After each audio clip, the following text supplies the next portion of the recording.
some of the wealthiest, most privileged people in this country, as if the Greens are going to support that position. So don't come in here and ask us to support a motion you drafted so that we couldn't support it. That's what's going on here. So everyone needs to be very clear about that. I want to say this about the changes to capital gains tax arrangements and negative gearing arrangements in Australia. They have delivered a long overdue correction to the housing market in this country, and finally, wages are going to get a chance to catch up with the housing bubble. And finally, young people have got a glimmer of hope that one day they might be able to afford a house and a home to live in Australia. That is what the Greens' decades-long campaign against the capital gains tax has delivered, a housing market that over time now should become more affordable. A housing market that young people can dare to hope they might be able to get into one day. That is a good thing. The correction in housing prices is a good thing.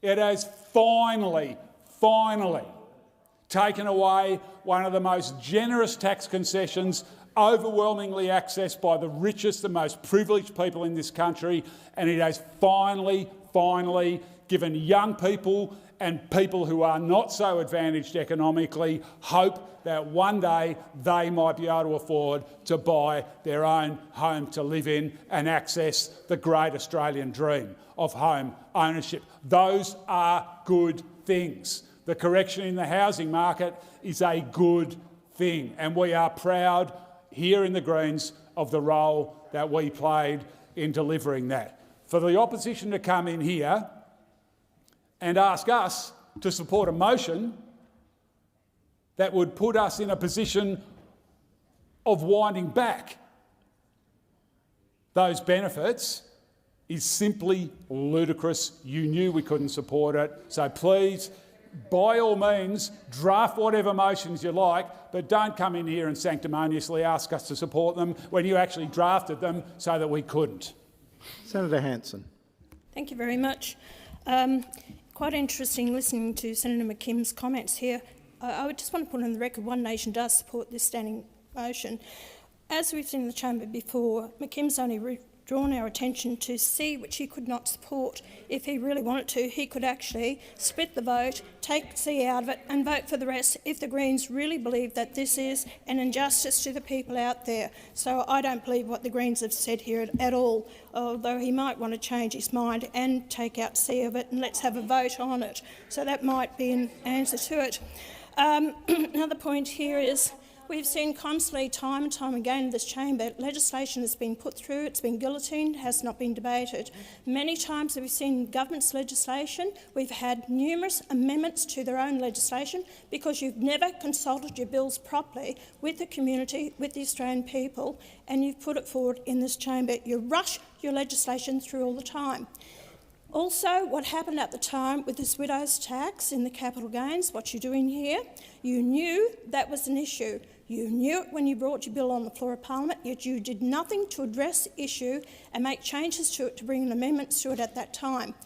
To listen to the minister say that it's going to be now a 10 days consultation period, that consultation period should have happened before the legislation came here on the floor of Parliament. So that should have been done. And it absolutely disgusts me that you call out that we don't support women's issues or funding to women's sports. You call out women when it suits you. Where is the issue to do with transgender men in women's sports? You don't want anything to do with it. So you call out women when it suits your agenda, not right across the board with everyone. This needs to change. This was only a tax grab by the government who's failing to control their own spending. You have been out of control with it. This is a $77 billion tax grab by the Labor government, and that's what it is on ordinary Australians. It's a load of rubbish to saying you're catching the billionaires out there that are making a lot of money out of capital gains tax. A lot of the investments that are made in this country is you've got small business. That's a big investment. They build up their businesses, they put a lot of hard work that they don't get paid for, and then they're going to sell it at a cost, and you're going to take it off them. You want their benefits taken from them or paying extra tax. A lot of the young people as well wanted to get into negative gearing plus also capital gains tax, to buy their properties, and you're actually denying them. So to say that you've allowed more Australians to get into owning their own homes, the younger generation, what a bloody farce that is. That is ridiculous. It's not the case. We've found that more of them now are out of the reach of owning their own home because this government and your laws and legislation that you have imposed here. So it's a tax grab by an incompetent government that can't control their own spending. So you constantly put your hand in the pockets of ordinary Australians that are trying to survive and make a living for themselves out there to own homes, so that if you don't have those investors, you won't have rental accommodations. That's what it's about. Can I give you some advice? Forget about tax grab of people. Cut back your immigration into this country. That might help. Then we might have housing for the Australian people instead of them being homeless on our streets here and families in the homes. But you can't even admit that. You keep saying you're going to pull back, but no one trusts you anymore. People are sick and tired of your lies, constantly lying about what you're going to do, and you never do it. Now, you're constantly accusing One Nation of not supporting your policies, whether it's in housing or whatever. Let me tell the public, through your policies have hidden agendas which we cannot support because they're lying and cheating the Australian people. So put up good legislation and One Nation will back it. Put up legislation that's only denying the Australian people, lying and cheating and trying to take what you can off them. Well, then we won't support that. You've been hopeless in your government. You cannot put up decent legislation. You're ruining this country day in, day out with your policies. You're driving people into the ground out there. They can't afford to live anymore. Their standard of living's dropped. Their way of life's dropped. And I hope they throw you out on your ear at the next election. Senator Ruston. Thank you very much, Deputy President. Well, I stand today to support the suspension by Senator Cash that is preventing her, or would enable her, to actually speak about something that is urgent. It's very urgent. Ask Australians about what's urgent. What is urgent is the fact that they can't afford to pay their bills. They've seen the value in their houses absolutely fall through the floor, and we know that there are many people out there concerned about the impact of this so-called widow's tax, because at a time in someone's life when they are at their most vulnerable, at a time in someone's life when they have got so much to deal with, this government knowingly allowed a piece of legislation through this place. They forced a piece of legislation through this place that actually contained elements in there that actually were making victims of victims. I mean, I don't know how the Labor Party could not have had the decency to fix the problem before they shoved that piece of legislation through here. I mean, the question the Australian people should be asking of this government: what sort of government, what sort of Prime Minister, what sort of Treasurer would knowingly put a piece of legislation through this chamber that says to somebody when they've lost their partner to death that they're a widow or a widower, when somebody who's gone through the trauma of a marriage breakup, often having to separate children, pets, assets and the like, what sort of government would say to a woman, most likely, or anyone for that matter, escaping a domestic violence situation when they're fearful for their lives, oh, we're going to financially penalise you for that? That just seems an outrageous thing for any government to do, and for that reason I believe it is absolutely urgent that we are able to debate this very, very point. But I also take on a point that Senator Hanson raised in relation to the contribution to this place from Senator McKim.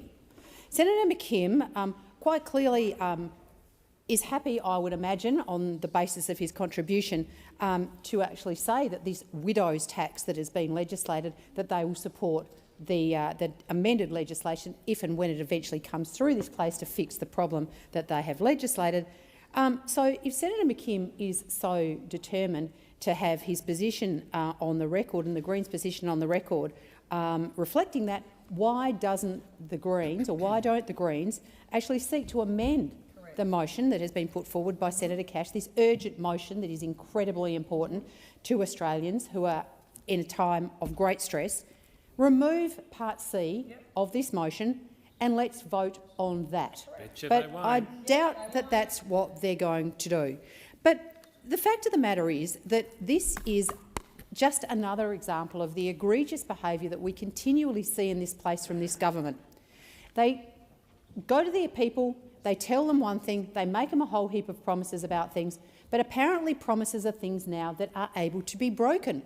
One doesn't have to keep one's promise in the lead up to an election. No. One can just change their mind after the election. Yep. And contained in the legislation that this toxic tax was included in was a broken promise, a litany of broken promises that this government made to Australians before the last election, and now, because Jim Chalmers' bottom line ain't looking so good, we've decided we're going for a tax grab from Australians, but particularly vulnerable Australians, which is why this particular piece of legislation is so important. But it also is, they push the legislation through knowing the fundamental flaw in this legislation that we're talking about today, and say, OK, just trust us, we'll come back and fix it. It's a bit like every time we see a piece of legislation stuffed through this place, a great big headline piece of legislation they can go and write a press release and hold a press conference on, but all the details are in the subordinate legislation. Once again, just trust us. Well, I have to say, for one, I do not trust this government, because time and time again, when legislation is put through here, when the details are eventually revealed through the subordinated legislation, the rules or the so-called changes they promise that they're going to make, you find that they are fundamentally flawed. Just ask older Australians right now about that. The older Australians who've had their assessments for their aged care needs stuffed through a computer-generated algorithm and have been told that apparently last week they needed a level 4 care package, but apparently the algorithm doesn't think they need a care package anymore. This is an urgent motion, and I urge the chamber to support Senator Cash's suspension so we can debate it. The time for the debate has expired. The question is that the suspension motion moved by Senator Cash be agreed to. Those of that opinion say aye. Against say no. The noes have it. Division required. Ring the bells for 4 minutes.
Lock the doors.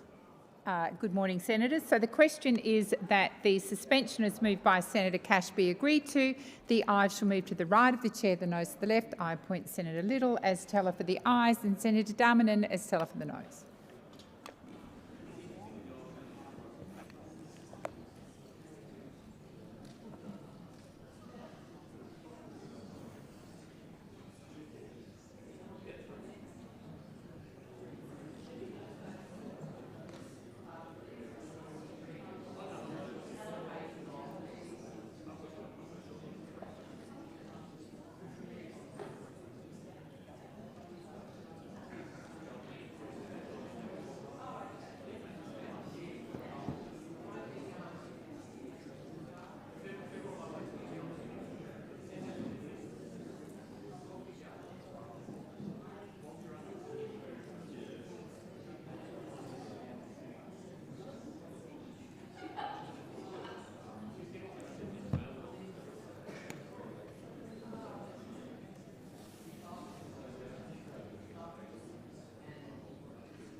Order. There being 25 ayes and 37 noes, the matter is resolved in the negative.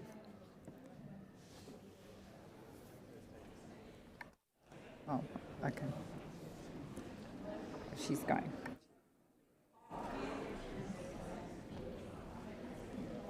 I believe Senator Hanson is seeking the call, but I'll just wait for senators to resume their seats.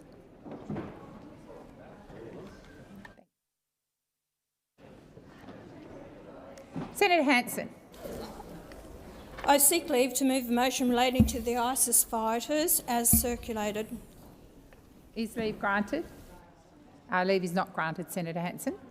Pursuant to contingent notice standing in my name, I move that so much of the standing orders be suspended as would prevent my moving a motion to provide for the consideration of the matter, namely a motion to give precedence to a motion relating to ISIS fighters. Thank you, Senator Hanson. Consistent with previous rulings of the chair, repeated suspensions of standing orders should not be used as a means to frustrate the business of the Senate.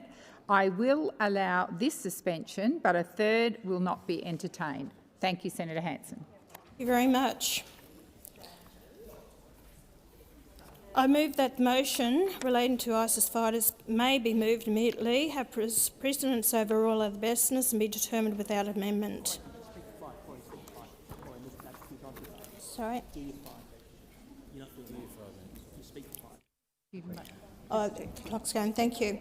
There is no more urgent consideration before this parliament than the safety and security of Australia and its people. It is the first responsibility of this parliament, and it's not something we can afford to kick down the road. People who left Australia to join the depraved ISIS terrorist cult have been allowed to return, and this Labor government has actively helped them despite saying it would not. These people represent a direct threat to the safety of Australians and the security of this nation. There are more of them.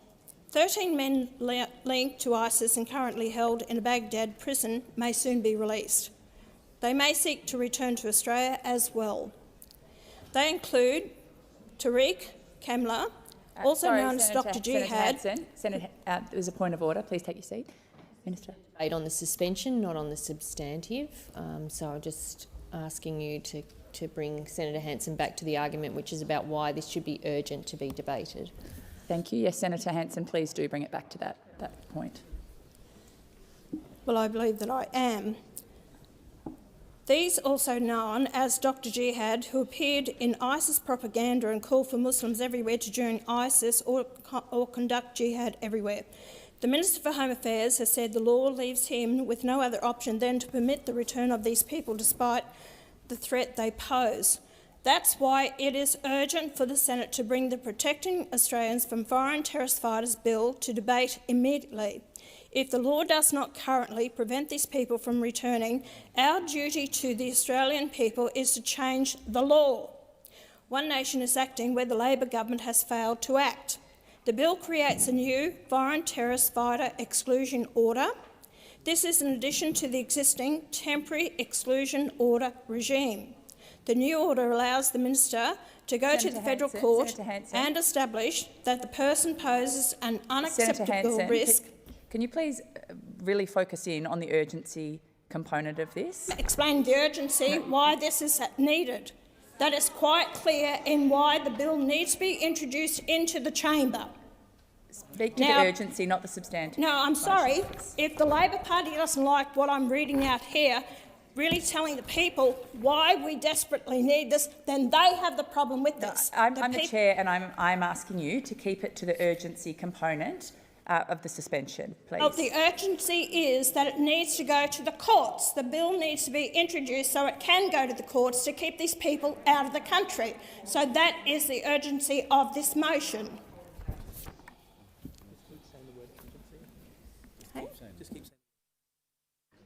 Please continue, but as I reiterated on the urgency component. In addition to the existing Temporary Exclusion Order regime, the new order, which is urgent, allows the Minister to go to the federal court and establish that the person poses an unacceptable risk based on the advice of security agencies. It is measured and it is robust. Judicial oversight is maintained.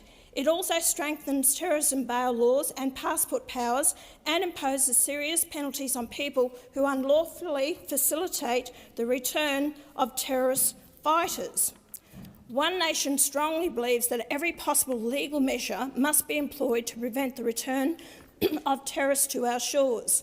We must take all possible steps to ensure the safety of Australians. Labor's approach to this issue has been to hide behind advice about constitutional questions. This is why the urgency is. The government should table this advice instead of keeping Australians in the dark and stop using it as a convenient excuse for failing to act. I say let the High Court determine whether a law is constitutional because that is its job. We can't excuse me. We can't afford to sit on our hands and wait. Labor has stood by while two ISIS-linked women on serious charges were released into the community on bail. Labor has said they won't assist the return of these 13 men imprisoned in Baghdad, but that's what they said about the so-called ISIS brides they helped to return. Labor can redeem itself by allowing this debate and supporting One Nation's legislation. The safety and security of the Australian people demand no less. We should act before these men are released. We must put in place every possible barrier to prevent their return. One Nation has done its part by drafting this bill to protect Australians. We ask that the Senate suspend standing orders to debate our bill and put the safety of Australians first, and that's a matter of urgency. I'm going to go to Senator Shoebridge to cross. Thank you. Thanks very much, Acting President. Well, this is the One Nation dog whistle, isn't it? And they come in here with a proposing legislation they know is unconstitutional. It's got about as much chance of surviving a constitutional challenge as a paper kite in a bushfire. That's what they're proposing with this legislation. They even say it. They come and say, oh, let it go to the courts. You know, we don't have to worry about constitutionality. And then they come and say the Senator Hanson, who tried to go to ISIS on a Channel 7 funded, tried to go off to Syria in a Channel 7 funded trip. She tried to go there, but it was all too hard. Well, I'll tell you what, I've been to northeast Syria and I've spoken to the people who fought and defeated ISIS. I've spoken to those brave women fighters who fought and defeated ISIS. And they don't support what Senator Hanson is doing. Sorry, Senator Shoebridge, please take your seat. Senator Hanson. I want that comment withdrawn because there's no truth in it whatsoever. Sorry, which comment? I'll... What did you say about Syria? Included up there? I want that comment withdrawn. There is no truth Senator in it Hanson, whatsoever. it's a debating point, so please take your seat. And Senator Shoebridge, please resume. Convenient for Senator Hanson to know that the people who fought and defeated ISIS, the brave women fighters who fought and defeated ISIS that I've met and Senator Hanson hasn't, what they want is they want this country to support a pathway to justice. They want us to support the International Criminal Court. They want us to cooperate with international tribunals. And they want us to find a pathway so that the people who fought for ISIS can actually be held to account. They don't support this kind of dog whistle. They don't support this non-answer. They want us to actually back in and find a pathway to justice. They have no interest in some unconstitutional kite flying from one nation. They want a solution where people are held to account for justice. You have no interest in justice. You want to blow your dog whistle. You want to pretend that you're doing this. The Greens want a pathway to justice. And do you know how you do that? You're back in international tribunals. You're back in the International Criminal Court. All the things that one nation comes in here day after day after day and opposing. We want justice. That's why we won't support your rubbish. Senator Duniam. Oh, do I need to go to the minister? Sorry. Sorry. Sorry. Minister. Thanks, Acting Deputy President. Just to be very clear, the motion currently before the Senate is effectively an urgency motion. It is a motion seeking to suspend standing orders to consider Senator Hanson's bill. Now, depending on the outcome of that result, we will have an opportunity to express our views on that bill. But the matter before us right now is whether the standing orders should be suspended, which would have the effect of continuing to disrupt the other business of the Senate to debate this matter. The government does not support the suspension of standing orders.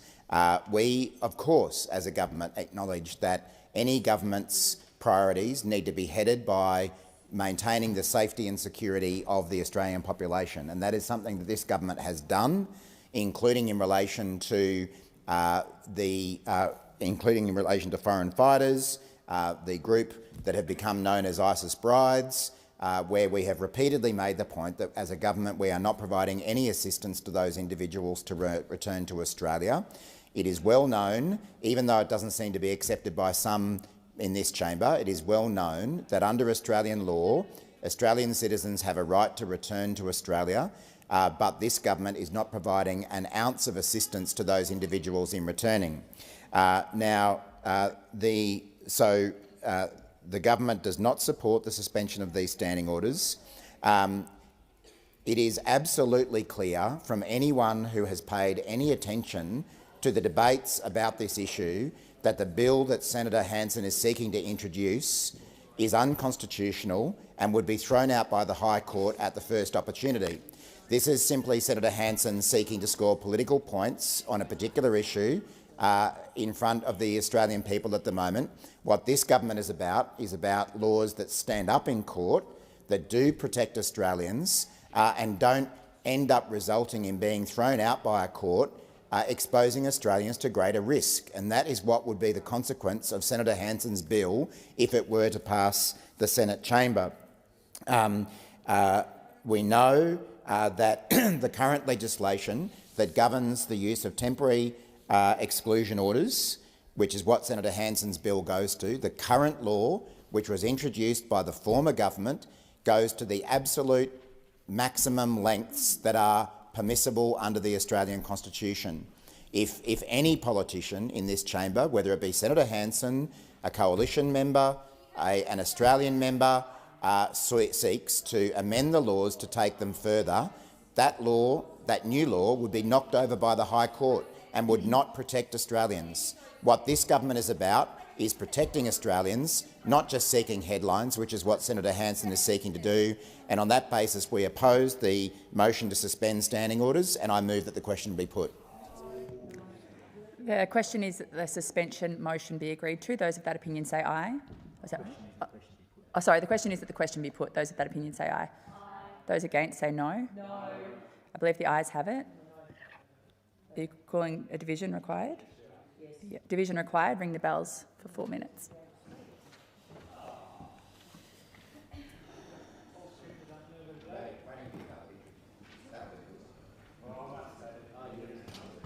Do you need that?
Lock the doors. So the question is the suspension motion as moved by Senator Hanson be agreed to.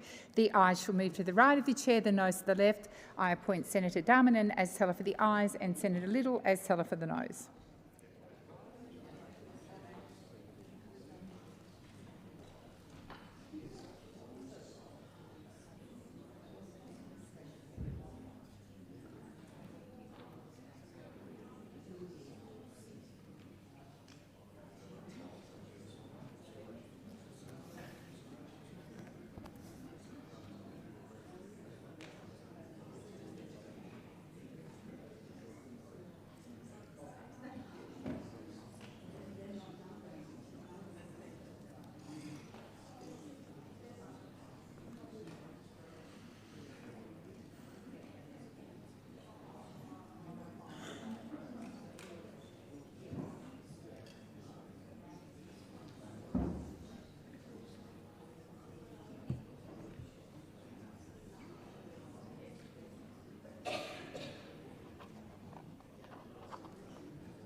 Order. There being 35 ayes and 24 noes, the matter is resolved in the affirmative.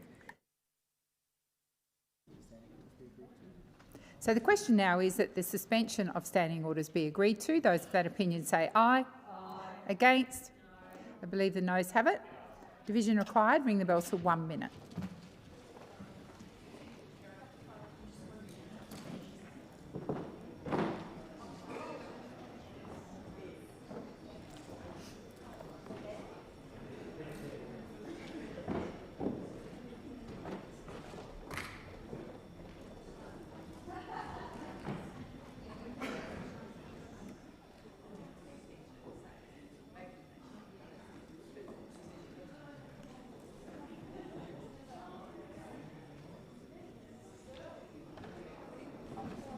Yep.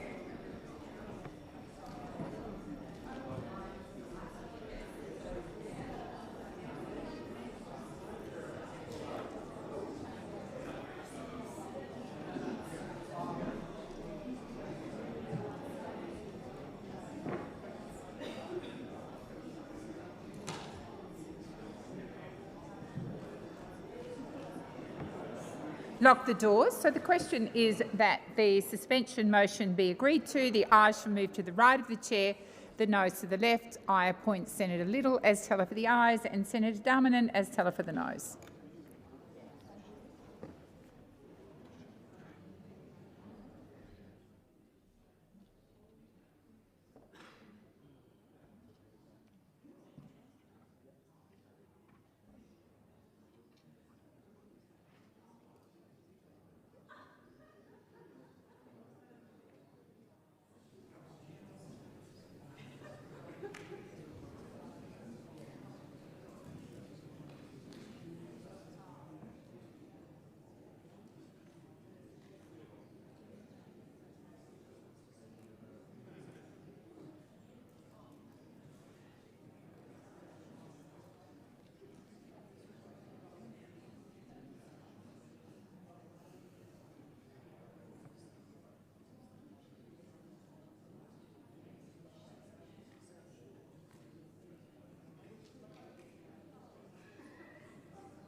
Order. There being 24 ayes and 35 noes, the matter is resolved in the negative. I call the clerk. Government business orders of the day. Number 1, Crimes and Other Legislation Amendment Omnibus Number 1 Bill 2026, second reading debate. I'll just wait for a change in the chair and for the chamber to clear a bit, and then I suspect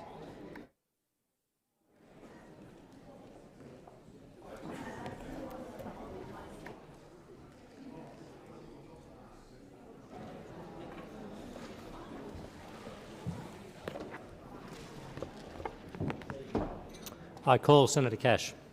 Thank you, Acting Deputy President, and I rise to speak on the Crimes and Other Legislation Amendment Omnibus Bill Number 1, 2026. The Coalition will not be opposing this bill. However, we will be moving an amendment to ensure that the expanded extradition arrest powers are subject to the appropriate parliamentary review. We will also be asking some questions in the committee stage in relation to Schedule 3 relating to the changes to the Director of Public Prosecutions Act 1983. I also want to put on the record, in addressing the bill, some important concerns about what this bill does represent, but more importantly, for the benefit of the Senate, what this bill does not represent. This is an omnibus bill. It contains 5 schedules. Those 5 schedules make a range of amendments to Commonwealth criminal justice, law enforcement and prosecution legislation. On the face of the bill itself, much of it is technical or procedural in nature, and the Coalition accepts that. We accept that a modern parliament must maintain workable, up-to-date frameworks for policing and prosecution. Where these amendments modernise, clarify or improve the law, we support them. The bill has now been considered by the Senate Legal and Constitutional Affairs Committee, the Legislation Committee, and Coalition senators in their report supported the committee's recommendation that the bill be passed. However, Coalition senators also placed on the record important concerns, and this is so typical of the Albanese government, concerns about the government's failure to progress comprehensive reform of Australia's electronic surveillance framework, the removal of the Australian Criminal Intelligence Commission's data disruption warrant powers through this omnibus bill, and the need for a review of expanded extradition arrest powers. Now, those issues do deserve careful attention. Why is that? Because these issues actually go to the heart of ensuring that Australia's national security and law enforcement laws remain effective, proportionate and properly scrutinised. Schedule 1 itself clarifies Australian Federal Police policing powers at the Western Sydney International Airport. It modernises the way warrant applications may be made by allowing electronic and telephone applications in place of cumbersome paper-based processes. It also makes sensible technical amendments to ACT policing. These are practical, common-sense changes that the Coalition, as I said, we support. Schedule 2 changes the way certain serious drug offence thresholds are calculated by moving to a mixed weight approach. This is going to broadly align Commonwealth law with the approach that is now taken in most of the states and territories. Schedule 3 creates a mechanism for managing conflicts of interest involving the Director of Public Prosecutions. As I said, we will be asking a number of questions in the committee stage just to get some clarification around the changes being made in this schedule. Schedule 4 itself aligns arrest powers under the Extradition Act 1988 with general Commonwealth arrest powers available under the Crimes Act 1914. Schedule 5 makes a minor consequential amendment to telecommunications interception legislation following changes to Victoria's integrity oversight arrangements. As I've stated, together these amendments, or much of this bill, make sensible and practical improvements. It seeks to remove unnecessary administrative barriers, provide greater consistency across Commonwealth legislation and assist police, prosecutors and law enforcement agencies to perform their important work. The Coalition, as outlined in our committee report, does support those practical improvements. But I want to turn to the element of the bill that deserves very careful scrutiny, and that is the extension of Australia's cyber disruption powers. In 2021, the former Coalition government introduced the Surveillance Legislation Amendment Identity and Disrupt Act. Those reforms recognised a reality that has now, in 2026, become impossible to ignore. Serious organised crime was changing. Criminal enterprises were increasingly operating online. Child exploitation networks, the absolute worst of the worst, scum of the earth, were hiding behind encrypted platforms. Drug trafficking syndicates, money laundering operations and other serious criminal organisations were exploiting sophisticated digital technologies that traditional investigative powers were not designed to address.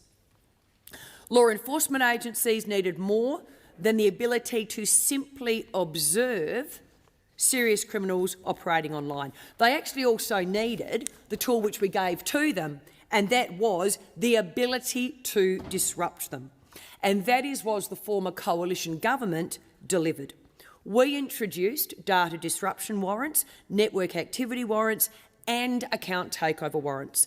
Those powers were designed not merely to monitor serious criminal activity, but to intervene, as is required, directly in criminal networks to prevent further occurring and further offending. Data disruption warrants enable law enforcement agencies to interfere with data used by criminal networks. Network activity warrants assist agencies to identify offenders operating anonymously across complex online environments. Account takeover warrants allow agencies, under, of course, judicial authorisation, to take control of online accounts being used for serious criminal offending. These were actually landmark reforms. They gave Australia's law enforcement agencies the tools they needed to confront serious and organised crime in an increasingly online and digital environment.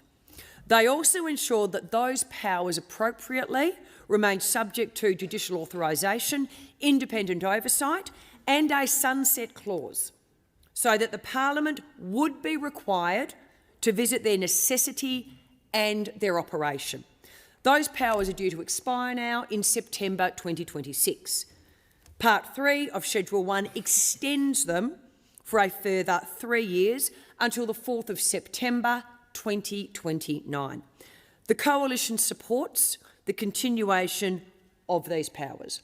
As I've already stated, they were a landmark achievement of the former Coalition government. We created them because we recognised that they were necessary. The Independent National Security Legislation Monitor has since undertaken a comprehensive review of the identity and disrupt regime. The Independent Monitor found that these powers provide effective operational capabilities in circumstances where other powers, bearing in mind what we're talking about here, serious organised crime, online, other powers would have been ineffective.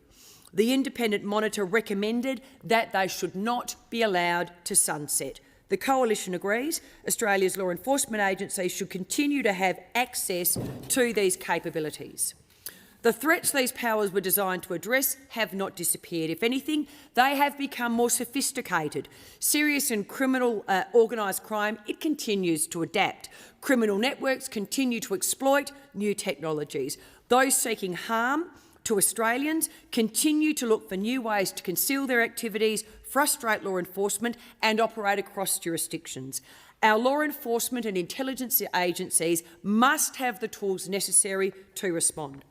But while the Coalition supports extending these powers, the need for this extension exposes a much broader and more serious problem. It exposes the Albanese government's continuing failure to modernise Australia's electronic surveillance network. The comprehensive review of the legal framework of the national intelligence community described reform of Australia's electronic surveillance laws as becoming more urgent. The government accepted the need for reform. The government then, as they do, committed to a new modernised and coherent electronic surveillance framework. Bad news, Australia, that was actually 4 years ago, and yet almost 4 years now after taking office, there is still no comprehensive legislative package. There is still no modern electronic surveillance act. There is still no clear timetable for reform. Instead, what is the government doing? They're asking the Parliament to extend a sunset clause, but why? Because the government has failed, yet again, to complete the broader legislative work that we so desperately need. The bill keeps important powers alive, but it also tells a story. It tells the story of a government that has had almost now it's over 4 years to modernise Australia's surveillance laws, electronic surveillance laws, but yet again it has failed to do so. Great on the headline, shocking on the substance. This is a temporary measure now, made necessary because the government has failed to deliver the reform it promised. National security reform cannot be allowed to simply drift from one sunset extension to the next whilst governments postpone the difficult work to comprehensively initiate legislative reform. Technology continues to evolve. That is a fact. The threat environment continues to evolve. That is a fact. The methods used by serious and organised crimes continue to evolve. Our laws, therefore, must evolve with them. Australia's intelligence agencies, quite frankly, deserve better. Our law enforcement agencies, quite frankly, deserve better. And Australians deserve confidence that the laws protecting them are being modernised before a deadline arrives, not after. Comprehensive reform of Australia's electronic surveillance framework should now be an immediate priority for the government.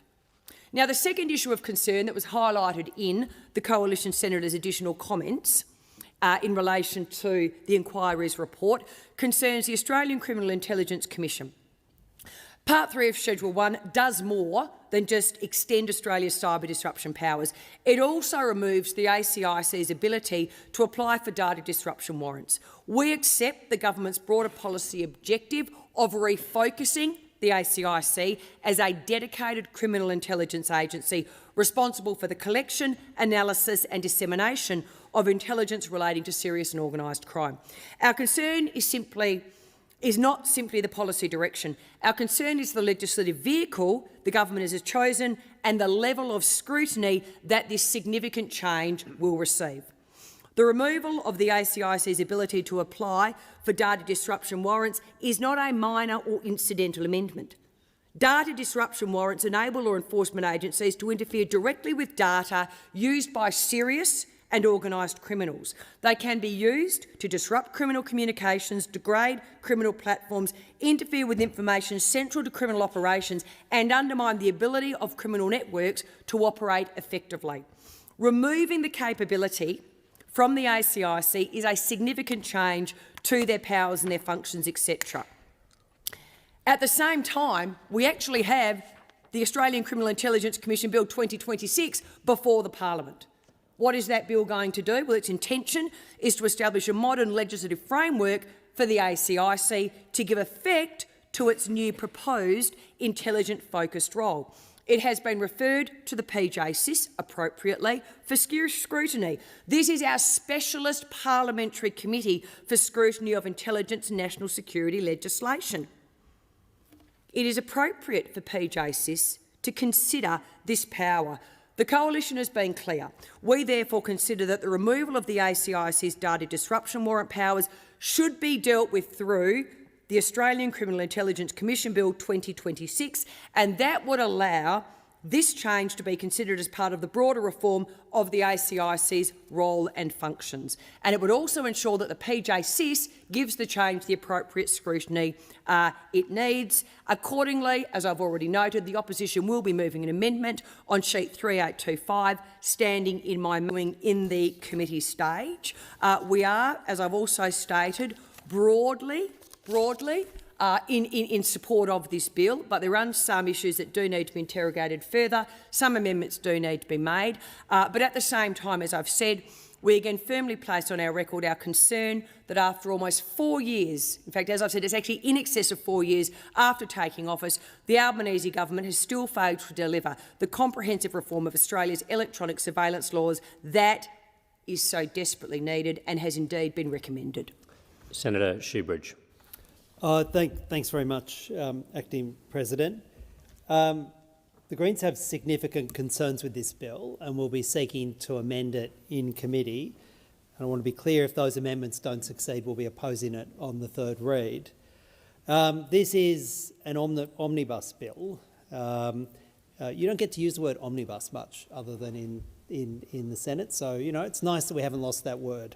It's a big bill full of different things. Amending 7 separate acts from AFP move-on powers at a new major airport, which is designed to give those powers at Sydney West, the new Sydney West airport at Badgerys, surveillance warrants, drug offence evidentiary rules, DPP conflict of interest provisions and extradition powers, all the things you could fit in a big bus.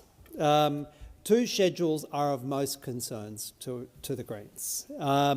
And they are the schedules in relation to the drug offence evidentiary changes and the surveillance warrant sunset extension. As always, for oppressive, powerful, secret state powers, the sun never seems to set on them. But I'll deal with each of those in turn and then flag the amendments the Greens will be moving. The bill makes two substantive changes to how Commonwealth drug laws are prosecuted. The first is a new evidentiary certificate regime, and the second is a shift from the traditional purity-based offences to what's called a gross weight or an admixture method for assessing drug quantities. Dealing first with the evidentiary certificates, these proposals propose to remove the requirement for there to be individual witness statements on chain of custody matters. Traditionally, in Commonwealth proceedings, so as a defendant could be sure that the alleged material, which is said to have been in their possession or they may have been otherwise involved with, there was a requirement for witness statements to identify where the material was found, often drugs, who they handed it to, how it got to the lab, where it was tested in the lab, and how that then supports the finding from the lab that a particular amount of drugs and a particular purity was found. That chain of evidence is, of course, critical if the courts are to have confidence that the allegations about the nature, the quantity of the drugs are actually well-founded. The National Legal Aid has flagged the practical consequences of removing that chain of custody evidence and instead replacing it with a simple certificate that alleges, on the side of the police and the prosecution, alleges that chain of custody requirements have been met. But no proof, no witness statements, nothing to be tested by a defendant. So the National Legal Aid flagged the practical consequences for that, which is defence practitioners lose that early visibility of problems like, and they do happen, improper storage or contamination risk, because they will no longer have that documented until the matter goes to trial, and only then if they pick it up and demand the chain of custody evidence to be given. I want to be clear, this has historically been a significant problem.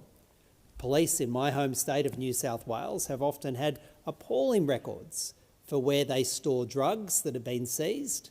There was a point about a decade ago in New South Wales where police stations' safes were full of deteriorating bags of drugs that had been seized, poor evidentiary holding. In one police station in Sydney Central, they had an underground walk-in safe that when you opened the door literally could floor police officers from the drugs that had been in bags that had deteriorated, the smells, the fumes. Officers' health was at serious risk going into those rooms. And of course, when that happens, evidence about chain of custody, what drugs are actually relevant to which particular criminal proceedings, the purity, the quantity of them, becomes very murky. That is why there is insistence traditionally on chain of custody evidence. So if that chain of custody evidence is removed, what National Legal Aid have said is, well, that potentially puts a significant cost impact on defendants in a system where legal aid is already incredibly stretched, and will potentially see significant flaws in the prosecution case not being identified. And it will fall hardest, National Legal Aid tell us, on people who already have the least resources to identify and contest deficiencies in evidence against them. On the other side, of course, is the AFP, who simply say, well, we'd like this to be simpler. We'd like it to be cheaper, quicker and simpler, and we just like to issue a certificate rather than actually persuade the court about where and how the drugs found their way into police possession and how they got to the lab. We believe, the Greens believe, that the concerns raised by National Legal Aid and I think also by the Law Council of Australia should be listened to, and those parts of the bill should not be supported. The second element is the gross weight or admixture approach, moving away from the purity-based assessments when they're determining the quantity of drugs that have been seized, means that the weight of cutting agents, concealment materials, or any other substance that gets mixed into drugs will be counted as if it were the drug itself. in some of the submissions, we saw the potential that somebody may have drums that had been contaminated by drugs on a previous occasion. They may have had no knowledge that the drugs were that the drums had contained drugs. They may have had no knowledge about the contamination. They may then store a benign material in it, some flour or some beans or some other material in it. If that benign material, that legal material, was tainted by the drugs from the earlier storage, well then under these laws, anyone who was in possession of that or sold that could potentially face criminal prosecution for very, very serious drug possession and or commercial trade prosecutions. That's been raised clearly by National Legal Aid and by the Law Council. And it might just be useful hearing directly what National Legal Aid said about this. And I'll just read from paragraphs 2.27 to 2.29 in the report. However, the National Legal Aid submitted that the purity-based system for measuring border-controlled drugs should be retained and expressed concerns that, quote, proposed approach risks arbitrary outcomes, particularly where concealment materials or low-purity substances inflate weight, end of a quote. And then there's another quote from National Legal Aid. NLA is concerned that a shift to gross weight measurement will disproportionately affect lower-level participants in drug supply chains, including mules, runners and others at the bottom of criminal enterprises who are more likely to handle substances of lower purity and who make up the majority of legal aid clients in Commonwealth drug matters. Some accused may face significantly higher maximum penalties on the same factual basis as a result of this change. Paragraph 2.28 in the report says, in addition, NLA argued that should a mixture quantity model be adopted, there should be, and I quote, a review of thresholds and explicit preservation of purity as a mitigating factor to protect fair trial rights, ensuring accurate sentencing and avoid disproportionate punishment without demonstrable deterrent benefit. Well, I finished the quote there. None of that is contained in this bill. So what this is doing is substantially increasing the penalties under Commonwealth drug laws for exactly the same offending material that's happening today, without any clear justification other than actually, you know, the police don't like going to the expense and the cost of actually checking the purity of the drugs. And there is no justification for doing this other than the administrative convenience of the police. Now, the Law Council of Australia also identified a number of concerns with the changes, including about whether or not absolute liability elements about quantity should be included in the criminal code. And they said this: we're concerned that by changing the method for calculating the quantity of prohibited substance, consideration needs to be given to introducing a fault element to quantity elements, or shifting these elements to strict liability elements to admit the possibility that mistakes of fact might be materially relevant to the conduct in question. And finishing the quote there, that's exactly the concern that somebody may innocently have, and the example was given, purchase some barrels that may have been contaminated unbeknown to them by previous drugs. They store another material in those barrels, and then under these strict liability provisions, they could find themselves going to jail for an extremely long period of time under serious commercial drug dealing offences. And again, there's no explanation for this. So, you know, National Legal Aid's evidence here is blunt on who these changes will catch. Not the big drug dealers, not the, you know, Colombian bikie gang, criminal cartel element, but it's going to catch the mules and the runners and those at the bottom of the supply chains who are often addicts themselves who have the least agency in this space. And is that what we want to do? Pass laws to put people who are the most vulnerable in jail for even longer periods of time for the exact same conduct that they're doing now? When if you really wanted to dismantle these criminal drug dealing cartels, the worst place you can look is the mules and the runners and the people right at the bottom, often carrying low purity product, who make up the majority, in this case, of National Legal Aid's clients. This isn't a bill that will touch the organisers and profiteers at the top of these operations, and it's not designed to. It's just designed to make those lower-level prosecutions more serious and easier for the police. That is not going to keep us safer.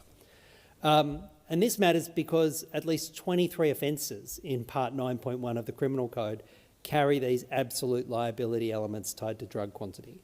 And under an absolute liability offence, the prosecution doesn't even have to prove any mental element about the quantity. And critically, the defence of honest and reasonable mistake is not available.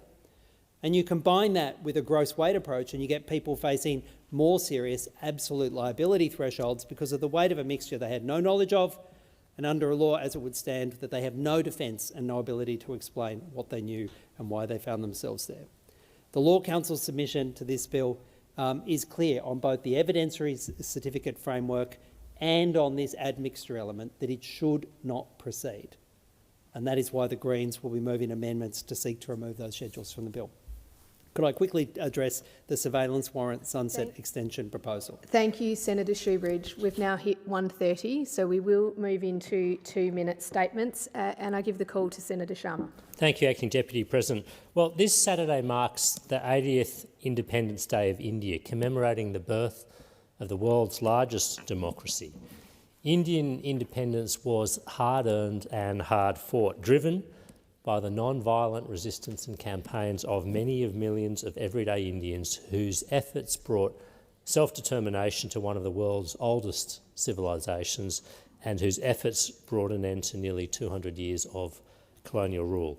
And so this occasion is one for celebration, and I know it will be celebrated throughout India, but it will also be celebrated in gatherings across Australia. Australia is home to one of the largest and most active and vigorous and dynamic and contributing Indian diasporas in the world, almost 1 million strong, and as we will see from tonight's census, probably growing at a significant rate still.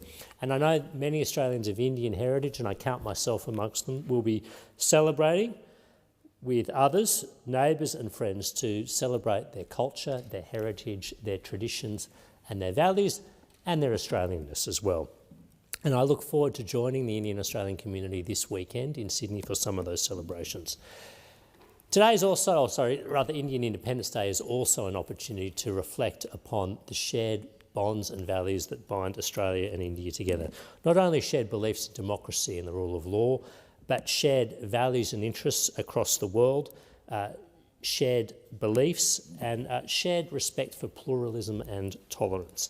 And it is these beliefs that underpin the growing trade, defence, security, commercial relationship between our two countries, underpinned by recent free trade agreements and other commercial relationships. But at the heart of this relationship lies the community, who add, the people-to-people ties, who add so much to our bilateral relationships, whether it's through businesses, education, enterprise or academia. Thank you to the Indian Australian community.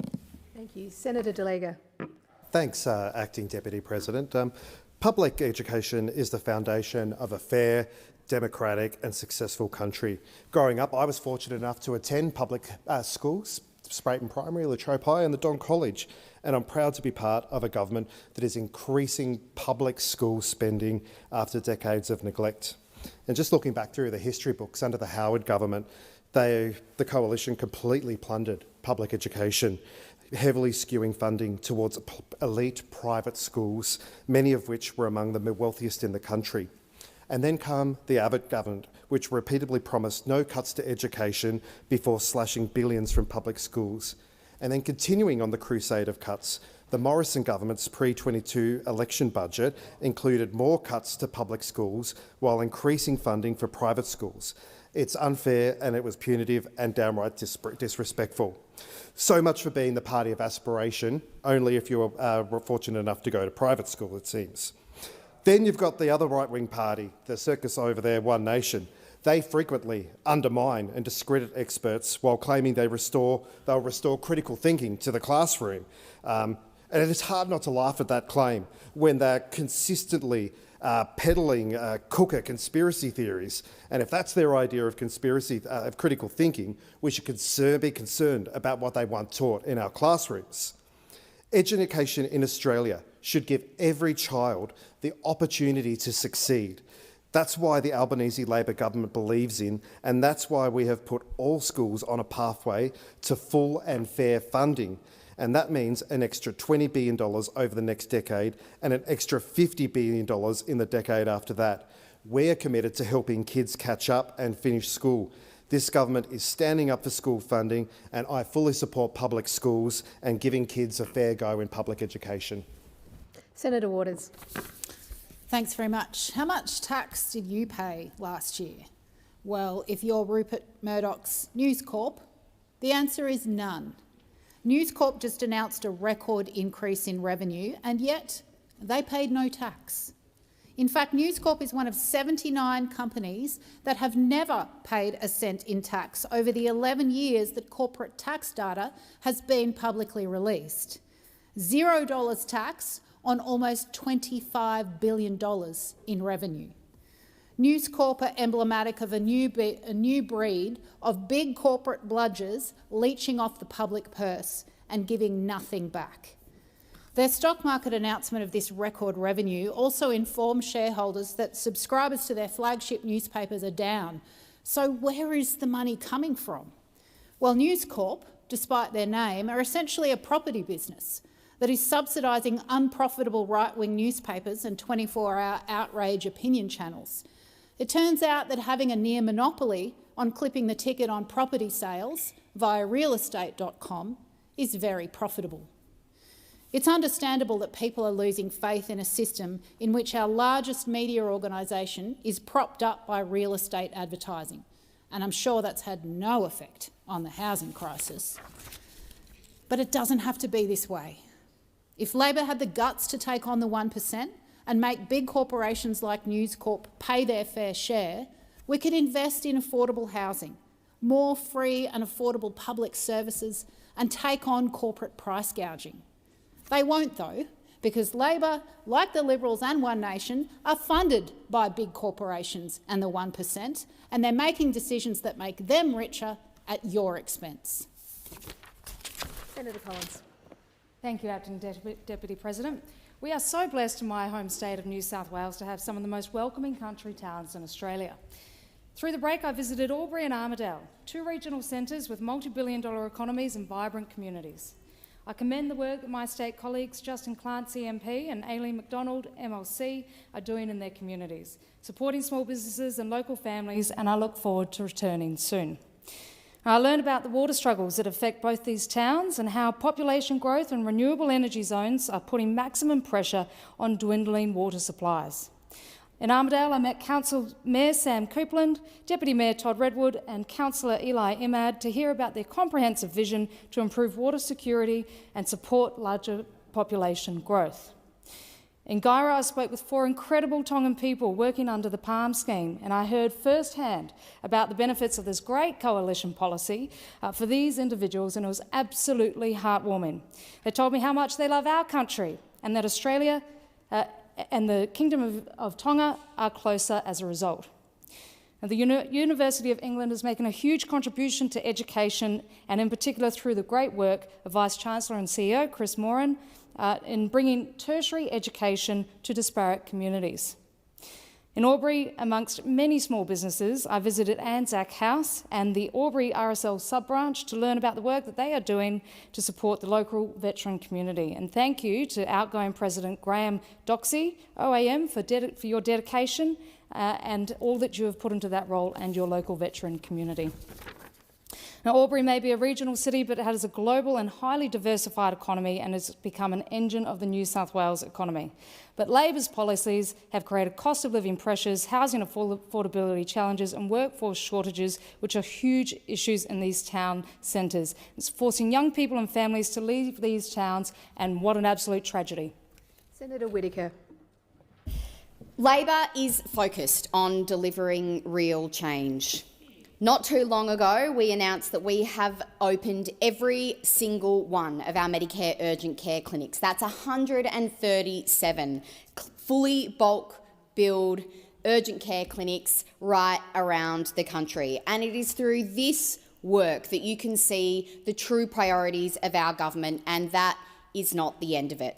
Thanks to our government's record investment in bulk billing, 84% of practices around the country are now fully bulk billed. In my home state of Western Australia, we have seen the number of practices delivering bulk billing, fully bulk billing appointments has gone up to 240. That includes 127 new practices that were previously mixed billing. This means that 32% of practices in the state are completely free.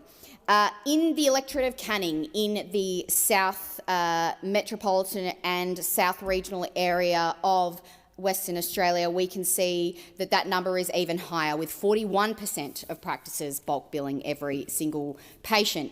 In the Peel region, this builds upon the efforts of the state government, who last week announced the start of construction of the brand new Mandurah Hospital, adding more beds, expanding access to health services and ensuring more people can access the care that they need, which is exactly what the growing suburbs and regions of Western Australia need. This is part of a record $5.5 billion investment in health, and I want to congratulate my friends Rhys Williams and Lisa Munday, the members for Mandurah and Dawesville, who have long advocated for this new hospital. And this is an example of Labor governments, state, Commonwealth Labor governments working together to deliver real change for healthcare for Australians. Yes. Senator Pocock. Thanks, Acting Deputy President. Back in 2022, Canberrans sent me to this place with a very clear message to work with the Senate to restore territory rights. And I'm really proud to be part of a Senate that delivered just that to the territories. After a quarter of a century being deprived of these rights, the people of the ACT were finally able to determine for ourselves legislation to enable access to voluntary assisted dying. This has given choice and dignity to people facing the end of their life. But those in this most difficult of circumstances need further assistance from our federal parliament. They need us to amend the criminal code so that the VAD telehealth consultations are no longer captured, as they were never intended to be. The member for Curtin, Kate Chaney, in the other place, attempted to bring a bill this morning that would make these very minor changes to our laws. Changes that protect doctors and ensure that people at the end of their life who meet stringent safeguards and requirements can access some consultations on VAD via telehealth. Disappointingly, despite the Labor Party incorporating an amendment to its national platform to allow its members a conscience vote on the matter, no vote was allowed on the member for Curtin's bill. The VAD process is long and full of safety checks, as Australians would rightly expect. Terminally ill, frail or regional patients are forced to undergo multiple mandatory in-person assessments, sometimes travelling thousands of kilometres and occasionally dying before this process can be completed. The members' legislation proposes a very modest, sensible change, roughly 170 words to the federal criminal code, that would explicitly exempt VAD telehealth discussions from the archaic rules. We have an opportunity to give people the dignity that they deserve, the last gift that we can give them. Thank you. Senator O'Sullivan. Thank you. I want to begin my short speech by acknowledging the horrific distress and pain of every child and family affected by the allegations involving childcare worker Hamish Tate. No parent should learn through a newspaper or a Facebook group that their child may have been exposed to an alleged offender. Yet that is the reality facing many families across Australia. Recent childcare abuse cases have exposed serious failures across centres, regulators and screening systems. And in some cases, alleged offending was uncovered through online activity or digital devices, not by the safeguards there to protect children. And still 4 weeks on, the national leadership families deserve has been missing in action. Where is the Prime Minister? Where is the Education Minister, Mr Clare? Or the Minister responsible for childcare, in this place, Senator Walsh? Why are families still waiting to hear from them? 2 weeks ago, Opposition Leader Angus Taylor, Bruce and Denise Morecambe and Childcare Choice wrote to the Prime Minister calling for a publicly accessible national childcare perpetrator register. The principle is simple. When a childcare worker is charged with serious child sexual offences, parents should be able to access their name and relevant employment history from a trusted official source. A register would not determine guilt. It would preserve the resumption of innocence while giving parents reliable information. A Daily Telegraph poll found that 73% support a transparent public register, and the Coalition stands ready to work with the government to establish this. Parents do not want silence, they want action, they want transparency, and they need confidence that their children are safe. Senator O'Neill. Thank you very much, Acting Deputy President. And I rise to make a contribution about the commitment to the democracy of this nation and the civic engagement of members of political parties, particularly my party, the Labor Party, which was celebrated in the recognition of life members at the 2026 New South Wales State Conference. I proudly attended as part of the SDA delegation, and it is a tradition at our conferences that we acknowledge those long-standing and outstanding members of the Labor Party who have reached life membership status. I congratulate every single one of them, but I want to take in the opportunity I have here, the time that's allocated, to put on the record the many women in New South Wales who received life membership at this conference. And I say to each of you, thank you for your remarkable contribution, not just to the Labor Party, but to your communities and to the democratic project of this great nation, Australia, our home. To Meryl Alt, congratulations. Joy Benton, Helen Clifford, Kathleen Collins, Carmel Cook, Marilyn Eade, Robin Gibson, Victoria Holland, Karen Judd, Anne Knight, Patricia Mabry, Kath Miller, Merlene Milson, Anne Rees, Molly Rule, Marie Shepherd, Alma Stern, Susan Suchi, Carmel Tebbett, Colleen Timoshenko, Lita Webb and Sue Young. We value your contributions to the party over many, many years to ensure that our party, the Labor Party, truly reflects communities across Australia that we strive to represent.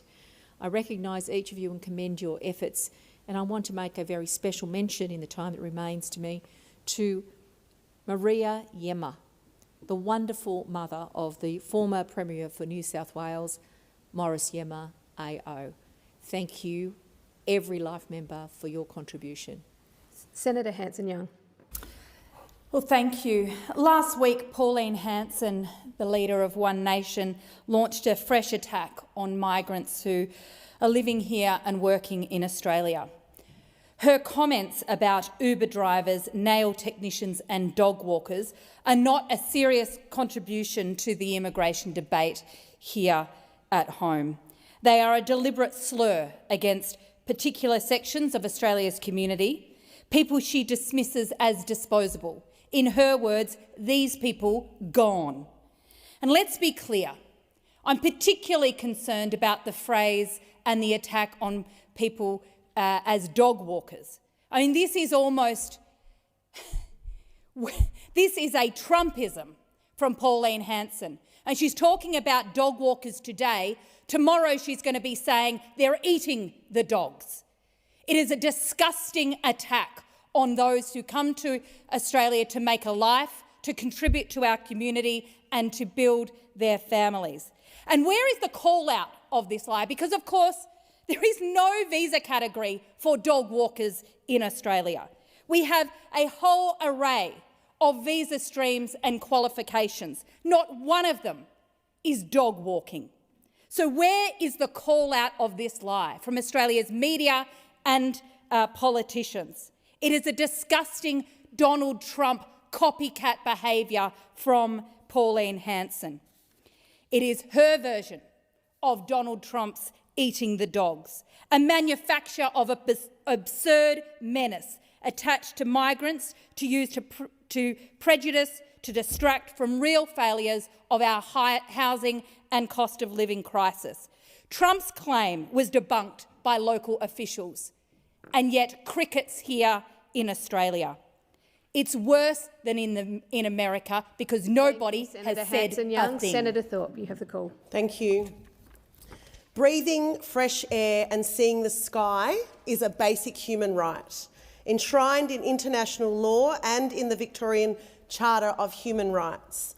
Just last month, the Victorian government introduced their No Air in Prison Bill, which strips people of this right. This bill legalises inhumane treatment in contravention of Victoria's own Human Rights Charter. It means people in prison won't have guaranteed access to go outside for fresh air, and the government cannot be held accountable for this cruel treatment.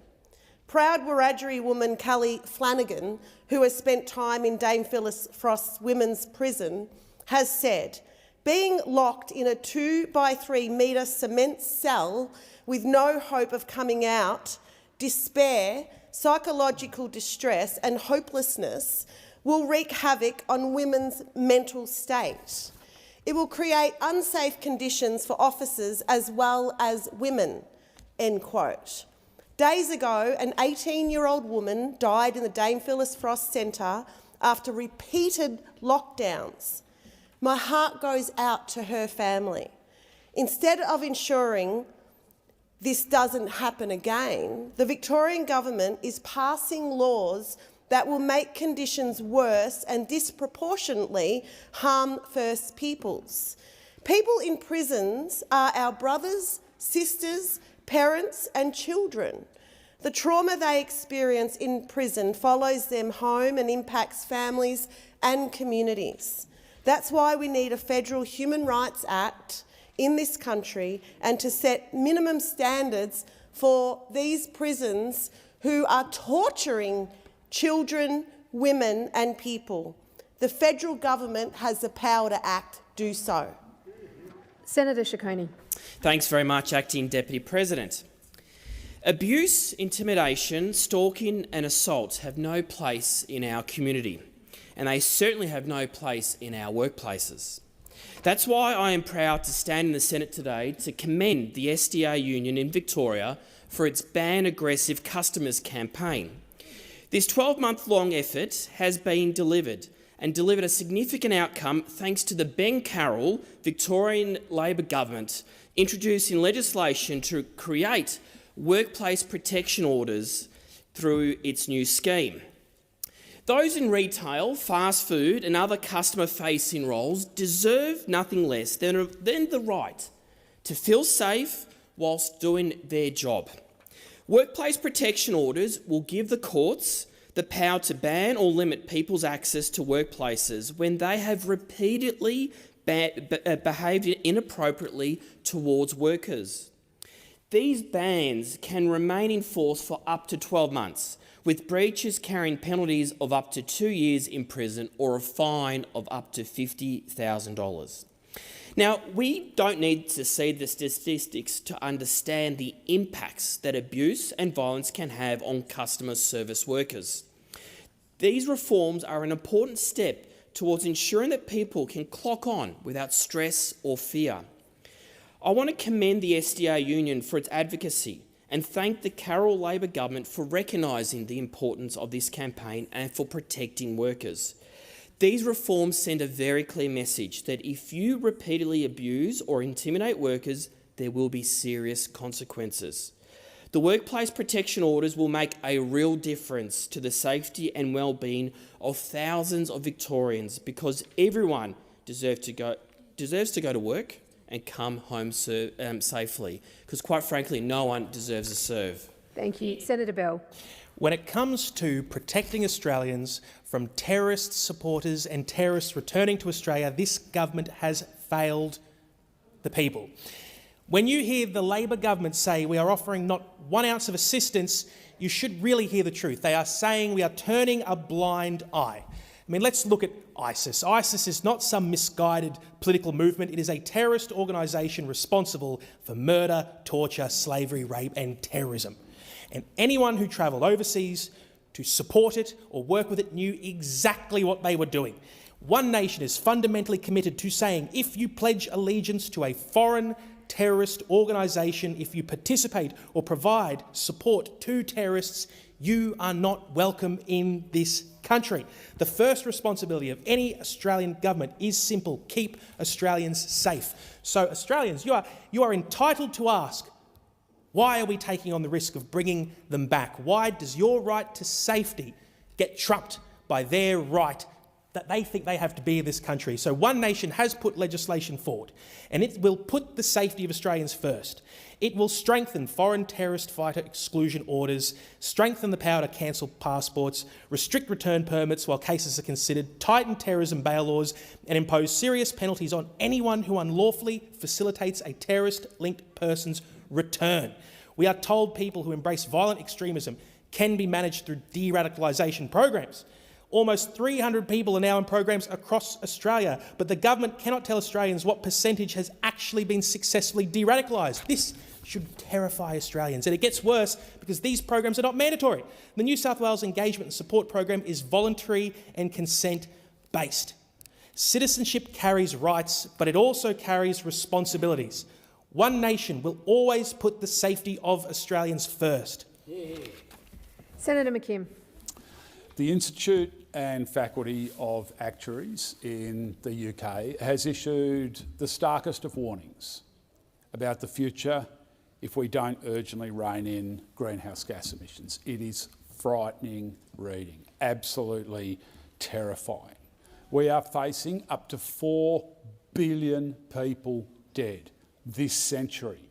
4 billion people dead. We are facing death, disease, starvation, famine, fire, flood, pestilence, war, displacement and ecosystem collapse, a future where our actual civilisation crumbles and collapses around it. And we're going to get a tiny taste of that in the next 6 months because there is a record El Nino forming. Again, a frightening, terrifying climate-driven event which could lead to some of the most extreme weather events humanity has faced for decades, coming this summer here in Australia. And what is the Labor Party doing? Approving new coal and gas mines as fast as they can, supporting the logging, destruction and burning of Australia's native forest estate.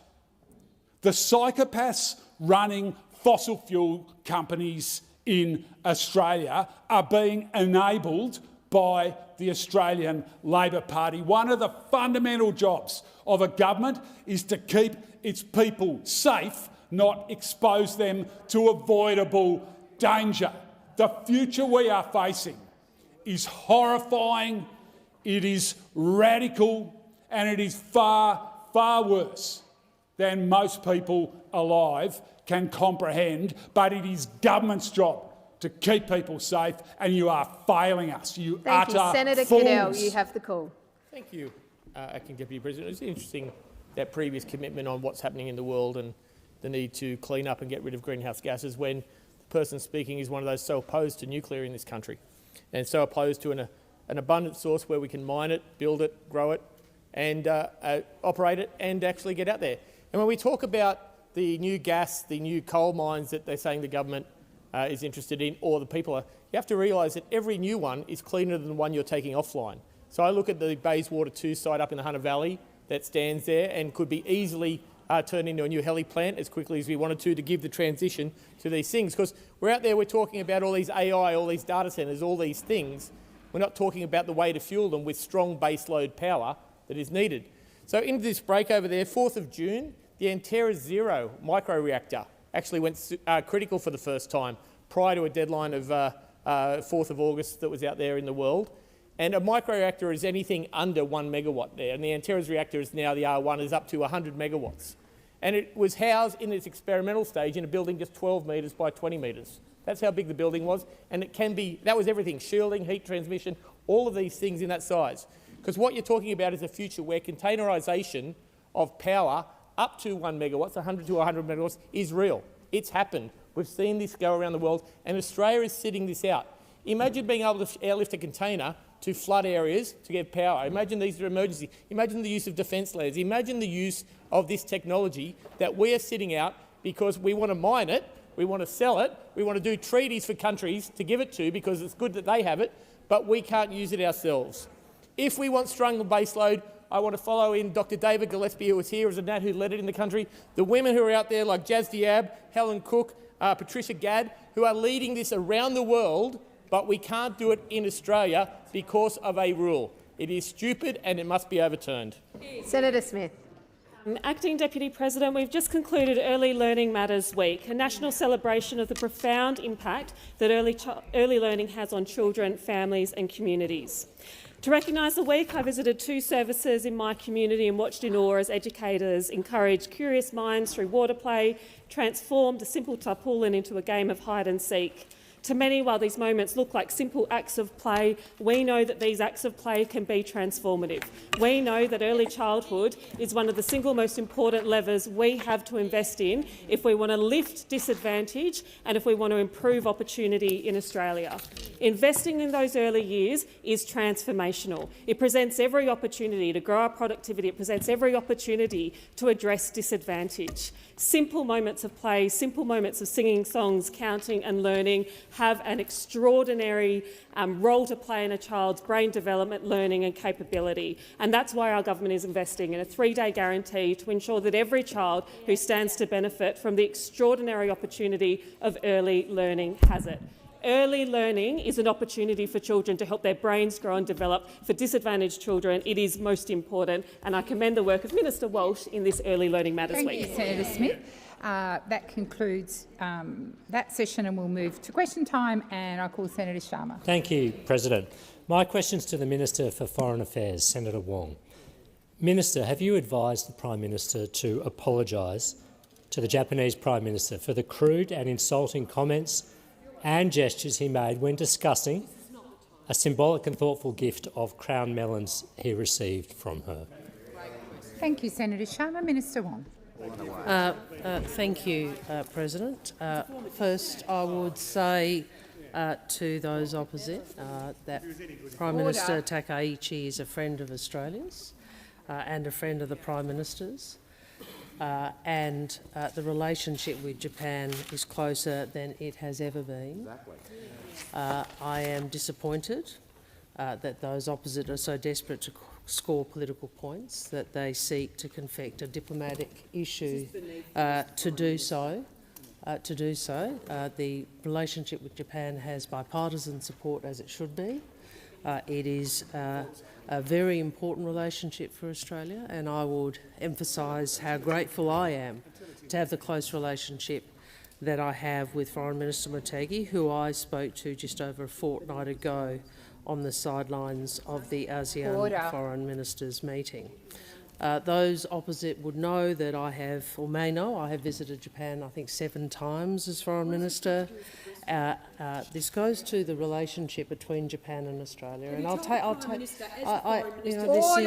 The question's been asked. I think Senator Cash, I think, is demonstrating why she's no longer in this shadow portfolio by her interjections and by what she has said. We take very seriously the importance of the relationship with Japan. Order. My goodness, we're into the first question. I've called order about 7 times. Minister, please continue. Australia's relationship with Japan is one of the most important relationships we have. In fact, I often describe it publicly as our special strategic partnership is second only to our alliances, particularly our alliance with the United States. Now, it's a relationship that has been strengthened under this government, and we will continue to do that because it is in Australia's national interest. Thank you, Minister. Senator Sharma, first supplementary. Thank you, President. Well, look. I'm sorry, Senator Sharma. I'll just wait until there's order on your side. Senator Sharma. Far from confecting a diplomatic issue, Japan's former ambassador to Australia wrote only yesterday the last thing she expected was to be so casually mocked by the trusted leader of Japan's special strategic partner. Minister, do you agree the comments were unacceptable and unworthy of an Australian Prime Minister? Before I call Minister Wong, I'm going to remind those, particularly on my right, that Senator Sharma had the right to ask his question in silence. Minister Wong. As Senator Gallagher said today, the Prime Minister has been clear that he did not mean for those comments to be interpreted in the way they have been by those opposite. I again say, Prime Minister Takaichi is a friend of Australia's and a friend of the Prime Minister's. Now, it's a friend of the Prime Minister's, a friend of Australia's, and I would make this point, Senator, that through you, that this is a relationship. Minister Wong, I'm sorry, please resume your seat. I've called for order on my left. Senator Ruston, you were one of the people that was out of order the first time round, and you've continued to be. Please come to order. Minister Wong, please continue.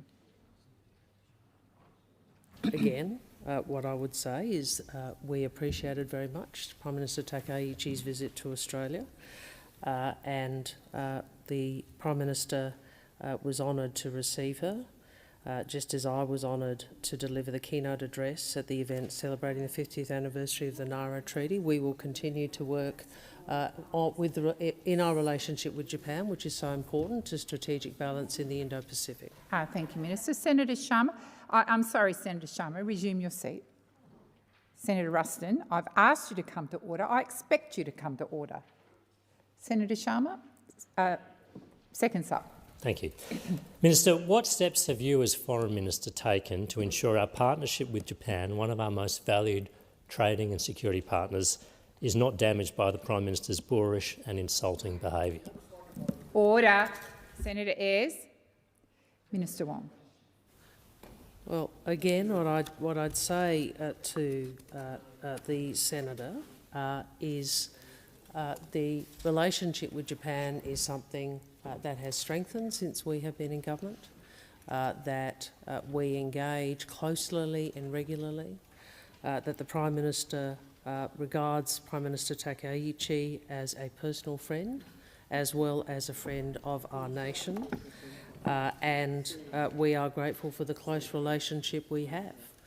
And Senator, I know that there's a lot of division and unrest in opposition ranks which has been spoken about, but I don't believe that distracting from that by diminishing Australia's relationships is responsible. Order. Order. Minister Wong, had you concluded? Thank you. Senator Ciccone. Thanks, President. Good to see you and colleagues again.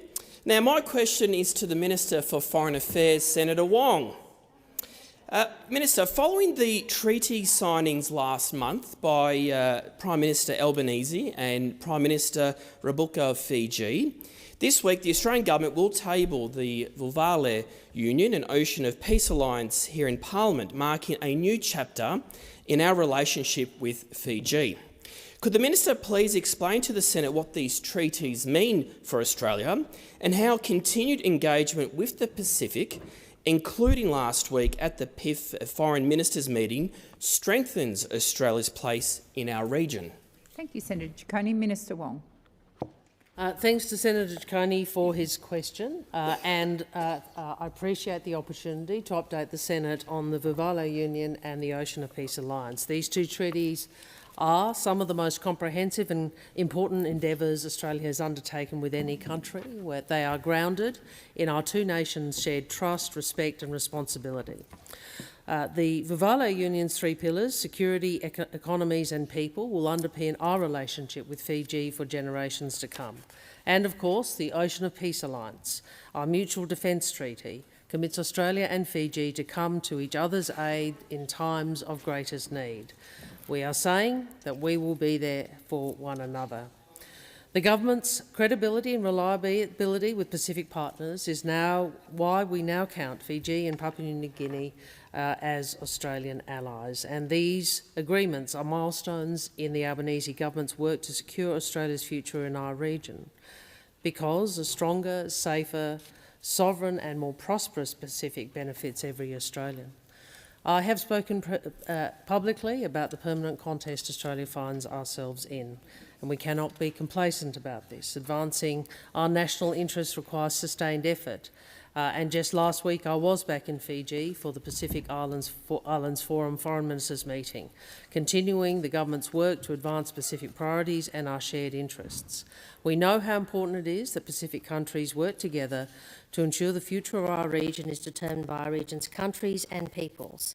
And with new alliances with Papua New Guinea and Fiji, the Nakamal Agreement with Vanuatu, our Whalapila Union with Tuvalu and the Nauru Australian Treaty, Labor continues our work to deliver a peaceful, stable and prosperous Pacific. Thank you, Minister. Senator Giacconi, first supplementary. Thanks a lot, Minister, and thank you, President. As the Minister has previously said, President, Australia must embrace all elements of our national power, including our unique cultural and historic regional ties, to ensure that our place in the region and in the world. Now, how has the Albanese Labor government, Minister, worked to make use of our national advantage, and how has it complemented the government's work to strengthen every single one of our relationships in the region? Thank you, Senator Giacconi. Minister Wong. Thank you, Senator Giacconi. And you refer to the times we face, and they are uncertain and unstable times, and we have to use every tool at our disposal to shape a peaceful, stable and prosperous region. Centuries before Europeans arrived, First Nations people connected Australia with the world. They were Australia's first diplomats and first traders, and this is a source of strategic national advantage. This was highlighted when Yolngu elder Japari Mungarichi stood alongside the Prime Ministers of Australia and Fiji at the signing of the Ocean of Peace Alliance and Vavale Union. Yolngu elders gifted a name from Yolngu Martha, bookmark everyone, to the new forum at our heart of Vavale Union. There is no other country that can emulate or replicate Australia's historical connections to the Pacific and Southeast Asia. And that is why we will keep drawing on the full breadth and depth of Australia's experience and capabilities in order to create a stronger and safer region. Thank you, Minister. Senator Giacconi, second supplementary. Thank you again, President. Now, as the Minister has outlined, the Albanese Labor government is working with the Pacific, and proudly so, to deliver on our shared priorities and work alongside the region. Minister, what has enabled Australia to improve our standing in the region, and what risks are there to this constructive and productive approach? Thank you, Senator Giacconi. Minister Wong. Thank you. Well, we in the Albanese government know that the job of building a safer, more secure region will never be over. And that is why we're using all arms of national power to strengthen Australia's relationships in the Pacific, to continue building trust and to remain a partner of choice. And we have been turning up, listening and working to advance Pacific priorities. We have prioritised Australia's position as the Pacific's largest and most comprehensive development partner, because when Labor came to government, we chose to deliver real change in our foreign policy. And this is why we have made transformational breakthroughs in the Pacific. But we know we have to keep working hard every day. We cannot afford to return to the days of neglect, and we will keep persistently pressing Australia's national interest in our region every day. Thank you, Minister. Senator Patterson. Thank you, Madam President. My question is to the Minister representing the Prime Minister, Senator Wong. Andrew Green at the Nightly has reported today that the Japanese government was surprised to see confidential correspondence to the Department of Prime Minister and Cabinet about the Prime Minister's melon mess leaked to the media. Minister, do you know how the media obtained this sensitive diplomatic correspondence? Thank you, Senator Patterson. Minister Wong. Thank you. Senator Patterson, I would also say to you, as someone who does care about our relationships with the region, and I hope would not be party to putting out really what is misinformation, which is what we have seen from some of those opposite. I would hope that you understand the importance of ensuring we have a strong relationship with Japan. I would encourage you to not participate in the confection of a diplomatic issue, which we are seeing from those less responsible on your side of the Parliament. In relation to what you have raised, I have seen those reports publicly. I don't know what correspondence is being referred to. What I would say is what I said in response to Senator Sharma. The Prime Minister of Japan, Prime Minister Takaichi, is a friend of Australia's and a friend of the Prime Minister. I can say to you that the Prime Minister was personally committed to ensuring that Prime Minister Takaichi felt at home during her visit to Australia, including joining her at the Nara Peace Park. It was a very successful visit. and it is a very important relationship, and I hope it is treated as such by all parties. Thank you, Minister. Senator Patterson, first supplementary. Thank you, President. Will the government launch an investigation into how confidential correspondence from one of our closest and most important partners to the Department of Prime Minister and Cabinet was leaked to the media? Thank you, Senator Patterson. Minister Wong. Senator, I have seen the reports. I don't know what, as I referred to my earlier answer in relation to the correspondence. What I would say to you is we have a very close and trusting relationship with the Government of Japan. Thank you, Minister. Senator Patterson, second supplementary. Thank you, President. Minister, isn't it true that in a desperate attempt to clean up the Prime Minister's self-inflicted melon mess, the government is now risking a critical bilateral relationship by leaking confidential correspondence? Wouldn't it be easier for the Prime Minister to just admit he got it wrong and say sorry? Thank you, Senator Patterson. Minister Wong.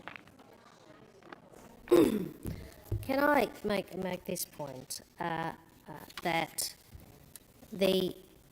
I am answering the question. Thank you for the advice. I appreciate it. The risk to relationships is borne by all parties in this chamber, and there are those opposite who have engaged, who are so desperate to score political points that they are confecting a diplomatic issue to do so. And really, we've seen that. We've seen that with Senator Cash's public statements, and I would invite those opposite to, with the government, engage in bipartisan support of the Japan relationship, which is what it has historically enjoyed. Senator McGrath, come to order. Senator Waters. Thanks, President. My question is to the Minister representing the Prime Minister, Senator Wong. Last week, we heard damning evidence about the predatory behaviour of gambling corporations, grooming people with a gambling addiction to keep betting, and letting streaming services continue to advertise with no limits. Yet today, we're hearing media reports of a deal between Labor and the Liberals to pass weak gambling reforms that do not fully deal with the recommendations in the Murphy report. How can you sleep at night doing a deal with the Liberals to pass gambling reforms that protect gambling corporations' profits, rather than delivering evidence-based policy that protects people? Thank you, Senator Waters. Minister Wong. Well, the focus of the reforms that the government has brought forward is the protection of Australians. I think that is something we all wish to do. I appreciate you don't agree with some of the current policy, and you certainly don't agree with us talking to the coalition in order to pass legislation.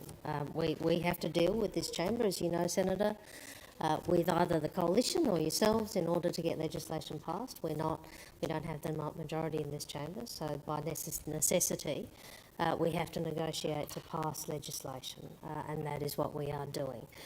We do believe that it is important to move forward in this legislation. We want to be able to break the connection between live sport and gambling advertising. We want to ban gambling advertising during live sports broadcasts. We want to ban gambling ads on radio during school pick-up and drop-off time. And we want to ban stadium advertising, jersey advertising and the use of celebrities. I understand that there have been constructive discussions both with the Greens and the opposition.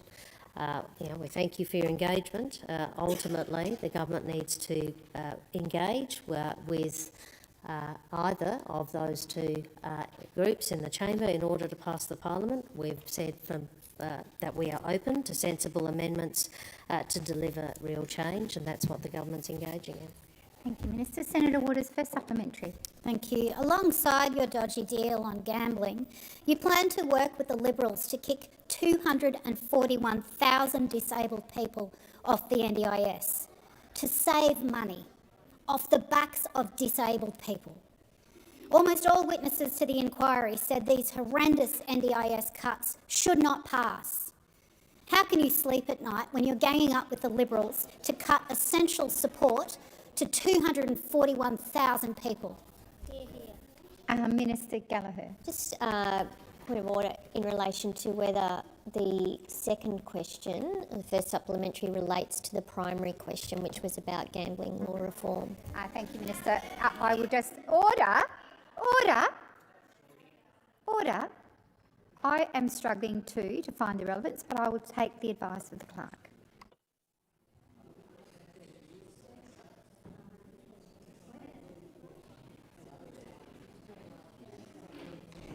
My advice is there isn't a connection, but I will invite Minister Wong to answer the question in a way that she thinks is relevant. Thank you, Senator Waters.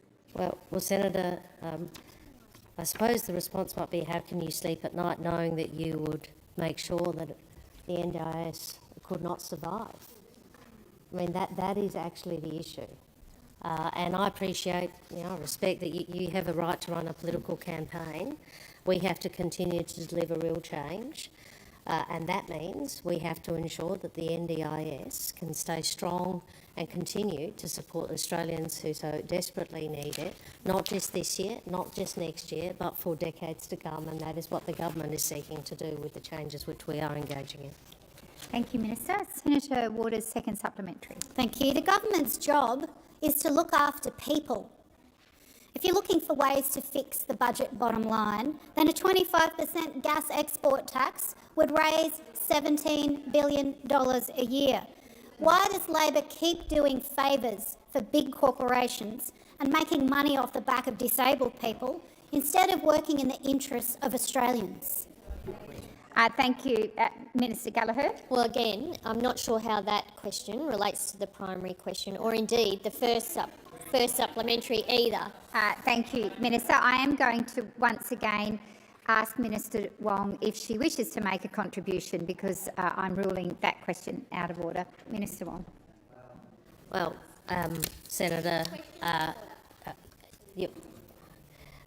we've addressed this previously. I would make this point to you, Senator. You make a whole range of personal assertions about people's motivation. We are always motivated. Yes, you are. Motivations of the Labor Party and the Labor government. The Labor government is motivated to try and work to deliver real change for Australians who are experiencing cost of living pressure now, to deliver real change on national security and foreign policy, to deliver real change on the economy, to deliver real change on housing, to deliver real change so that we can continue to deliver a strong Medicare system and a strong NDIS, not just now, not just next year, but in decades to come. That is what we are motivated by. Thank you, Minister. Senator Dowling, welcome back. Great to be back, President. My question is to the Minister for Finance, Senator Gallagher. A responsible approach to the budget has allowed the Albanese Labor government to deliver another tax cut for every taxpayer from 1st of July. We've delivered wage increases for around 3 million workers and increased payments for 2.6 million Australians who need them most. Can the Minister update the Senate on how the government's responsible approach to budget management is delivering cost of living relief for Australians and continuing to build the services and support Australians rely on? Thank you, Senator Dowling. Minister Gallagher. Thank you, President. I thank Senator Dowling for the question, and welcome back, and congratulations on the new member of the family. We can't wait to meet her when you bring her to Canberra. And in relation to the question, we have, just in the last week or so, seen that S&P Global have endorsed the government's responsible economic and fiscal management by reaffirming Australia's AAA credit rating. And we remain one of only 9 countries with a AAA sovereign credit rating from all 3 major rating agencies. And indeed, I think in that report, S&P, and I was hoping for a question about the S&P report from those opposite, but it wasn't their first question that they wanted to run to. But S&P said Australia's fiscal performance is sound and Australia has modest public debt by international standards. It specifically calls out the government's ambitious tax and saving reforms for helping improve Australia's fiscal position over the next decade. And that is because we know that we had to, once we inherited a budget mess from those opposite who had doubled the debt before the pandemic hit, and also had failed to address key areas of pressure on the government's budget, that we had to find savings in order to be able to meet some of those demands in NDIS, in early childhood education and care, in health, in aged care, in defence. Almost every area of government had a level of unmet need because those opposite, when in government, failed to do the policy thinking or the delivery in any of those areas to make sure that our national interest was being protected.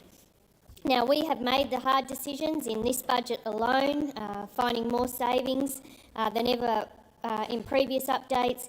We've lowered the debt and we've lowered the interest on that debt to allow us to meet some of these other pressures. Thank you, Minister. Senator Dowling, first supplementary. Thank you for that triple A-rated answer, Minister.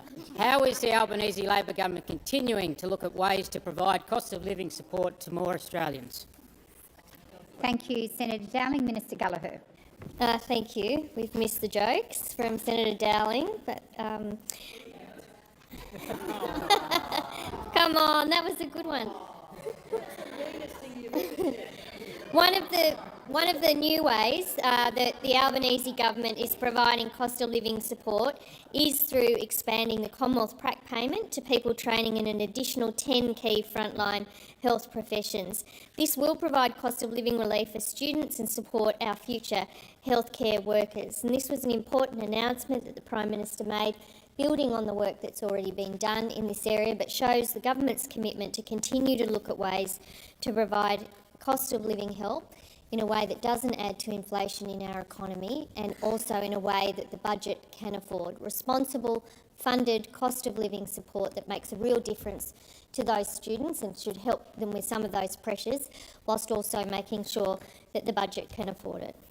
Thank you, Minister. Senator Dowling, second supplementary. Since the Albanese Labor government was elected, significant investments in Medicare have been made. How have these investments provided cost of living assistance through a stronger Medicare system? Thank you, Senator Dowling. Minister Gallagher.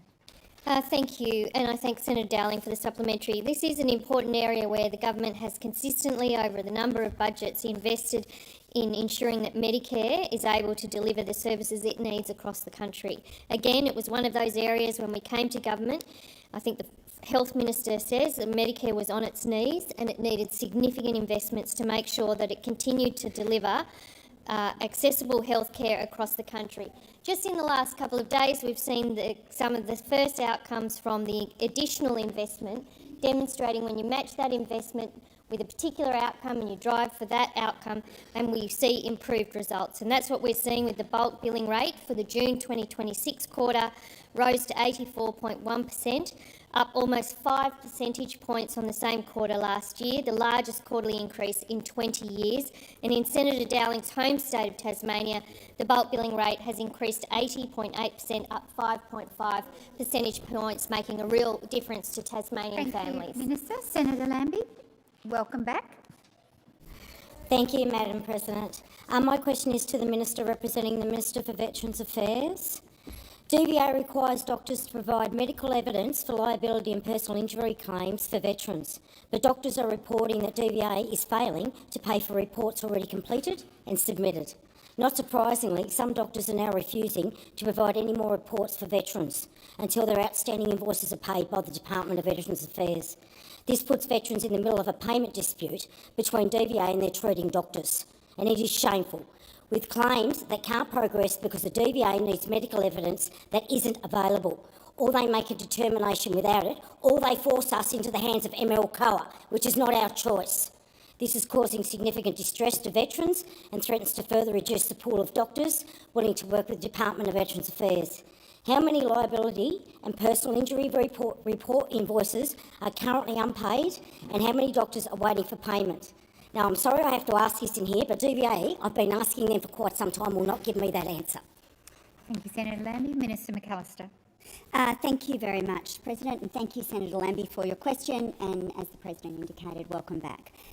Senator, you ask a very specific question around the number of invoices that are presently being processed and any indication about the time taken to process invoices submitted by our medical staff to DVA. I don't have that information with me, and if I can locate anything of that kind, I'll return to the chamber. I think more broadly, of course, the government does want to see claims handled well and the experience for veterans improve. I think we've demonstrated our bona fides in coming to government and making very significant investments in the claims handling architecture for DVA because we recognise that the previous arrangements were totally unsatisfactory. This has seen very significant improvements in the time taken for veterans to be able to access benefits because we want veterans to have a positive experience and we want our veterans to feel supported. As I've indicated, I don't have specific information about the issue that you raised, but if I do have anything, I can return at some future moment. Thank you, Minister. Senator Lambie, first supplementary. Thank you. From the discussions I've had with doctors, I'm aware of dozens of outstanding invoices, and DVA is not engaging with those doctors to resolve the basis for withholding payment. My office has raised the issue with the Minister's office on multiple occasions, yet veterans and doctors are still waiting. If a private business knowingly receives goods or services without paying for them, it might be considered theft. It's definitely not okay. What does DVA consider waiting months for payments to pay their doctors acceptable? Thank you, Senator Lambie. Minister McAllister. Thank you, President. Senator Lambie, as I indicated in my response to your primary question, I don't have the factual information that you refer to in your question. I will return to the chamber if there is any further information I can provide. Thank you, Minister. Senator Lambie, second supplementary. Thank you. DVA has failed to pay medical practitioners for liability and personal injury reports, with some invoices outstanding for months. Why should doctors carry DVA's financial burden? Will the Minister commit today to pay the outstanding invoices and the interest due on those invoices as per the government's supplier pay on time or pay interest policy?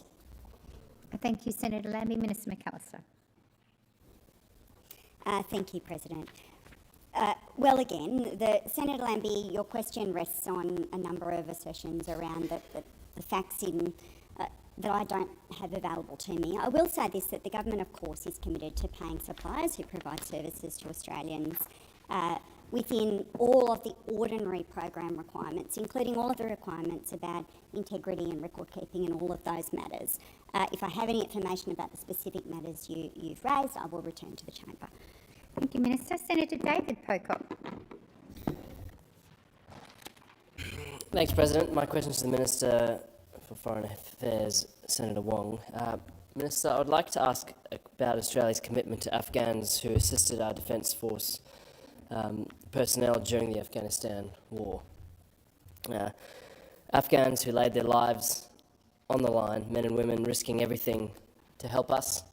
Despite our country's commitment to protect them in return for their service, too many have been left behind.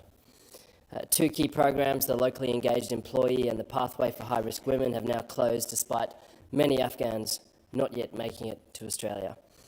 You set out the principle yourself in this chamber in October 2023. Australia should stand by those who help us. Minister, is the government satisfied it has kept its word in getting the people who served Australia to safety? Thank you, Senator Pocock. Minister Wong. Thank you, Senator Pocock. And I do appreciate the question very much. It does give me the opportunity to talk a little bit about one of the programs you identified, the Locally Engaged Employee Program, and the mess that was in when we came to government. I'll just make this point. It was, I think we all recall the fall of Kabul, and unfortunately there were too many Afghan citizens who worked for Australia or who were engaged in development projects or in other ways which put them at risk, who were not processed by the Australian government prior to our withdrawal. And I asked many questions about that in opposition. I got answers that that ministers saw it as a moral responsibility, a moral imperative, that their words did not match their actions did not match their words. And when we came to government, we saw, frankly, a mess when it came to the locally engaged employees' applications. I commissioned a report, a review of that by Rosemary Huxtable. I'm sorry, I think it was actually a different, I'll come back on the name. I think that was another report. And then we acted in line with all of the recommendations. And in fact, as Foreign Minister and other ministers in the portfolio, we have certified more than 660 applications from Afghan locally engaged employees, which is more than the total approved under all previous foreign ministers combined since the program began. As at the 27th of July 2026, 2,059 Afghan LEE have been certified. Over 5,700 have arrived in Australia. This comprises of... Thank you, Minister. The time for answering has expired. Senator Pocock, first supplementary. Thank you, President, and thank you, Minister, for that. I've heard from veterans who talk about the guilt that they felt coming back to Australia while their Afghan colleagues and friends were left behind. One man, unnamed for his safety, served beside our soldiers in Uruzgan, and his case sat untouched for 6 years until a Taliban bomb left him fighting for his life. He almost died waiting for that decision. Will the government commit today to bringing every certified locally engaged employee home? Thank you, Senator Pocock. Minister Wong. Thank you. It was Ms Vivian Tom who did the report, THOM. I apologise for mixing up the two reports which were certified at the same time. Can I indicate the way in which the locally engaged employee program works is that those persons are then considered under Australia's wider humanitarian program and have a certain status as having been certified as an LEE under that program. More than 40% of total offshore humanitarian program visa grants over the last 4 years have been to Afghan nationals. We've in fact granted more visas under that program to Afghan nationals than any other nationality. After 5 years on from the fall of Kabul, can I say clearly our thoughts are with the people of Afghanistan as well as the Afghan community here in Australia. Thank you, Minister. Senator Pocock, second supplementary. Thanks, President. Thank you, Minister. Minister, these people have waited years. Why should they have to wait? This was a commitment that we gave to them as a country. They helped our troops, and we said that we would in turn help them. Is there a timeline on ensuring that all of them get to Australia?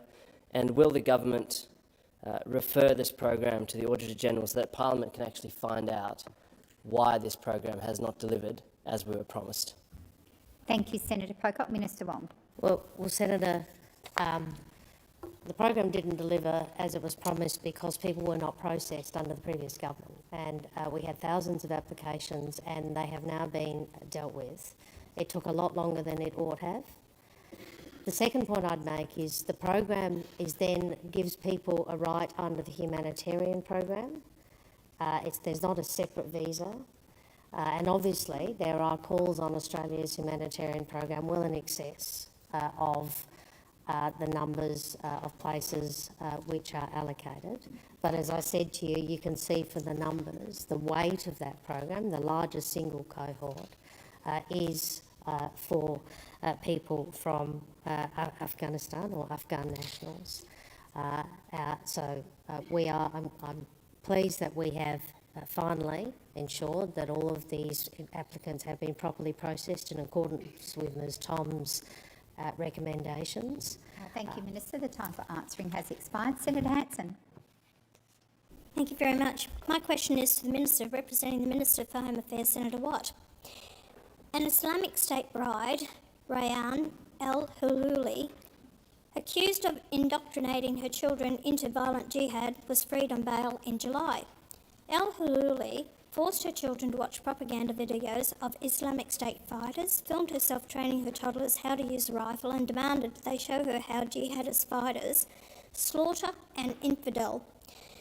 She faces charges of being a member of a terrorist organisation and entering a declared conflict zone after allegedly fleeing Melbourne to join the Caliphate in 2014.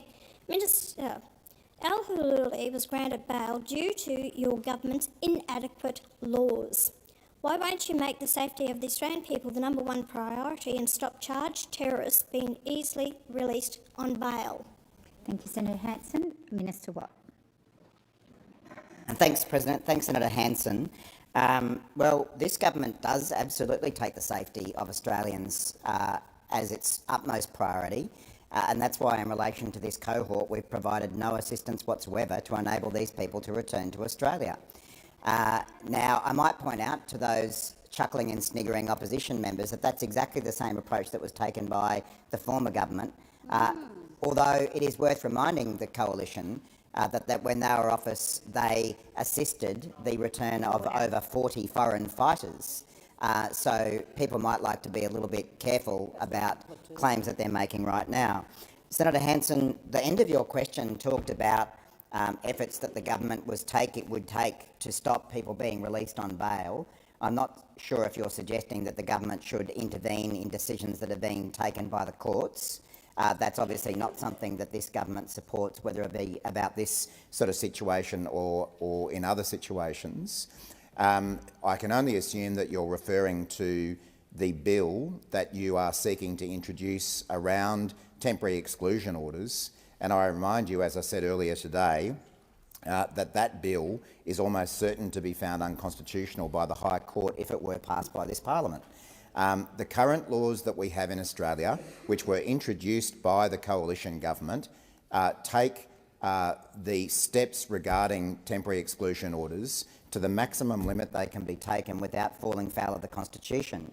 And it's this government's view that we should not be passing laws that we know are unconstitutional, that we know will be struck down by the High Court, and that we know actually put the safety of Australians at greater risk rather than removing that risk, and that is the approach that we are going to continue to take. Thank you, Minister. Senator Hanson, first supplementary. Thank you very much. Well, Minister, we know that the courts actually look at legislation that's in place to actually make decisions, so therefore I'll go back to the laws. And it was under, well, you're in your 5th year in government and you knew these ISIS brides were returning to Australia. You knew foreign fighters were going to be charged with crimes in Australia, and yet you've done nothing to actually address that. And when you talk about the bill, you haven't even seen the bill. So how can you say it's unconstitutional? So I ask you, Minister, what legislation have you passed the time for asking your question has expired. Please resume your seat. Minister Watt. I think Senator Hanson's conclusion to the question was about steps that the government would take to stop these types of people being released on bail. And again, we're not going to intervene in the independent decisions of courts. We are going to ensure that Australian laws are as tough as they possibly can be in relation to this group of people, and they are. We have obviously considered what further steps can be taken around these laws, and the consistent advice is that any extension of the current laws around temporary exclusion orders or anything related to it would be knocked over by the High Court. And that would actually put the safety of Australians at greater risk. Now, Senator Hanson, I might remind you that when this government has attempted to take steps to keep Australians safe by, for example, passing laws to deport hate preachers, the One Nation Party voted against those laws. So when you've had an opportunity to stand up for Australian safety on migration matters, you've decided to vote against that. Thank you, Minister. Senator Hanson, second supplementary. Thank you. Minister, Labor has been dishonest about blocking ISIS brides from returning to Australia. You've been dishonest about whether accused terrorists can be stopped from getting bail. Another 13 suspected ISIS fighters could be freed from an Iraqi jail soon. How can the Australian people trust you will attempt to stop these ISIS fighters and sympathisers from returning back to Australia? Thank you, Senator Hanson. Minister Watt. Well, Australians can certainly trust that this government will operate in line with Australian laws, we'll take the toughest possible action that we can under laws that are constitutional. Now, Senator Hanson talks a bit about dishonesty. I reckon what's dishonest is telling battlers that you're standing up for them and coming in and voting against wage rises. I reckon what's dishonest is saying we need more homes and blaming migrants for housing issues and then voting against more housing. I think that's dishonest. I think that's what's dishonest is telling battlers that you're standing up for their health care and voting against a government that passes laws to provide more health care. That's what dishonesty is. That's what One Nation are. They are fundamentally dishonest when it comes to standing up for Australian battlers. They say they do one thing, they come down here and they vote with the Liberals, and that's because they are effectively the same. We know that One Nation can only enter government in partnership with the Liberals. We know that the Liberals can only enter government in partnership with One Nation, and that would be a disaster for working people and the people One Nation claims to represent. Senator Grogan. Thank you, President. My question is to the Minister representing the Minister for Employment and Workplace Relations, Senator Watt. I'm very proud to be a member of a Albanese Labor government that's delivering real change for Australian workers.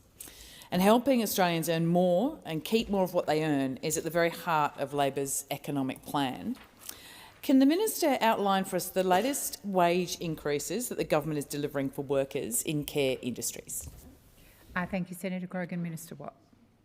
Thanks, President, and thanks Senator Grogan, who, along with pretty much everyone in the Labor caucus here, has a proud record of standing up for the wages of Australian workers, something that can't be said for anyone from around there right through to— oh no, they've gone because they don't bother turning up for question time. Minister Watt, we don't refer to whether senators are in or out the chamber. Okay, we'll just talk about attendance at estimates instead. Higher wages is one of the best ways to help people with the cost of living, and that's what we're delivering for workers around the country. Wages for all workers are up due to the Albanese Labor government's workplace law reforms, and we've taken action to support workers in the care sector who've been undervalued for too long. Earlier this month, the government was proud to back the aged care nurses who look after our loved ones through another wage rise. Since we came to office, aged care workers have now received 5 wage increases because we believe these workers should be properly valued for the care they provide to our older Australians. This means that since we came to government in 2022, aged care nurses will have seen their pay increase by up to $36,000 per year. Supporting better wages and looking after workers is at the heart of our commitment to deliver real change for Australians, because these workers deserve more than our gratitude. They deserve fair pay for the essential work they do. This investment recognises the big contribution that nurses in aged care make to our economy and community, and will help to create a bigger incentive for young Australians looking for a rewarding career to choose aged care careers in the future. Better pay for aged care nurses means better care for older Australians. Our record boost to wages is making it easier for aged care homes to attract and retain nurses, ensuring older people can access higher quality, more consistent care. After a decade of decay under the Coalition, aged care workers deserved better pay, and in 4 short years, Labor has delivered exactly that. This latest pay rise builds on our work to get wages moving and strengthen the sector for years to come. Thank you, Minister. Senator Grogan, first supplementary. Thank you, President, and thank you to Minister Watt for outlining that for us. The Albanese Labor government has put gender equality at the heart of the Fair Work Act. How has the government's investment in boosting wages in the care sector helped to narrow that gender pay gap? Thank you, Senator Grogan. Minister Watt. Thanks, Senator Grogan. Well, under the Albanese Labor government, the gender pay gap is at its lowest level on record. Australian women are now earning more than $250 a week more than they were before we came to government. We've invested more than any previous government. Oh, sounds like Senator Canavan's got a problem with that. We've invested more than any previous government to ensure workers in female-dominated occupations like aged care and early childhood and education and care are compensated appropriately to deliver the world-class care our parents, grandparents and kids deserve. Of course, there are some people in this place who think that women should continue being paid less than men over the course of their careers. Senator Hanson thinks the gender pay gap is all smoke and mirrors, as she said at the press club in July, and she's even said that women, quote, get themselves pregnant for the money. Now, this coming from the party that the Liberals want to form government with, because we all know that One Nation can't win without the Liberals and the Liberals can't govern without One Nation. Thank you, Minister. Senator Grogan, second supplementary. Thank you, President. Australians are doing it tough right now, and cost of living pressures continue to impact families all around the country. Boosting wages of working Australians is one of the best ways to help those people with cost of living pressures. Can the Minister please tell us why it is important to keep wages increasing, and what are the barriers to further wage increases into the future? Thank you, Senator Grogan. Minister Watt. Thanks, Senator Grogan. Well, this latest pay increase for aged care workers means that since 2022, a registered nurse on the most common pay level will have seen their pay increase by more than $36,000 a year, while an enrolled nurse in aged care will have seen their wage go up by almost $32,000 per year. Our aged care nurses do an incredible job, and they deserve every dollar of this pay rise that Labor is delivering. Just like our amazing early childhood educators, who've also received pay rises from this government over the past few years. And the truth is, the only barrier to further wage rises for those or other workers in Australia is a Liberal One Nation coalition government. Because when asked if these pay rises for female care workers were necessary, Senator Hanson said, "Didn't they get a pay rise not so long ago?" And then added, "Do we even need these services?" That's the kind of attitude that One Nation and their Liberal counterparts have towards Australian working people. It would mean lower wages, a harder life for Australian workers, and we are not going to stand for it. Senator Canavan. Thank you very much, Madam President. My question is to the Minister representing the Prime Minister, Senator Wong. Minister, since Labor's May budget, Westpac says that new home loan applications have fallen by 20%, while the National Australia Bank reports demand for new loans down 15%. Will the government now admit that its property taxes have damaged confidence, and will it immediately remove its taxes to restore economic certainty? Thank you, Senator Canavan. Minister Wong. Thank you, President. I thank Senator Canavan for the question, and Senator Canavan speaks about taxes, and I do remind Senator Canavan that he was part of a coalition that went to the last election with a mandate for a commitment to higher taxes. Well, Senator, I would just make the point. You committed to higher taxes, and so I think. Minister Gallagher. I was going to say it's very hard to hear the answer to the question from those opposite interjecting. It is indeed. I am going to... just a moment. Senator McKenzie, you need to withdraw. Withdraw. Senator McKenzie, I would like you to stand properly and withdraw. And I withdraw. Thank you. And I would ask those on my left to allow me to hear what the minister has to say. Order. Order. Order. Minister Wong, please continue. Those opposite might want to play the outrage, but I make the point again. You went to the election under the senator who is now a deputy leader of the Liberal Party, being very clear that you would increase taxes, and now you come into, you tell people you don't want to increase taxes. So I do. Order. Order. Minister Watt. Point of order, just persistent interjection from Senator McKenzie, President. Yes. I have called the chamber to order. Senator McKenzie, I'm asking you. Order. Order. Order. Order. Order. Minister Wong, please continue. Would you, perhaps the two of you would like a debate by yourselves in the Senate. What do you reckon? The other point I'd make, Senator, is that it is important to continue to work to improve people's economic position. I would make the point that annual nominal wages have gone above 3% for 15 quarters in a row. That is the longest streak in more than a decade and a half. I don't believe they grew above 3% under the coalition, and we all know the coalition's position on minimum wages. And the gender gap is at an all-time low, and I know, Senator Canavan, you yourself have made comments in particular about where you were somewhat dismissive of the gender pay gap, but narrowing it actually means better outcomes for women across this country.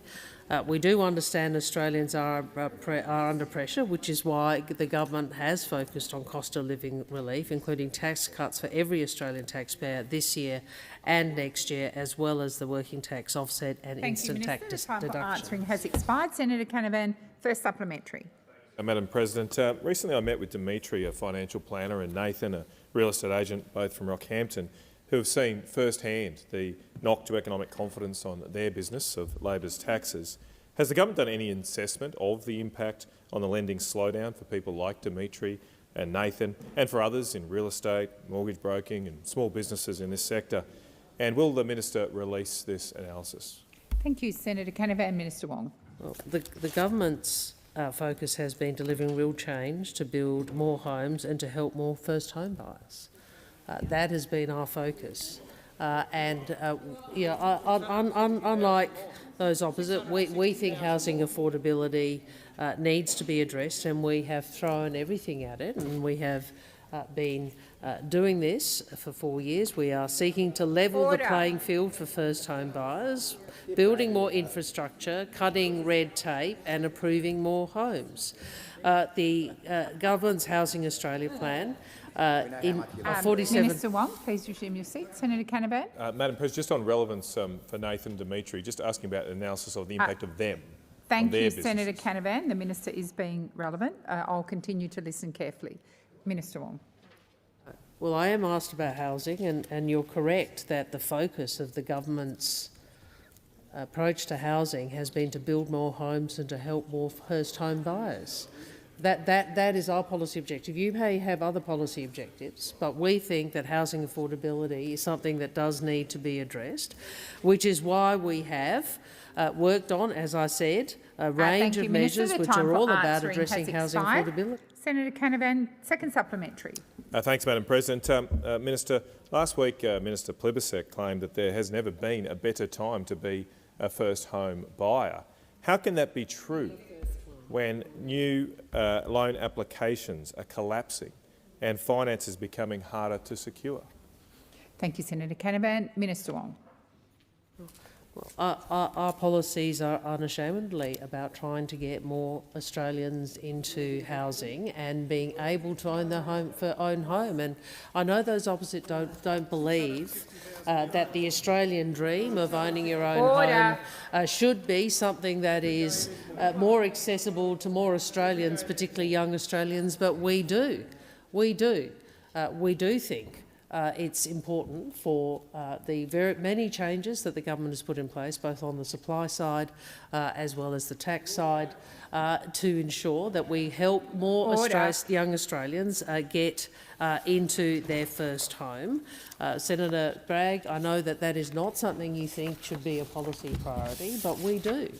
We think we want more Australians who have access to the Australian dream that I assume that people in this chamber have had access to, which is the capacity to own your own home Thank you, Minister. and to build the time a life. for answering has expired. Senator Marielle Smith.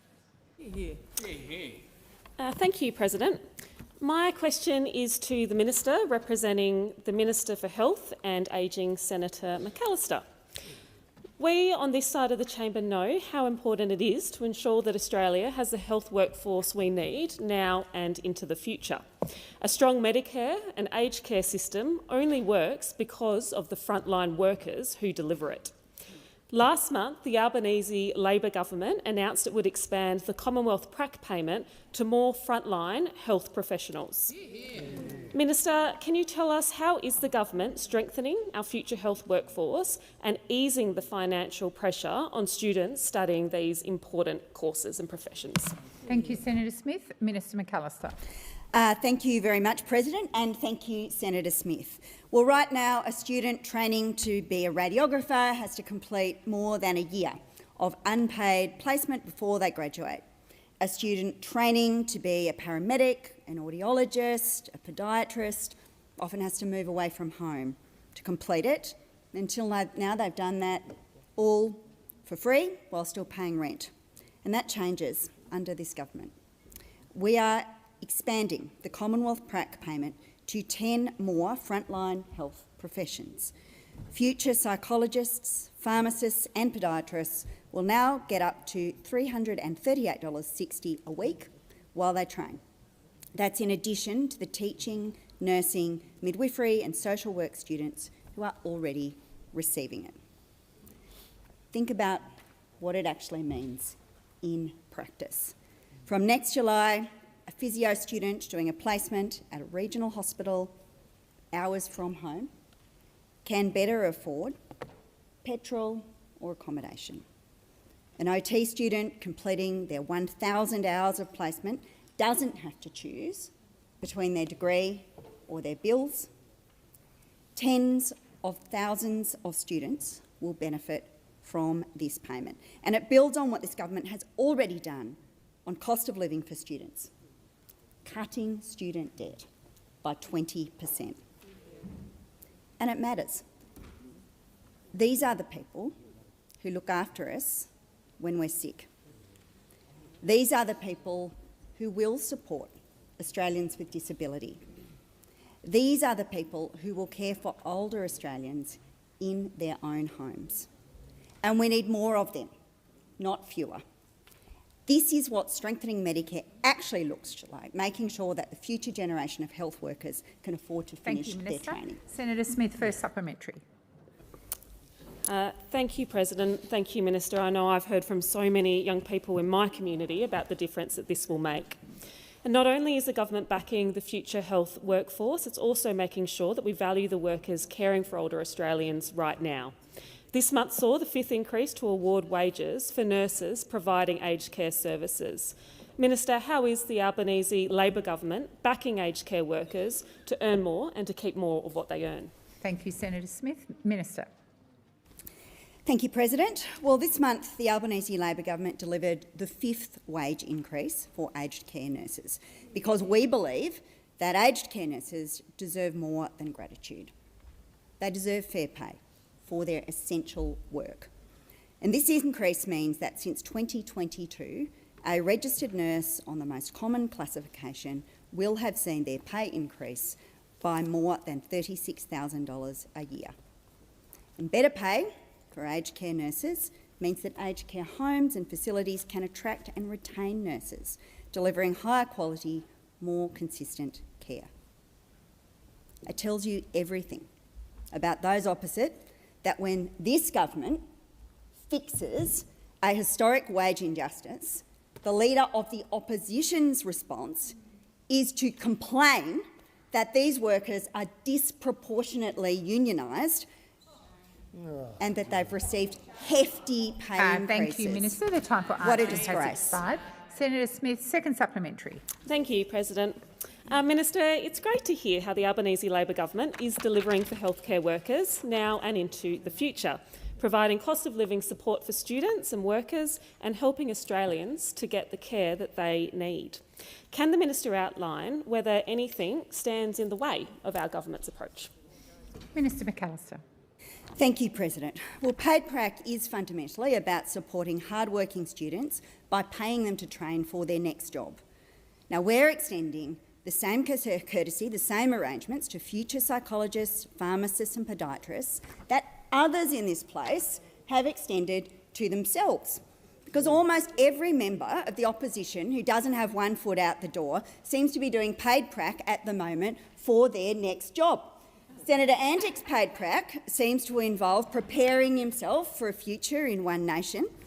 Senator Mackenzie doing some paid prac in marketing. She's got very strong views about how One Nation should be spending their advertising budget and in what seats. And honestly, who knows what the Shadow Treasurer is actually training for, but it's certainly not his current role. He's off on Sky explaining that he sees himself as Tigger from Winnie the Pooh.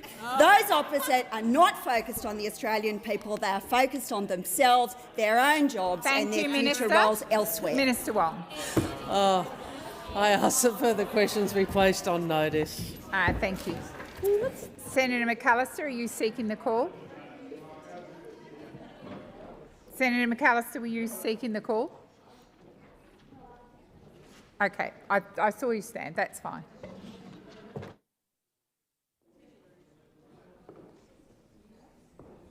The new.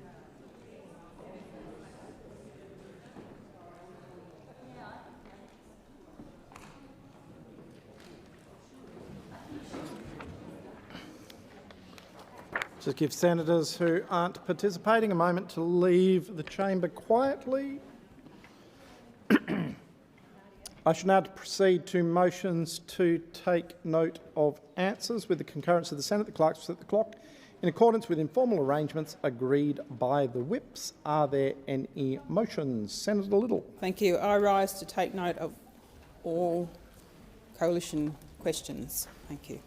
You have the call, Senator Little. Well, it is dishonest and delusional to suggest that the housing market is doing well under Labor, that they're fixing housing in Australia. The evidence says different, and you're not fooling anyone who's out there in the market currently. Westpac mortgage applications fell 20%. Investor housing credit growth is forecast to drop from 9.1% this year to 4.4% by 2028, driven by higher rates and Labor's policy changes. Auction clearance rates for week finishing 1st of August were 46.7% in Adelaide, my home state. That's down from 74.5% in the same week last year. That's not an improvement. That's going backwards. House prices must become more affordable for young Australians, but the answer isn't to crash the family home. It's lowering inflation, lowering rates, rising real wages, more homes and more opportunity, and less spending by those opposite. A housing minister floating a 10 to 20% price correction, well, that's not a housing plan. It's a warning to every family with a mortgage and every young Australian eyeing the market. You're not helping first-home buyers. It's smashing their confidence, hitting investment, pushing up rents, building fewer homes and making it harder for them to get ahead, not just in the home purchase, but in saving for the home too. The only thing that Labor is actually building is excuses. Labor's toxic taxes have acted like a wrecking ball on the housing market. More borrowing capacity for first-home buyers doesn't mean more affordability. It means higher repayments for life and higher prices. You've bought 1.4 million people, roughly the population of Adelaide, with 90,000 more planned to arrive in the next 2 years, stoking demand while housing shrinks. You're not building the houses that you said you would build in the budget. You're building less homes, 35,000 less. And rents? Well, on page 159, you said the reforms are likely to have a small impact on rents with an expected increase of less than $2 a week. That's not what's actually happening. In places like Sydney, independent economists estimate rents could rise by up to $160 a week in Sydney and $130 a week in Melbourne. When investment is driven out of the rental market, landlords pass on the costs. Fewer rentals mean fewer rents and higher rents. I don't understand why Labor doesn't get that. It's economics 101. It's pretty simple. When you don't build the houses, when you build more people, bring more people in, when you make it more costly to buy that house because the cost of living continues to go through the roof, and with that, interest rates and the cost of servicing that mortgage continues to remain high, you're not being affected positively, you're being affected negatively. That's the impact on housing under Labor. That's the impact on all Australians. Senator You're leaving people Little, behind. Your time has expired. Senator Brown. Thank you, Deputy President. I also rise to take note of answers. And listening to those opposite on housing, you would think that they've just discovered the housing crisis yesterday. For years, under their watch, house prices ran away from wages. They watched younger Australians get locked out of home ownership. They watched investors enter auctions with tax advantages that a young couple trying to buy their first home simply did not have. And their answer was always the same: do nothing. Now that a Labor government has actually changed the system, suddenly the Liberals, the Nationals and One Nation have discovered an interest in housing. They're very good at defending the status quo. They are very good at finding something to complain about, but they are not very good at explaining how a young Australian is supposed to buy their first home under the system they want to protect. We make no apologies for backing first home buyers. For 25 years, house prices grew at around twice the rate of incomes. That was not sustainable. So we have reformed negative gearing and capital gains tax because the system needed to be fairer. Treasury modelling shows that these changes will help about 75,000 more Australians move from renting into owning their own home. This is what this debate should actually be about. We are building more homes and levelling the playing field for first home buyers. Too many Australians, as I've said, were feeling like the housing is stacked against them, especially young Australians. We've built the most ambitious housing agenda in generations, and we're building it, and we're building on this plan. So this plan that this government has implemented, as I've said, the most ambitious housing agenda in generations, is not supported by those opposite. They don't come in here and support more housing.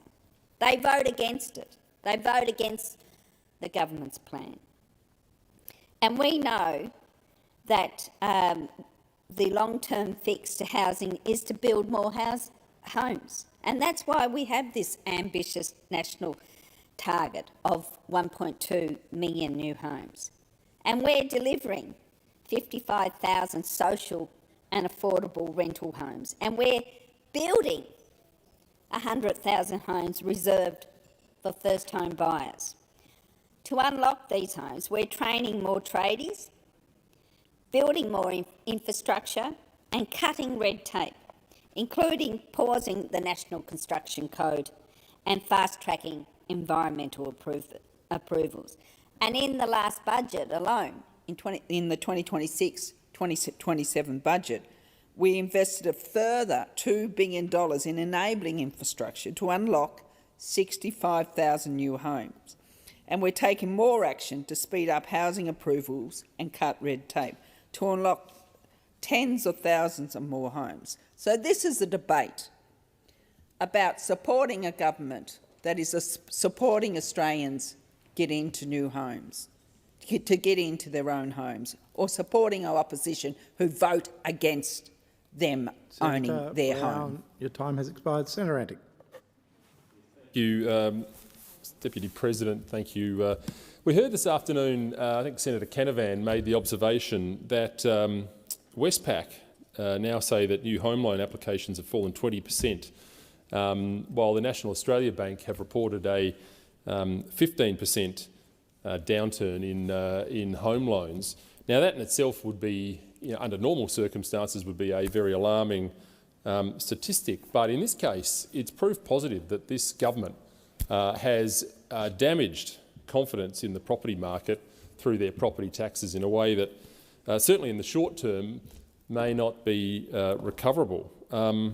It doesn't really feel like there has never been a better time to be a first home buyer, like Minister Plibersek has told us.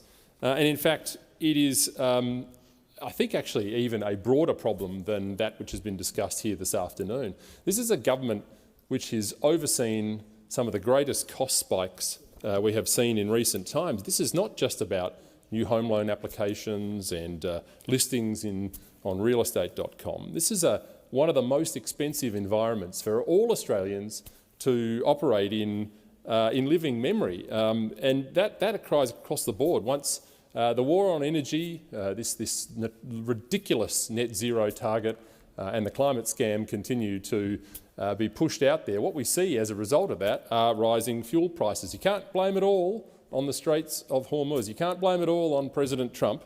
Unfortunately, that's an undergraduate approach to what is really happening here. So the environment itself is just completely counterproductive to building homes. If you get through all the state imposts, the development applications, the energy ratings, the local government approvals, ask any person that's in the building game what they think about the current regulatory environment. That's the sort of thing that could be fixed with the snap of the fingers of this government. We've seen how they like to guillotine laws through when it suits them. They could fix this overnight.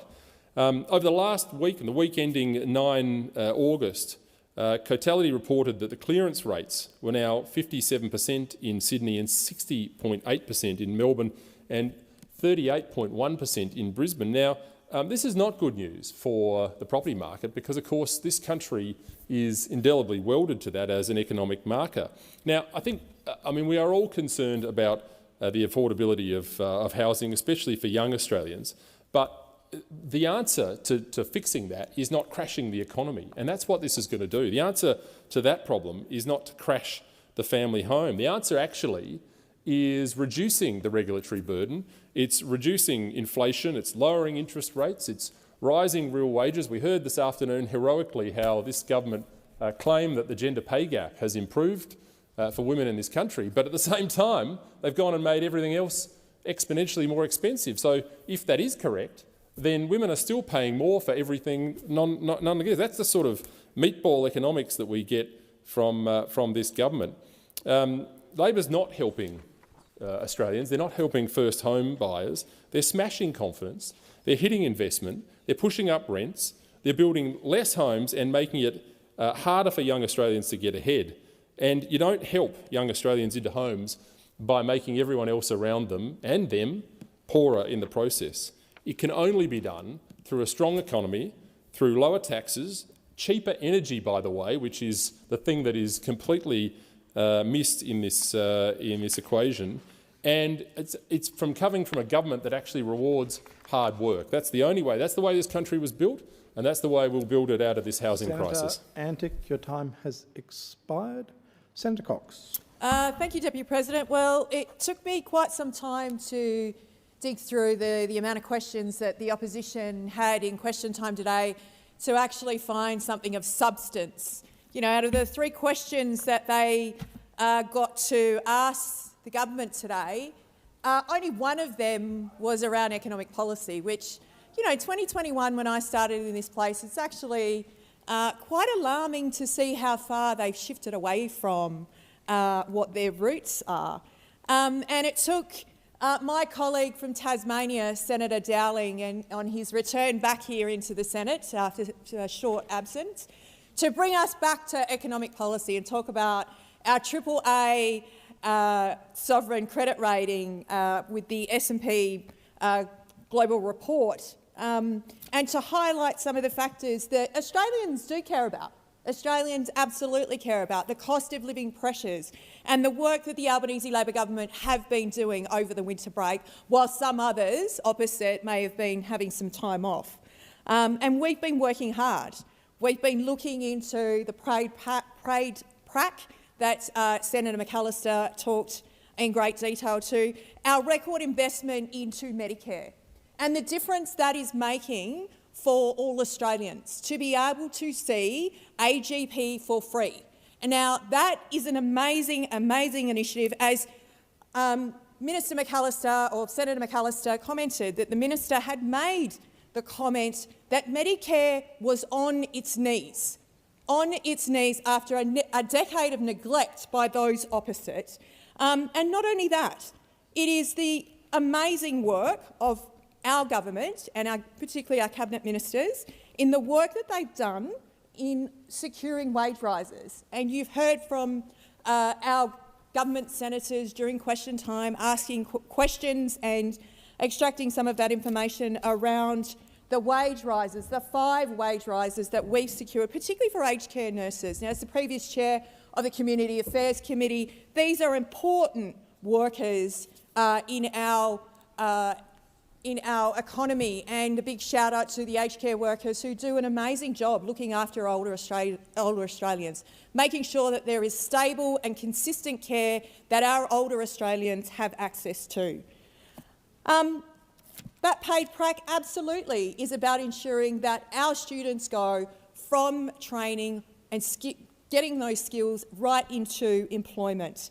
Now, also in the report on our credit rating, there was a reference to fuel security. I'm glad that Senator Antic opposite just mentioned that, and it actually has a sentence in there praising the Albanese Labor government in shoring up its fuel security. And I want to thank our cabinet ministers in particular, Minister Wong, Minister Farrell, Minister King from the other places, our resources minister, who absolutely went out hard and did all of those things.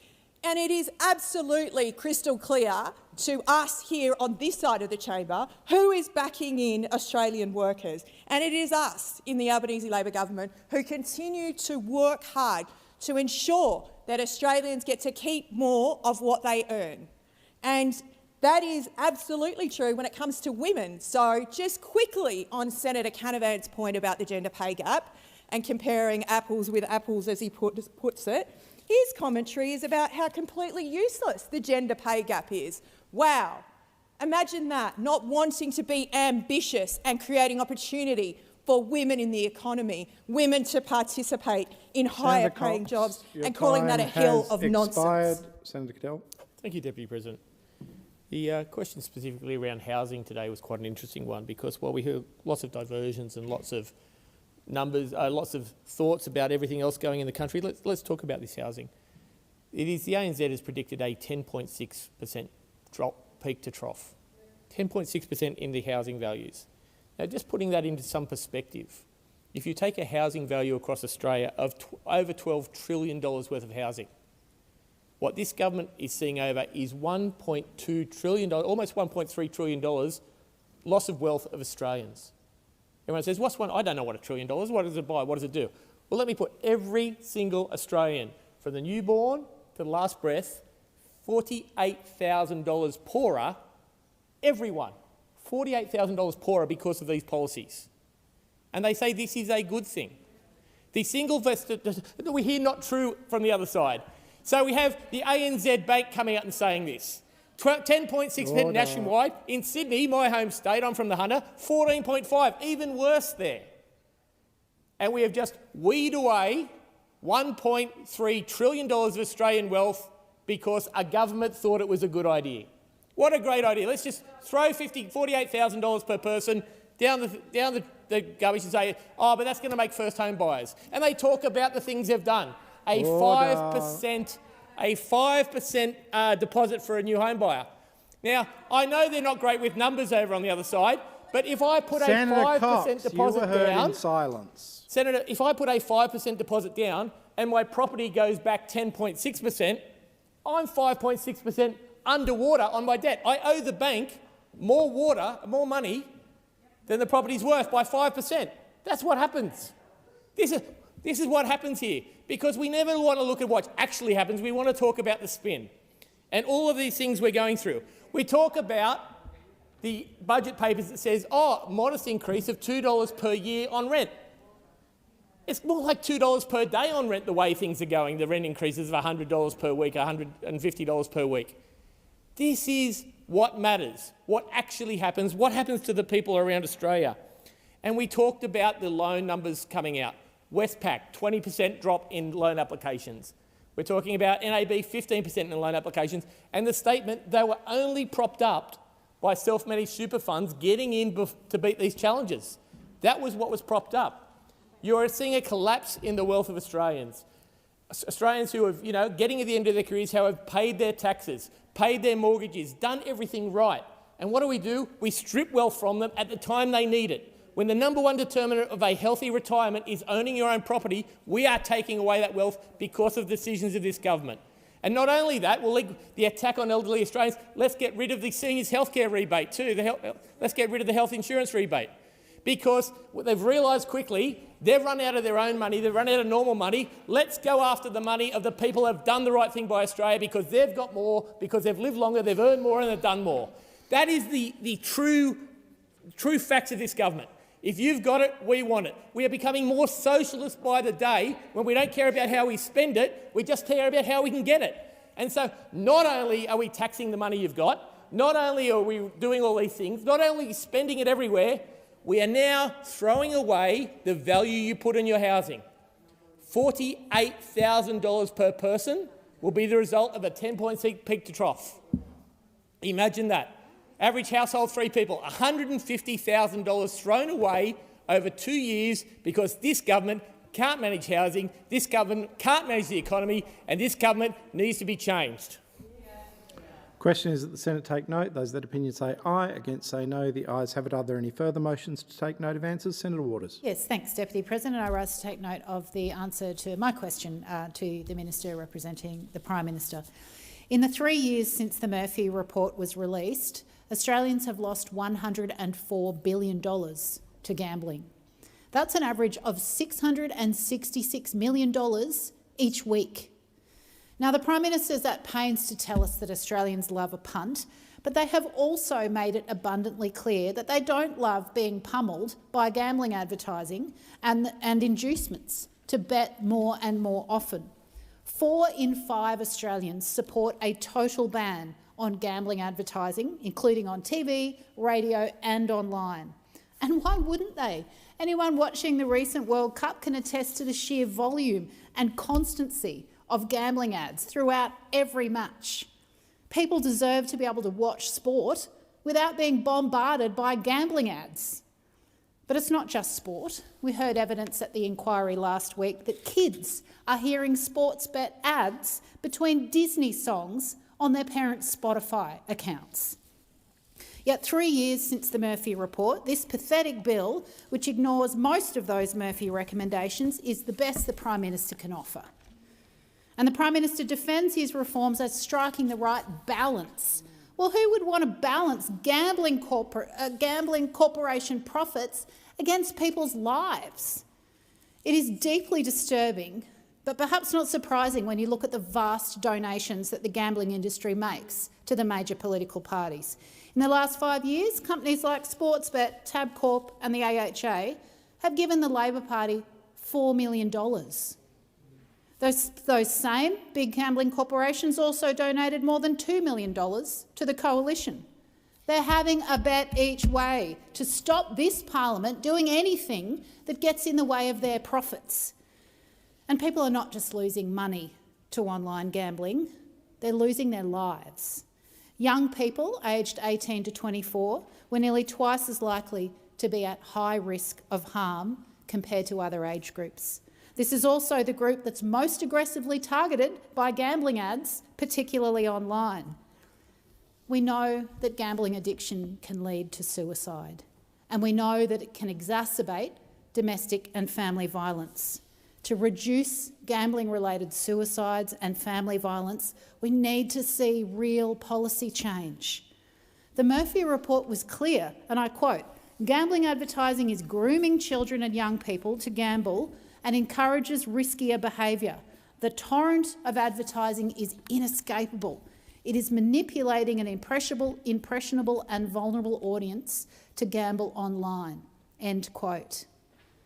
And yet more than 3 years after that landmark report, the Albanese government is still refusing to take meaningful action against the scourge of gambling ads. The data says end gambling ads. The public says end gambling ads. The parliamentary inquiries say end gambling ads. But the gambling industry says no, and the Prime Minister falls into line. Now today, we're hearing that Labor's planning to do a dodgy deal with the Liberals to save their weak gambling legislation. Their proposed gambling reforms are in tatters, and it says everything that they're relying on their gambling industry mates in the Liberal Party to swoop in and save it. Anyone watching the hearings into this weak bill knows that it fails the most basic tests. It's littered with loopholes and carve-outs, rendering it weaker than the status quo in many areas. It fails to create a national gambling regulator. It leaves predatory online advertising largely untouched. It relies on an opt-out model for streaming instead of putting people in control with opt-in protections. And as drafted, the bill does absolutely nothing to rein in inducements, which get targeted at people with a gambling addiction. Now, the deals with the Liberals might address that predatory grooming with inducements, but we know it doesn't fix any of those other gaping holes in the bill, which the gambling industry will continue to exploit. Last week's inquiry showed how much work is needed on this bill and showed just how far away this bill is from what the Murphy report recommended. Rushing through a dodgy deal with the Liberals would be a massive favour to the gambling corporations who are ripping off Australians. And it would be a massive kick in the teeth for anyone who's been working and fighting for so long for common sense gambling reform that puts people ahead of the profits of gambling corporations. The question is that the Senate take note. Those of that opinion say aye, against say no. The ayes have it. On my list, I have 1 minute for One Nation next. Senator Hanson, are you seeking the call? I am seeking the call, please. Second Lady. Senator Hanson. Thank you very much. Well, I asked Minister Watt today about bail for the ISIS brides that was in Australia and what were they doing about possibly having 13 ISIS fighters coming back from Iraq, I should say. He couldn't answer the question. He was absolutely hopeless. He's basically saying, well, it's up to the courts. The courts rely on legislation that's been put in place. We are putting forward a policy, legislation that is going to close the loopholes, but they are just not interested. He hasn't looked at it. He said it's unconstitutional. He wouldn't even know if it's unconstitutional unless it's challenged in the High Court. So we are putting safeguards in place to protect the Australian people, but Labor just shut their eyes to it. They're not interested. And to ridicule and have a go at One Nation when you're not answering the question that I've asked on behalf of many Australian people, you need to look at good legislation. That's why put up a debate. If you don't agree with it, tell us why. You can't even do that. Senator you can't even Hanson, tell us your time why. has expired. The question is the Senate take note. Those that opinion say aye, against say no. The ayes have it. Thank you, Senator Lambie. You have the call. Thank you. I move that the Senate take note of the answer given by the Minister representing Minister for Veterans Affairs, Senator McAllister. When a veteran needs a medical procedure or compensation from an injury that has been caused by the service for our country, the Department of Veterans Affairs requires a report from a DVA-approved doctor. But as my questions to the Minister revealed today, doctors are reporting that DVA is failing to pay for reports, and in some cases DVA are using reports that they haven't been paid for to make their assessment on the veteran. That's bordering on theft. In fact, in the real world, businesses who don't pay up on time are known as delinquent debtors. Because DVA aren't paying their doctors, some of those doctors are refusing to do more reports until their outstanding invoices are paid. You can't really blame them. They already get paid less than their counterparts. Less to treat veterans. How's that for a slap in the face? We get treated like second-class citizens these days. I've met doctors and specialists who work for those lower rates and put up with the very late payments because they give a stuff about veterans, which is more than what I can say about the department. I've also met a lot of doctors and specialists who are making the decision not to be an approved DVA doctor because it places too much pressure on their practice that they just can't sustain. I've also been hearing from veterans who have been getting emails from their delegate questioning the veteran's relationship with their doctor. I have it on good authority that this has happened at least 5 times, which tells me it's going on a lot more. So keep coming to my office. A respected practice who looks after many veterans recently told me that they got a phone call from a veteran's partner who said that DVA outright refused to send his doctor a liability report request, even though that was his treating doctor. When the DVA was asked why they did this, they didn't supply answers, they just refused. Because once again, they've given up caring about veterans. Doctors and practices have also been telling me that this started happening in February, March this year. How about that? Doctors have had an absolute gutful, and so have I. and some are now refusing to submit liability and personal injury reports for veterans until DVA pays outstanding invoices. You are playing with veterans' lives. Some of those doctors have dozens of unpaid invoices. It's barely 3 years since the Royal Commission handed down its final report. The commissions were very clear. Delays and complexities in veteran disability claims processing significantly heightens the risk of veteran suicide.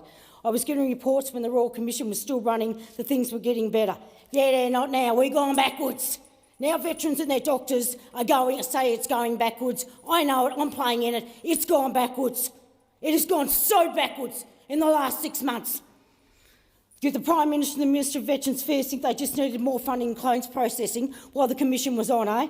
And then they could go back to treating every veteran like they're a bloody second-class citizen. DVA is relying on medical evidence to make decisions about veterans' compensation while failing to pay medical practitioners who produce the evidence in full, and then forcing veterans and putting them in a panic mode and sending them to ML-COA, which is disgraceful in itself. My office has raised this issue with Minister Keogh's office on multiple occasions, but veterans and doctors are still waiting. And today, in the response to my questions, well, I got no answers. One doctor has submitted 18 liability and personal injury reports to DVA and has not been paid for a single report. The doctor is now holding on to a further 23 reports that are complete but not yet sent to DVA because they have not paid these outstanding invoices. Some of these invoices are more than 90 days old. I want DVA to know this. I have those reports in my office. I went and done the job you could not do. You could not negotiate with these doctors. I have those reports. I would suggest why the clock is ticking. If one of these 32 sitting on my table takes their lives, I look forward to going to a coroner's inquest with you. Because right now veterans' lives are ticking. Get off your butt and get up there and get those reports. Those veterans have waited long enough. It is time to pay the doctors. The question is that the Senate take note. Those of that opinion say aye. Against say no. The ayes have it. We'll just have a change of chair.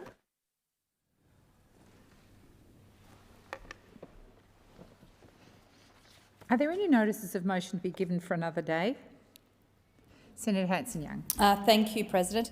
I give notice that on the next day of sitting I will introduce a private senator's bill to remove the stoppage of using voluntary assisted dying via a carriage service. This is a law that needs to change. It is keeping people suffering unnecessarily. I will put forward this private senator's bill, and I hope that people across all sides of this chamber can use their own minds, their own hearts, and act with compassion.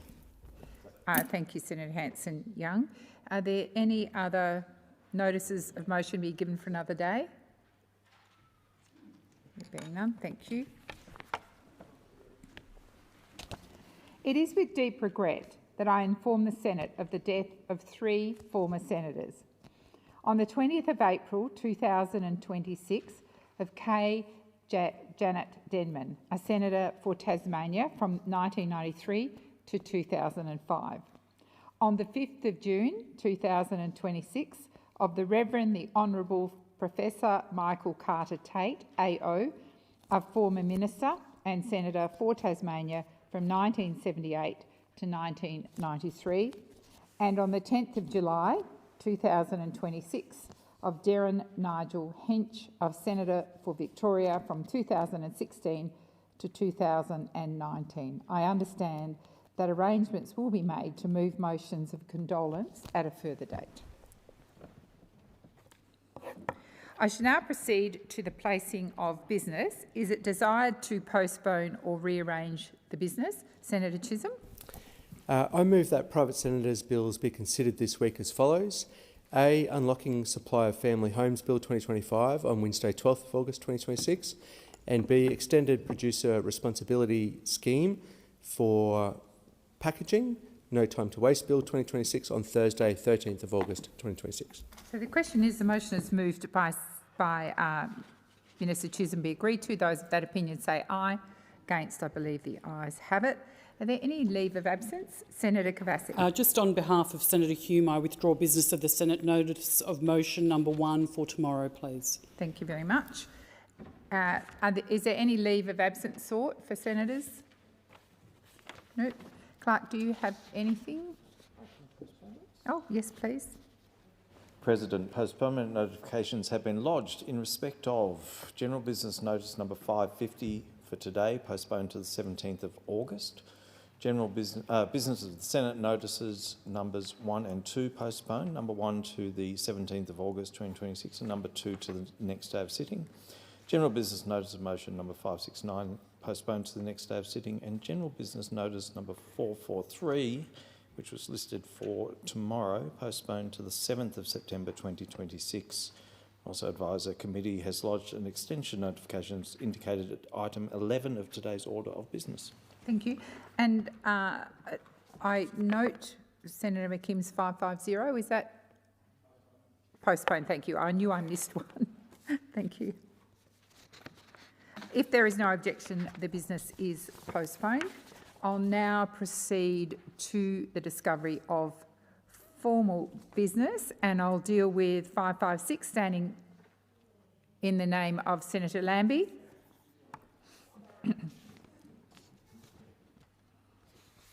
556, Senator Lambie.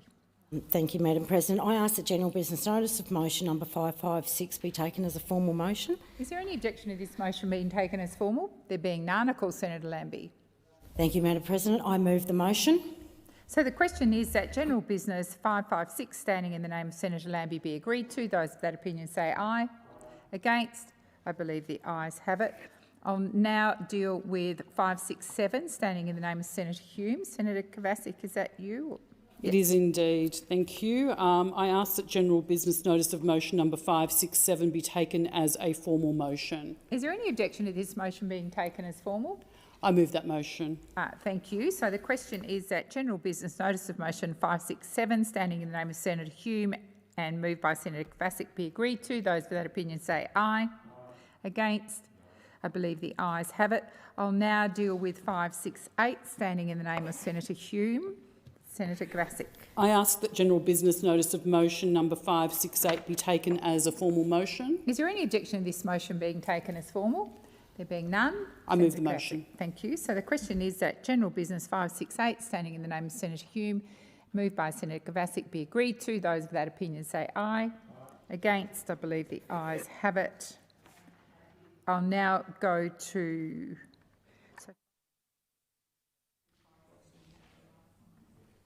So I'll now deal with 570, standing in the name of Senator Bragg. Senator Kovacic.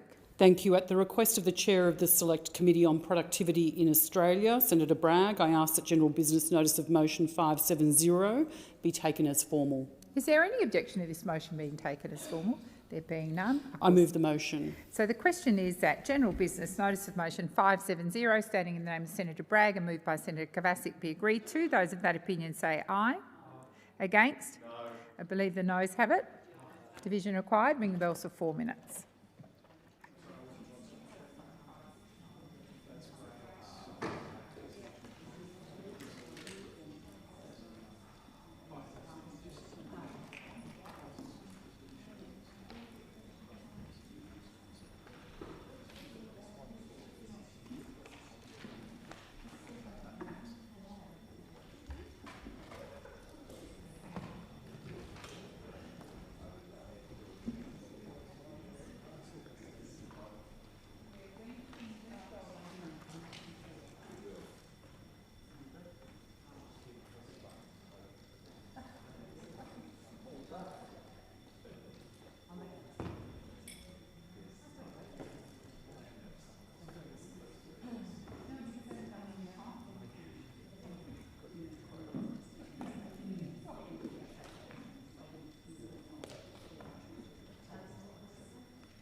Lock the doors. So the question is that General Business 570, standing in the name of Senator Bragg, be agreed to.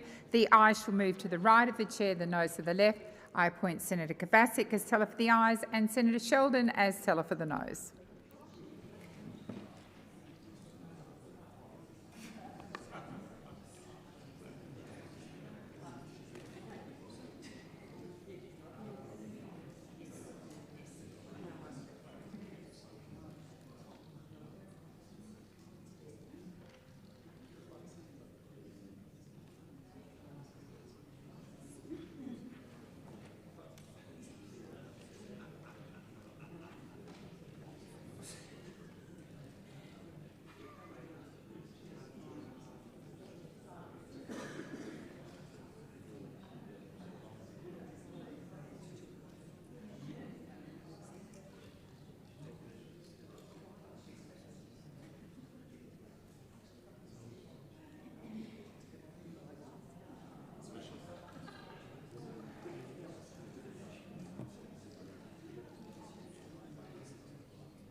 Order. There being 24 ayes and 33 noes, the matter is resolved in the negative. Senators, that concludes formal business and we'll move to the urgency motion. I'll just wait for senators to leave the chamber.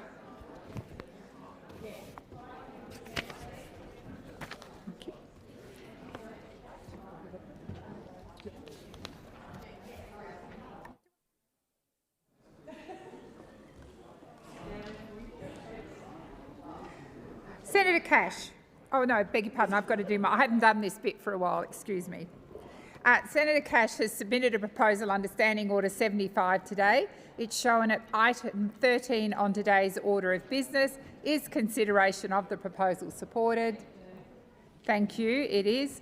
With the concurrence of the Senate, the clerks will set the clock in line with the informal arrangements made by the whips, and I call Senator Cash to move the motion. Thank you, President, and I move the motion standing in my name. And the question the Australian people are currently faced with is, what kind of Prime Minister legislates a tax that hurts widows, in other words, people who have lost their husband, divorcees, and I think almost worse than that, women escaping domestic violence. And sadly for the Australian people, the name of that Prime Minister is Anthony Albanese.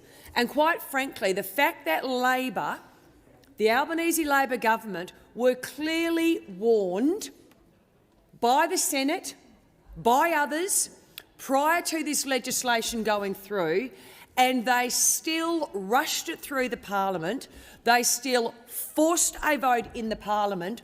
Of course, the Australian Greens, they're every step of the way. And what did they do? They actually legislated, as I said, a tax that hurts widows, divorcees and women escaping domestic violence. This, sadly, is no longer an abstract debate about some disastrous tax policy. This is about the Albanese government, those opposite, deliberately voting for a tax that is imposed upon Australians at the most vulnerable time in their lives. A woman whose husband has died, taxed more by the Albanese government. A woman leaving a relationship. A woman getting a divorce, taxed more now by the Albanese government. A woman trying to escape domestic violence, separate her finances and rebuild her life with her kids. That's the real-life example that is now all over the newspapers. That woman has been taxed more by the Albanese government. That is just sick. But worse, you've got to ask yourself, how did the Prime Minister of Australia allow this to happen? How did a Labor government, along with the Australian Greens, that never ever stops lecturing Australians about fairness, about compassion, about standing up for the most vulnerable in society, how in God's name do they then legislate a tax that affects the most vulnerable in society? Widows, those escaping domestic violence, divorcees. And I've got to say to those on the other side, the Labor women, and even the Greens down there who also like to pontificate, how did the self-proclaimed party of women legislate a tax that creates another financial obstacle for those women who are escaping domestic violence? That is just sick, quite frankly, which appears now to be the hallmark of the Albanese government. What's worse is Mr Albanese and the Labor Party were warned. Concerns were raised about the impact of these laws and what they could mean on property ownership changes because of death, divorce and family breakdown. The government knew there were problems, but what did the Prime Minister do? He legislated those problems anyway. Worse, they pushed those laws through and Labor senators voted for them. And sadly, I would have thought that we'd return to the parliament today, in particular now that there is a woman who has been affected directly by these taxes. I would have thought they'd at least have the decency to come to this parliament and legislate that change. Get rid of the tax on the widows. Get rid of the tax on the divorcees. Get rid of the tax on those women, in particular escaping domestic violence with their children. And instead, when we raised it earlier today, they had the audacity to sneer at us. You should be ashamed of that. Where's your Minister for Women? Senator Gallagher, always out there saying what a great job she's been doing. Seriously? Legislating a tax on these people? Where's Senator Wong, another one who likes to pontificate? Yet again, Senator Wong, you voted for this tax on women. It is a disgrace, and let me tell you right now, if you don't abolish it, the Coalition will. Thank you, Senator Cash. Senator Cox. Thank you, President. And I rose to oppose this motion. And it's yet another Liberal Party scare campaign dressed up as concern. They have taken some of people's hardest moments, the death of a partner, the end of a relationship and someone escaping family and domestic violence, and in fact tried to use them as cover to defend outdated tax concession for property investors.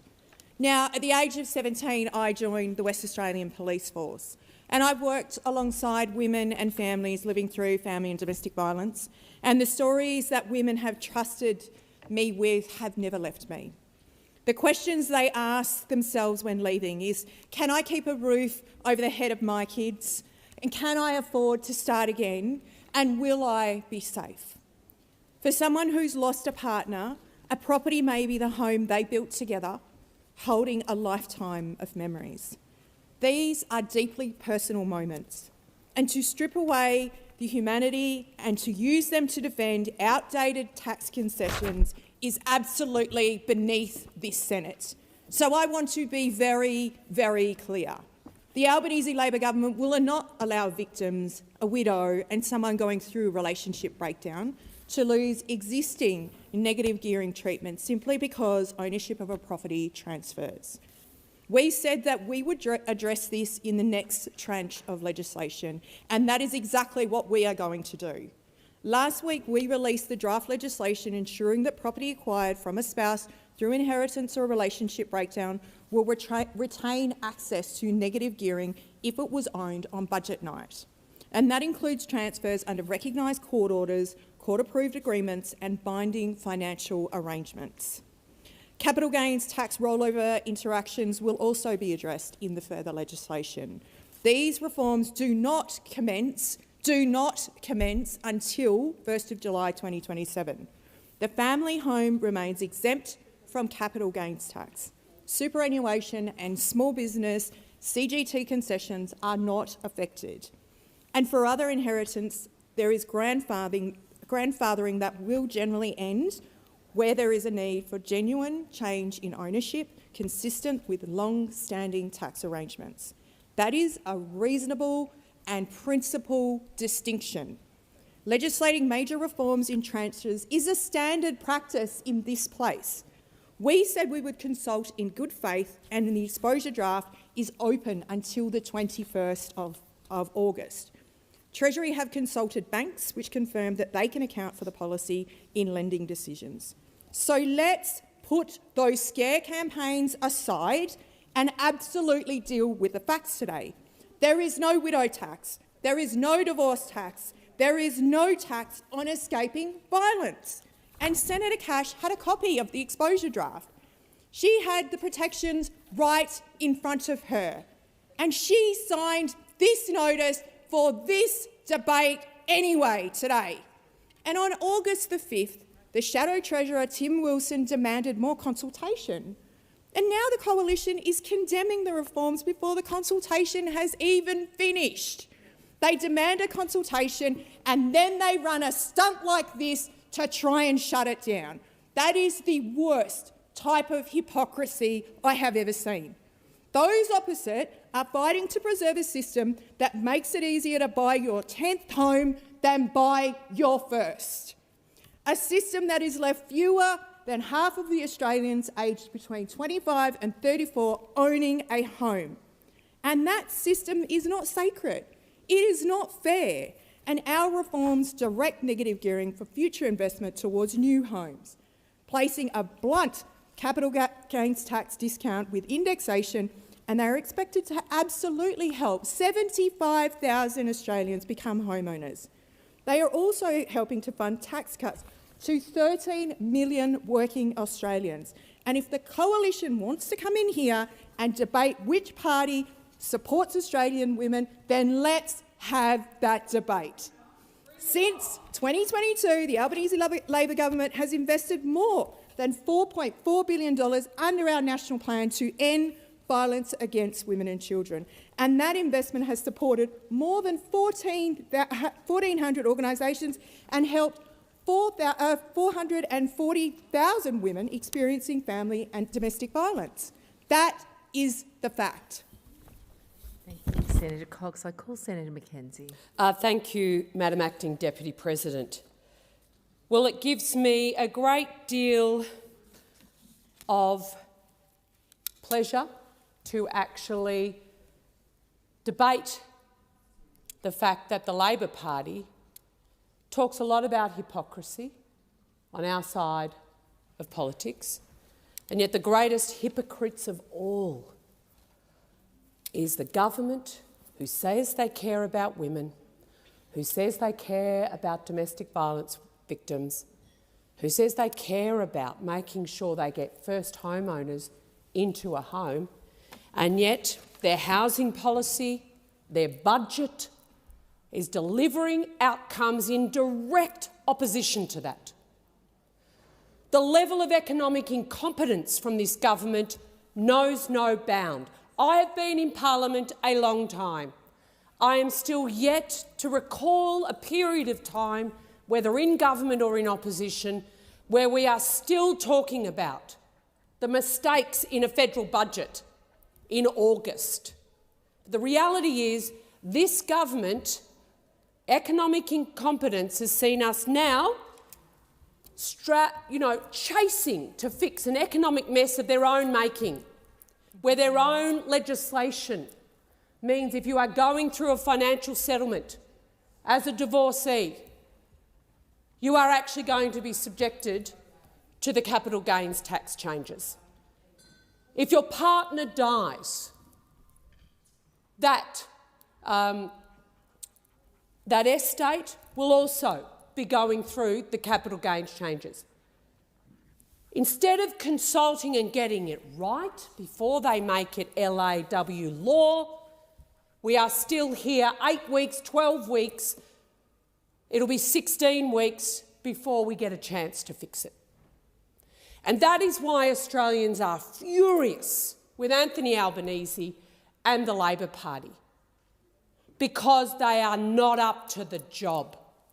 Inflation's through the roof, interest rates are higher than they need to be. They blame the Middle East.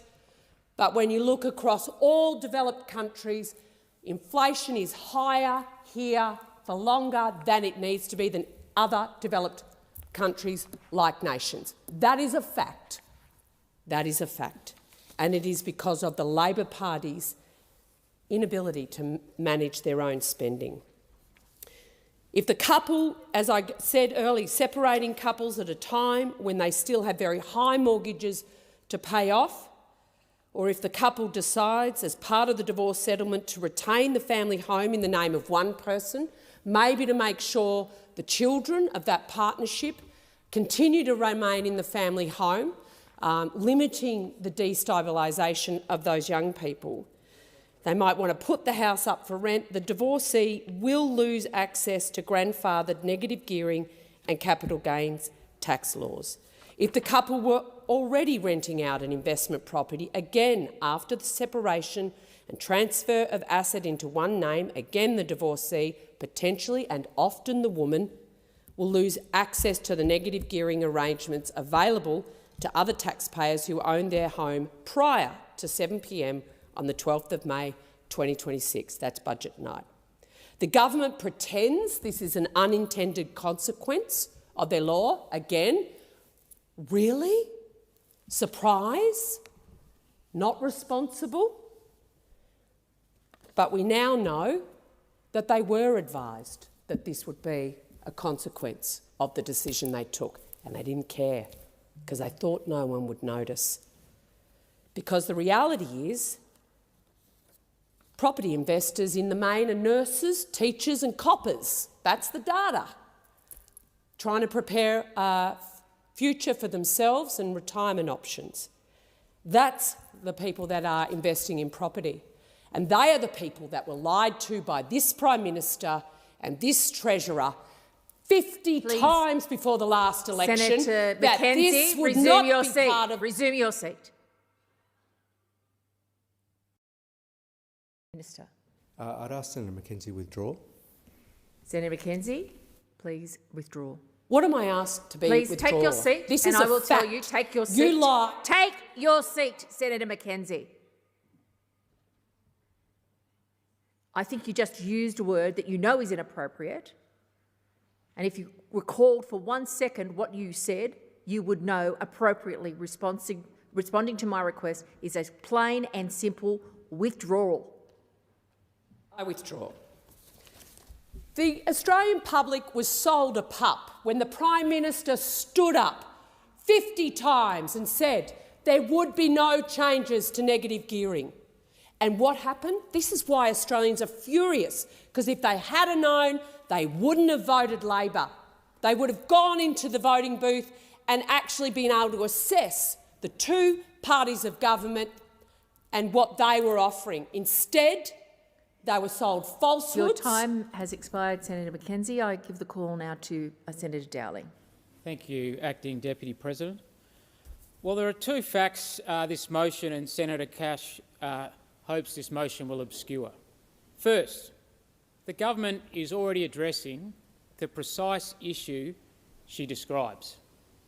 Second, her coalition went to the last election promising to increase income tax for every Australian taxpayer. So let's begin with the substance. On 25th of June, the government committed in this Senate to address property transfers arising from inheritance or relationship breakdowns. On 4th of August, Treasury released the detailed exposure draft, and consultation remains open until the 21st of August. It preserves the existing negative gearing treatment when a property owned on budget night passes to a surviving spouse or co-owner or is transferred following a relationship breakdown. And these changes do not operate until 1 July 2027. Under the government's published design, no new tax is triggered simply because someone is widowed, separates or escapes a violent relationship. The draft confirms that the property's grandfathered treatment follows the relevant transfer. So Senator Cash is demanding that we axe a penalty we have already published a legislative fix to prevent, almost a year before the rules even begin. Only last week, the Shadow Treasurer asked whether the government would allow, quote, more than 2 days of consultation. And today, Senator Cash wants us to stop consulting altogether and axe the reform. For the Coalition, consultation is apparently vital, right up until the government actually consults. But let's step back and just wonder, why are these broader reforms actually necessary? Since 1999, house prices have risen more than twice as fast as average full-time earnings. Between 2001 and 2021, home ownership among households aged 25 to 34 fell by 7 percentage points. Our reforms keep negative gearing for new builds, grandfathers existing properties held on budget night, and directs incentives towards additional housing supply. It's expected to enable another 75,000 Australians to own a home over the next decade. More than 13 workers will also receive a tax offset of up to $250, and separately 6.2 million workers will benefit from the standard deduction, saving an average $205, and more than half of those being women. So these are reforms that reward work, support new housing and give younger Australians a fairer chance. Contrast to the Coalition's tax record. At the last election, Labor had legislated further tax cuts for around 14 million taxpayers. The Coalition voted against them and then lodged election policy with the independent PBO to repeal them. The Coalition's own costed election policy would have increased the lowest income tax rate from 14% to 16%, hitting some of the lowest paid Australians and costing them up to $536 more every year. Taxing the lowest income Australians was their stated official policy. And by the way, there was no exemption for widows, divorcees or victim survivors of domestic violence. They were captured. They were going to get cop a tax increase along with every other Australian. If they earned taxable income, the Coalition planned to make them pay more. That's not an allegation, it's their own costed election policy. So Senator Cash invokes victim survivors. This government's commitment is measured in action. More than $4.4 billion invested since 2022 to deliver the national plan to end violence against women and children. People facing bereavement, separation or violence deserve protection. They should not be deployed as political cover for preserving a tax concession. The specific issue is being addressed. The broader reform makes housing fairer, supports new supply and cuts taxes on work. Labor will protect affected Australians and get the details right. The Coalition wants to protect the status quo and erase its own record in proposing higher taxpayers for every taxpayer. That is the real contrast before the Senate, and I oppose this motion. Thank you, Senator Dowling. I call Senator Hume. Thank you, Acting Deputy President. If you really want to get up the Labor Party's nose, you only need to use one word, and that is mean. If you call the Labor Party mean, they will squeal. They squeal every time, but that's exactly what the widow's tax is. It is mean. It's a mean tax. It's a tricky tax. And don't for a second be fooled into thinking that it wasn't entirely deliberate. The widow's tax imposed by Labor was no accident.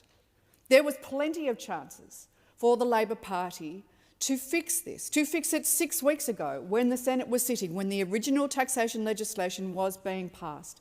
But they chose not to. It wasn't an oversight, it was a deliberate act, and it was a mean act, a tricky act. And more importantly, it was a failure of basic moral reasoning. But the Labor Party persisted. It's a tax that catches people at their most vulnerable. Labor's tax increases, don't for a second let them fool you into believing that these tax increases are reform. They're not reform. They are tax increases. Labor's tax increases were supposed to grandfather existing investment properties, protecting them from changes to negative gearing and capital gains tax if they were bought before budget night. However, what this tax does is ensure that if one owner dies or a couple divorces, well then the property is transferred to the other owner, and Labor treats that as a change in ownership, and that grandfathering, that protection disappears. That's what this tax does. It was intentional. It wasn't an oversight. They had a choice, and they chose to inflict it upon the most vulnerable. The extraordinary thing is Labor clearly know that this is a problem. They know it's a problem because now they're saying that they're going to deal with it. They're going to deal with it by attaching it to another bill and then consulting on it. And yet every single other senator in this chamber is willing to change this, is willing to change it now. They realise it's a problem. Labor has chosen to pass the bill with the widow's tax still in it. Senator Cox was incorrect. There is a widow's tax. It's no one's imagination. It is there. And it is a divorcee tax. And it is a tax on survivors of domestic violence. And it's been deliberately chosen by the Labor government. You had 6 weeks. Labor had 6 weeks to produce a bill to remove this tax, 6 weeks, and they've chosen not to. Instead, they've chosen to delay. They've put out an exposure draft, sent it out for consultation, bundled it with legislation that deals with trusts and other tax changes that they know that the coalition won't support. And they've done this because they're doubling down on mean, they're doubling down on tricky. And in the meantime, they're playing politics with people's lives, with women's lives. It's disgusting. It's an extraordinary way to deal with a problem that's affecting people who are grieving or that are going through a divorce. And it raises a very, very simple question for government. If there's no rush, well then why was there so much of a rush to impose it in the first place? Now, Australians are simply being told, oh, don't worry, trust us, we're going to fix this. Don't worry about it. But how out of touch can you be? Australians don't rely on a law that might pass. They rely on laws that have passed. And you have passed a widow's tax, a mean and tricky widow's tax. Australians operate with the law, what the law says today. They operate on what the law, not what the law might say tomorrow. A widow refinancing investment property cannot simply say to her bank, don't worry, the government says they're going to fix this eventually, so you don't need to worry about me. It doesn't work that way. So the law needs to be fixed, it needs to be fixed immediately, and we will help this Senate chamber to fix it immediately.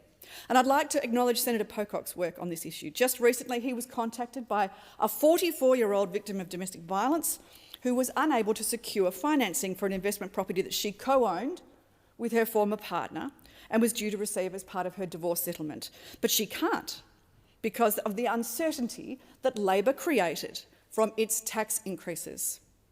So the Coalition will work with Senator Pocock and the crossbench to remove this terrible tax because we agree that it should not exist. Now, Labor says there's no rush. Well, there should be a rush. They should be rushing to fix this right now because Australians that are caught up in this mess, it's not a theoretical problem for them, it's a real problem. It's their lives.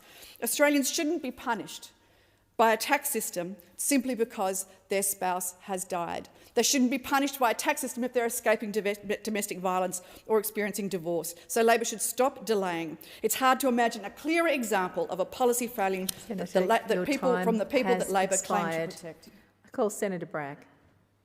Much, Acting Deputy President, and this has been an embarrassing time to be an Australian. Between the diplomatic incidents created by the Prime Minister's appalling discussion about the Japanese Prime Minister, and then just the general chaos of the economic mismanagement that we've seen since the budget. And I think many Australians would say, well, why is housing so buggered in this country? And the answer is that this government has made it so much worse by giving us more regulation, more tax and more corruption than we've ever seen before in the housing system. And on the first point on tax, the government has a deliberate design feature to reduce housing supply. Now, they've got in their budget some sort of tricky offset. They say that they're going to have an infrastructure fund which may supply more homes, but they have a deliberate design feature to reduce by 35,000 the houses that would have been funded by individuals. And make that point, individuals. The government is against individuals investing to create houses for other Australians. They think this is a bad thing. It's bad for the individual, and they are desperate to help their friends at the union and industry super cartel to become landlords. This is all part of their great Australian dream, trying to completely change the character of Australian housing. So the chasing of individuals out of the housing market as investors is a top priority for this government. They think it's very bad that individuals should invest for their future, because the only investment the Labor Party likes is when the investment is in a compulsory superannuation scheme which they can use to pilfer and all their friends can get their snouts in the trough. And so this is the theory behind this budget. We want to chase out individual investors. And so, of course, on the way through, they've caused themselves a number of problems, because what's been exposed is widows' tax, a number of other technical issues, including the fact that the Treasurer, or the Dr. Chalmers, whatever he calls himself now, has passed a budget bill ostensibly about housing taxes without a definition of what a new build is. I mean, what a joke of a country we've become. This Treasurer, this pathetic Treasurer, if he'd been the CFO of a company, he would have walked the plank years ago, because his first tax policy on unrealised gains collapsed. His second tax policy on negative gearing CGT has collapsed. I mean, what a joke. You pass a budget with a tax hike as a centrepiece, and you have no idea what a new build is, which is just ridiculous. So they've got to come back and tidy this up, and they say they'll fix up this widows' tax. Let's see. I'd say they've been pretty callous about this, and for the people that have had to suffer through these widows' tax transactions, it's a terrible time for them, because there's no certainty that they can actually get from their government, because it hasn't passed this chamber. Similarly, the government was desperate to pass their terrible budget. They came, of course, to the coalition, I imagine, and said, well, look, would you like to pass our $77 billion of new taxes? And we said, no, thank you. So they went to the Greens, and the Greens said, yes, we would love to help you pass your $77 billion in new taxes on the economy, because we think that it's good to have more taxes, good to have more taxes on housing. I'm sure that will solve the problem, because housing is already very heavily taxed, so more taxes will create more houses. And so the price the Greens Party asked the Labor Party was, well, we want you to abolish the ability of SMSFs to be able to borrow to invest in residential property, because that's something that it's hurting CBUS, it's hurting the Australian super, and hurting all our mates. They're losing market share. We've got to stop that from happening, because it's terrible that people would invest to purchase new properties off the plan and create new houses for other Australians. That's terrible. And so when the Australian people have to consider why rents are sky high, why affordability is in the toilet, it's because the government hates new housing.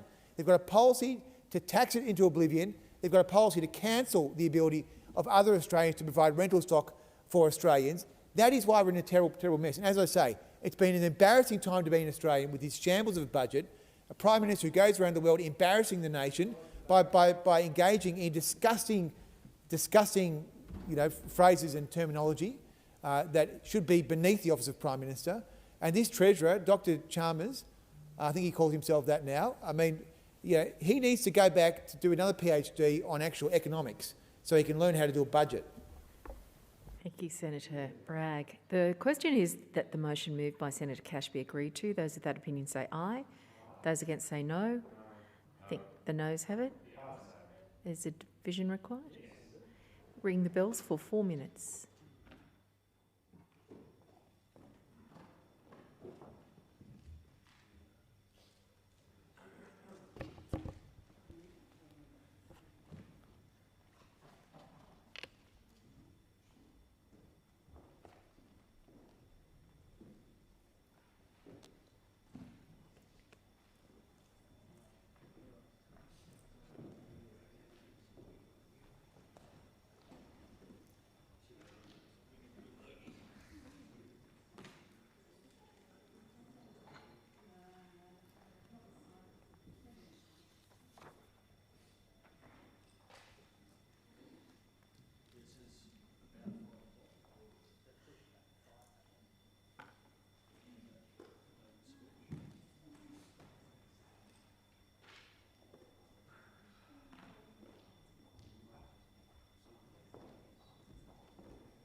I'll leave that there. Yeah.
lock the doors. So the question is, the urgency motion is moved by Senator Cash be agreed to.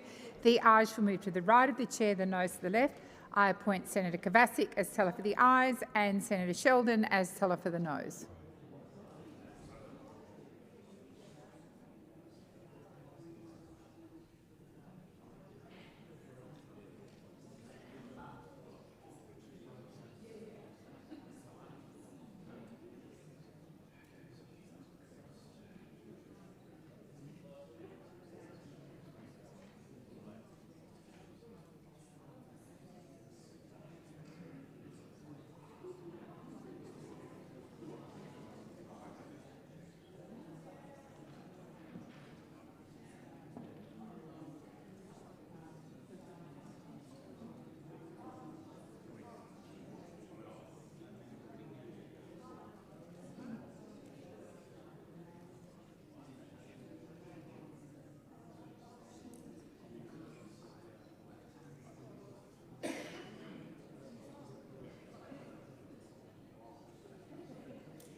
Order. There being 24 ayes and 34 noes, the matter is resolved in the negative. Thank you.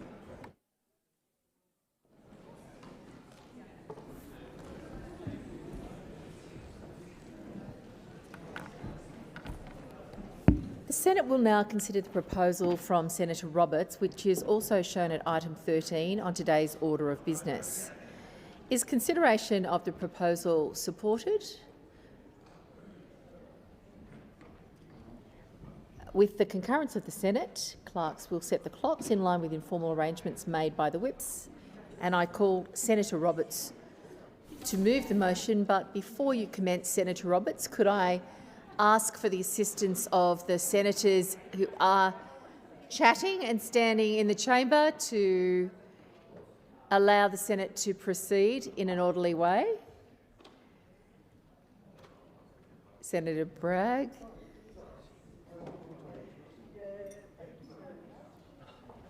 I give you the call, Senator Roberts. Thank you.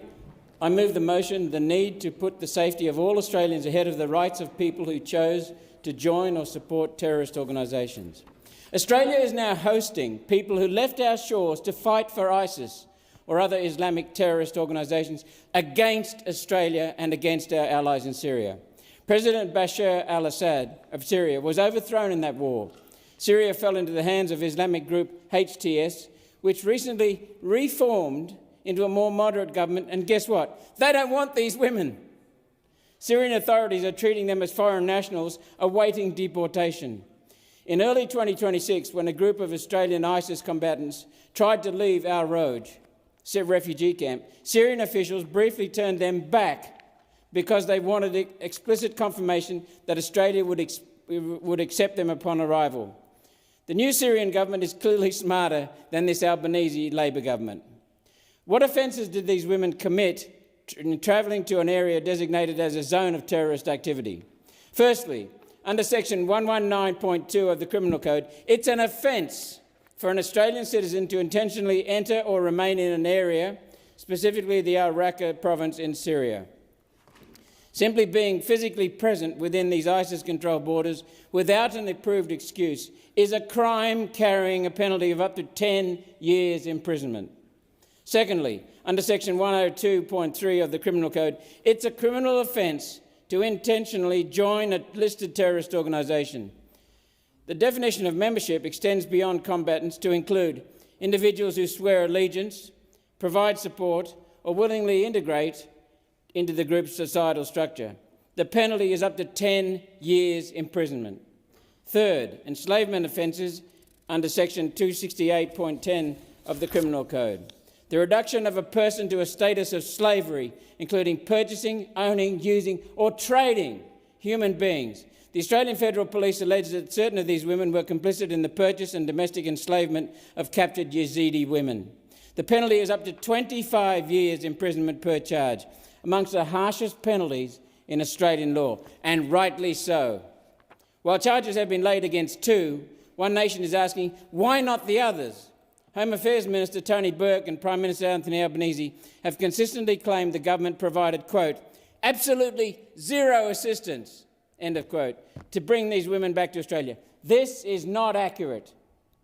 The evidence indicating that Minister Burke's office and federal departments helped or cleared paths for the women includes handwritten notes of Department of Home Affairs Secretary Stephanie Foster revealed that Minister Burke held undisclosed meetings with Save the Children Fund, who were responsible for bringing these women back to Australia. During these discussions, Minister Burke reportedly thanked the advocacy group for keeping their repatriation plans quiet and out of the media. The minister explicitly noted that, quote, the government doesn't want to be perceived to have been paying to have them smuggled out. Paying? The minister is referring to the $100 million that Save the Children has received in federal government funding in the last 3 years. Minister Burke coordinated with Dr. Jamal Rifi, a prominent Western Sydney Islamic community leader who served as the key facilitator, managing the ground logistics for their return to Australia. The federal government actively processed the legal paperwork required for international travel, which the UN Special Rapporteur on counter-terrorism described as being, quote, utterly disingenuous to deny as being assistance. Minister Burke conceded that the Department of Home Affairs assisted with passports, identity verification, DNA testing and citizenship documentation for the children born overseas. When the women applied for travel documents, the government chose not to implement long-term temporary exclusion orders, even though their circumstances perfectly met the criteria for that order. The return of foreign Islamic fighters is not over. There are 13 men in captivity in Iraq who could be returned with the same assistance Minister Burke gave these women. Not on One Nation's watch. Australia needs protection from Islamic terrorism, and we need protection from politicians facilitating Islamic terrorists to return to Australia. This is why One Nation will tomorrow move to introduce the Protecting Australians from Foreign Terrorist Fighters Bill 2026, a bill the Greens call constitutional. What absolute rubbish! Constitutional law expert Professor Anne Toomey has said One Nation's bill is structured to navigate constitutional hurdles. Because our bill was carefully written to comply with High Court rulings on this topic, and we believe it is constitutional. Our bill strengthens Australia's ability to prevent the return to Australia of persons who have served with, participated in the activities of or materially supported terrorist organisations to protect our Australian community. I ask the Senate to take this sensible measure to protect Australians from people who have actively fought in foreign lands against Australia and against our allies, to fulfil governments and parliaments' primary role to keep Australians Senator safe. Roberts, your time has expired. Senator Dunningham. Thank you, Acting Deputy President. I commend One Nation for bringing forward this urgency motion today, which does go to the very heart of the most important job any government has at any point in time in history, and that is to keep its people safe. And there is nothing clearer than listening to Senator Roberts' speech, or indeed observing the actions of this government that paint a very clear picture that this government is failing at that very task of keeping Australians safe from those who seek to do harm. At the centrepiece of the debate we're having right now, and one we've been having for quite some time, is this government's decision to actively support the repatriation of ISIS brides back into this country. It doesn't matter when you say we are providing no assistance. The facts bear out otherwise. This government provided passports to these individuals when the Passport Act gives them capacity not to. That was an active decision by this government. This government assisted their passage to the airport. It shepherded them from the plane to their hotels. It bought them pizzas when they arrived in Australia to make them feel comfortable. If that is not providing support, then I do not know what that is. This government is running a concierge service for people who turn their back on this country and everything we believe in. And when it gets a bit tough for these people who supported that death cult, ISIS, when things are getting a bit hard for them where they chose to go, they want to come back here and take advantage of our rule of law, of our court system, something they hate, which is when people who support Islamic State do not believe in Western democracies, do not believe in the legal system we abide by. So this government is actively facilitating the return of these people who do evil things. And if we think they've had a change of heart while they've been away, that they've suddenly seen the error of their ways and they want to come back and integrate into society, then we are more silly as a country than we look. They didn't just change their mind and decide that perhaps being a law-abiding Australian citizen was what they always were. That hatred that they adopted when they went to support ISIS is still in their hearts, in their minds, and I fear very much in their children's hearts as well. And this government has not done what they should have done, and that is to protect the Australian people from the harm these people are going to import back into this country. At a time, of course, Acting Deputy President, we have a Royal Commission on foot talking about extremism, radicalisation, how we can ensure that we can prevent that sort of thing from happening in our community, all the while through our borders are coming people like this. And what about that fellow that they found in the Iraqi prison, Dr. Jihad? I wasn't a militant, I wasn't a combatant. He supported ISIS fighters. He healed their wounds. He sent them back out to cause and inflict the harm that ISIS fighters inflict. But no, this guy's an Australian citizen. We won't provide any assistance whatsoever. Well, I'm sorry, that just does not cut it. The facts bear out that you are providing assistance. And I had the pleasure and the honour of meeting members of the Yazidi community from Coffs Harbour, a visit organised by Mr Pat Conahan, the local member for Cowper, and I heard the most moving testimony of the experiences that something here in Australia we can't even begin to imagine. People who, because of their faith, were persecuted in the worst of ways. Rape, kidnapping, torture, separation of child from parent, brainwashing. The things that were told to me just half an hour ago by a group of people who now sit in the public gallery are things that should give this government pause for thought, to actually consider what they are doing when they allow these people to come back into the country, facilitate their entry. These are people who came to Australia for safety, for sanctuary, for a place to feel included and to be able to live out their lives peacefully. And this government is bringing back the people who drove them from where they were from, who vilified, victimised and pursued these people in the worst of ways, the Yazidi community, just because of their faith. I can't even begin to imagine the experiences these individuals have gone through. Members of family still not located. Members of family still separated from those who've been able to make it to Australia.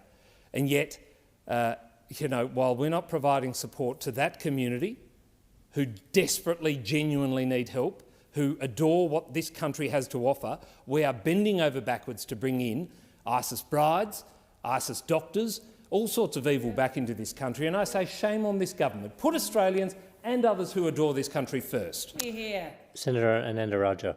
Thank you, Deputy President. The safety of Australians is vitally important and we should talk about it. But those opposite, the Coalition and One Nation, are not entering this discussion in good faith. They are peddling this notion, this wrongful assertion that this government somehow allowed these ISIS brides, who made a woeful, terrible decision to go overseas, to come in, when they know full well from day one the Prime Minister said that he would not lift a finger to help these people back. They know that, and he has been consistent in that position. In peddling this nonsense, they are actually distracting from the main game. And the main game in Australia when it comes to terrorism is actually youth radicalisation. Youth radicalisation. And this was raised in a joint report by Australia, Canada, New Zealand, and the UK and the US, the Five Eyes analysis, which was released in December 2024, titled Young People and Violent Extremism, A Call for Collective Action.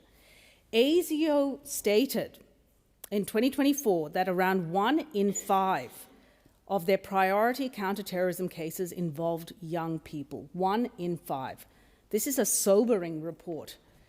In every one of the terrorist attacks or disruptions or suspected terrorist incidents that they prosecuted in 2024, the alleged perpetrator was a young person in every single instance.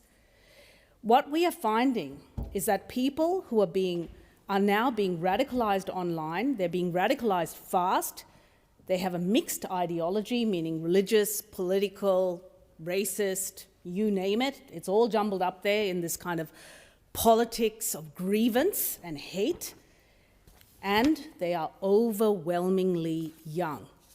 This is what ASIO boss Mike Burgess said just this year, in May this year. He said that I continue to be extremely concerned by the number of young people, particularly young men, who are being radicalised online and mobilising to violence relatively quickly with little to no warning. People who self-radicalise online are more often will show few real-world indicators, and they are mobilising to violence. Mobilising to violence. Even more recently, in the past 2 years, since we strengthened counterterrorism legislation, which, by the way, One Nation voted against, we have had 31 individuals who have been charged with violent extremist material offences, of which 3 in 5 are aged 17 years or younger. 3 in 5 are children. They are minors. As of the 30th of June this year, only a few weeks ago, 298 people were enrolled in counterterrorism interventions to de-radicalise them. This was up 18% on the year before, and the overwhelming majority, 92%, were men and boys. This is a problem of young people, and it is overwhelmingly a problem of boys and men. And the issue here is that once it reaches the purview of ASIO and the AFP, the Australian Federal Police, it's too late. It's too late. And so what the ASIO boss actually said was that we need a whole of society effort. We have to understand why it is that we are losing our boys and our children to terrorism. What is happening here is that kids are being exposed to violent extremist content. The algorithms bombard them with this stuff. And then, on top of that, they are falling prey to groomers, to terrorist adult groomers, sometimes from overseas, sometimes domestic, who are preying on their vulnerabilities, their need for acceptance, their need for friendship, their need for validation. These are vulnerable children. And so this is why we stood up in May of this year, $74 million towards a new counter-terrorism centre to bring these agencies together, the AFP, ASIO, to work with local and international law enforcement authorities to try and identify these networks and disrupt them and save our kids. This is also why we have brought in the social media ban. We don't talk about the dirty, dark secret of online extremism and radicalisation, but this is part of the reason this government has acted and 20 countries have fallen like dominoes behind us, because we realise the threat of youth radicalisation. Your time has expired. Senator Bell. The first responsibility of any Australian government is simple: keep Australians safe. And to that responsibility, the Albanese Labor government is failing and has failed.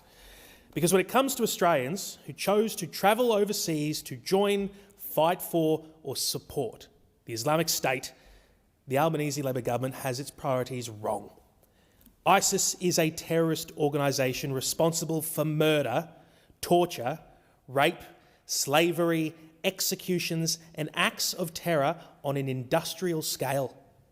Its victims include innocent civilians, religious minorities, women, children, just to name a few. The people who travelled to its so-called caliphate knew the organisation they were associating with and the atrocities it carried out. They made a choice. They chose to leave Australia. They chose to associate with, support or fight for one of the most barbaric terrorist organisations the world has ever seen.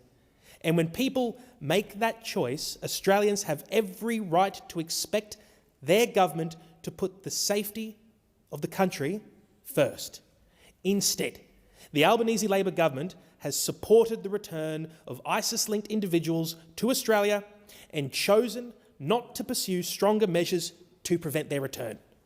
Labor has washed its hands, as we have heard. They have washed its hands of responsibility, blamed everyone but themselves, and left Australians to face the risks. Rather than pursue every lawful avenue to stop ISIS-linked individuals returning to Australia, Labor throws up its hands, saying nothing can be done, and leaves everyday Australians to live with the consequences of their failures. We know that Australians travelled to Syria and Iraq to fight with or support terrorist groups. We know that dozens of Australian men who went overseas to fight have already returned, and we know that further ISIS-linked women and children have been repatriated from Syria, and every person who made the decision to travel to ISIS-controlled territories to associate with ISIS or to support its causes must be held accountable for the choices that they made. Every person who associated with ISIS and who is then released into the Australian community presents a national security risk that must be treated with the utmost seriousness, something this Labor government is failing to do. Australians should not be asked to accept the risk while the Albanese Labor government washes its hands of responsibility and blames everyone but themselves. Bondi should have been a warning to this country. It showed the deadly consequences of radicalisation taking hold in our communities and the terrible price it is paid when extremist ideology is not confronted early and decisively. Citizenship is not simply a one-way contract where Australia owes you an obligation regardless of what obligations you abandon yourself. If you leave this country, pledge allegiance to a terrorist organisation, fight for it or support its atrocities, you have betrayed Australia in one of the most fundamental ways imaginable. One Nation believes Australians have the right to say to anyone who has made that decision, you made your choice. You chose ISIS. You turned your back on Australia. You cannot simply demand to come back and endanger the safety of every Australian community. Tomorrow, One Nation, Senator Hanson, will introduce legislation that puts the safety of Australians first. Our bill will give Australia stronger powers to prevent foreign terrorist fighters and ISIS-linked individuals from returning to this country where they present an unacceptable security risk. It will create foreign terrorist fighter exclusion orders. It will strengthen passport powers. It will stop automatic return permits. It will tighten terrorism bail laws. All of these things the Labor government could be doing, and they are refusing to do so. And it will impose serious penalties on anyone who unlawfully facilitates the return of a person connected to terrorist activities. These are not symbolic measures. These are real changes that should be taking place, and Labor should have acted earlier to implement them. They are practical steps to stop the risk before it crosses our border, rather than waiting until it's inside Australia, where you then hope it can be managed. One Nation, our principle will always be the safety of Australians must come first. The Albanese Labor government has chosen to blame others for their failure to act. It has refused to test every lawful option available to protect Australians. One Nation will not wash our hands of responsibility. We believe this problem can be dealt with. There are solutions, and we are taking those steps. We are introducing legislation. We will be strong at the border. We will be strong against terrorism where this Labor government has failed. Your time has expired. Senator Walker. Thank you, Acting Deputy President. I rise today to discuss something that should be completely uncontroversial. If an Australian chooses to travel overseas to join or support a terrorist organisation, that is appalling. There is no excuse for it. I have no sympathy for someone who supports an organisation that murders civilians, persecutes communities, and uses terror to achieve its political aims. And where Australians have committed terrorism offences, they should face the consequences. We are a country governed by laws, and the rule of law matters most when the person involved is someone who has done something horrible. Australia cannot simply decide that an Australian citizen is somebody else's problem because they have done something inexcusable overseas. I expect we'll continue to hear about individual cases, including women who have travelled to ISIS-controlled territory, the indoctrination of children, criminal charges and decisions to grant bail. These are deeply confronting cases and nobody on this side is pretending otherwise. And if a case raises legitimate questions about whether our terrorism laws, bail laws or other safeguards are adequate, then we should examine them. If our agencies need additional powers, there should be a case made for them. If safeguards need strengthening, bring the evidence to the Parliament and let us legislate accordingly. But that is very different from using one confronting case to justify abandoning the principle that Australia takes responsibility for its own citizens. Australians who commit terrorism offences should be investigated, charged and prosecuted. Where someone poses an ongoing threat, our national security agencies have extensive powers to manage that threat. And where those powers are inadequate, Parliament can strengthen them. Australia has been dealing with these cases for years. In fact, 45 men returned from fighting in Iraq and Syria before this government even came to office. This government has used every tool available to manage people who have returned, including temporary exclusion orders, where the minister has received advice that issuing one was possible and appropriate. So if one nation genuinely believes our laws are inadequate, show us where. Show us the evidence, propose something that actually fixes the problem. The current TEO system was designed by the former government to sit at the absolute limit of what is constitutionally possible. Putting decisions to issue TEOs into the hands of the courts adds another legal hurdle without any reason to believe more orders would actually be issued. There is another practical problem. Australia expects other countries to take back their citizens when we deport criminals from Australia. We cannot turn around and announce that Australia will not take responsibility for ours. And there is something particularly ugly about one nation presenting itself as the great defender of Australian safety, because apparently not all threats to Australians are treated equally. Just last month, Senator Hanson described domestic violence as a two-way street and suggested women experiencing abuse should simply not put up with it, if only it was that easy. She has previously described paid family and domestic violence leave as domestic violence holiday leave and suggested domestic violence was taking police away from real crime. Well, I think the families of Australians killed by their partners might have something to say about whether that counts as real crime. Over 2024-25, 98 Australians were killed in domestic homicides. 46 were killed by an intimate partner. On average, an Australian woman was killed by an intimate partner every 11 days. These are not hypothetical threats. These are dead Australians. When one nation talks about the safety of Australians, they really need to be more consistent. Senator Whittaker. Thank you, Acting Deputy President. And there's many things that we don't agree on in this place, but there are some things that I think we can confidently say we do agree on. And one of those is that the safety of Australians, the safety of the communities that we live in, the communities that I know we're all very proud to represent in this place, is at the core of all of our work. And that's certainly at the core of the work that our government is doing. One of the things that I am most proud of that our government is doing to protect the safety of Australians is our investment in defence and national security. In the 26-27 budget, our government announced record funding for defence, the biggest boost in funding in peacetime that this country has ever seen. We're delivering $14 billion, an extra $14 billion over the next 4 years and an additional $53 billion over the next 10 years.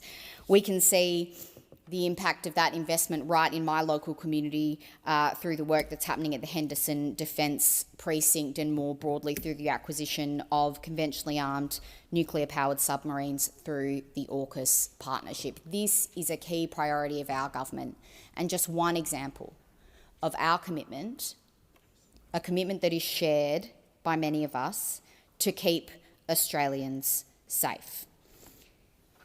We've heard just in recent weeks about the really important work that the Foreign Minister and the Prime Minister have done to strengthen our relationships across our region and beyond. And this is another example of our commitment to keeping Australians safe. The work that we do with our neighbours in the Pacific and in Asia is really, really important to making sure that our partnerships with those neighbours are strong and that they know that they can rely on us as a strong partner. As I said, just another example of the commitment of our government to keeping Australians safe. And on this particular issue to which One Nation senators have referred to in this debate and that they talk about in the bill that they plan to introduce, it's really easy to play politics, to stoke fear and division in the community. And I think that's a really irresponsible thing to do. And I think it does nothing to keep Australians safe. In fact, I think it only further harms Australians and puts our safety at risk to try and undermine social cohesion, to try and stoke anger and fear in the community when it's just not necessary.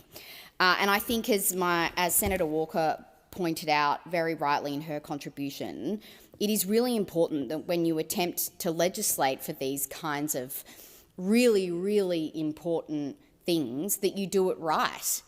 And to go into it with some kind of assumption that, oh, this is probably not going to pass a constitutional test, but we'll give it a go anyway, is not how you keep Australians safe. It's not how you protect Australians.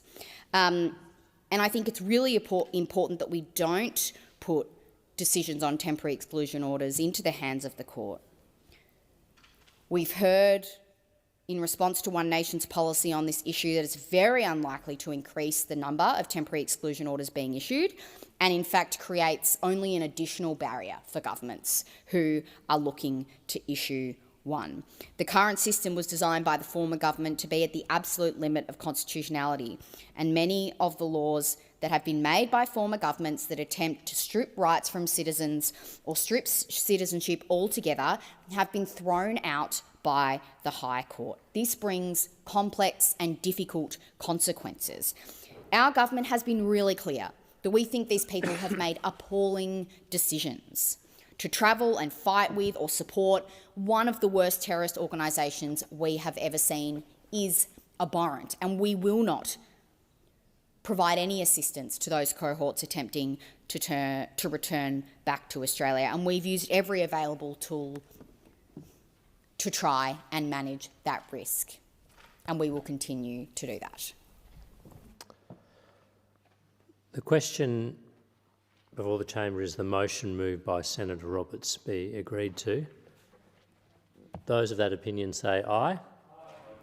Those against say no. I believe the ayes have it. The ayes have it. I shall now proceed to the consideration of documents.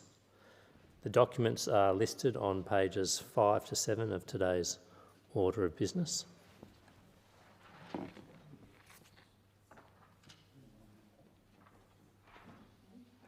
Senator Darman. Yes, thank you.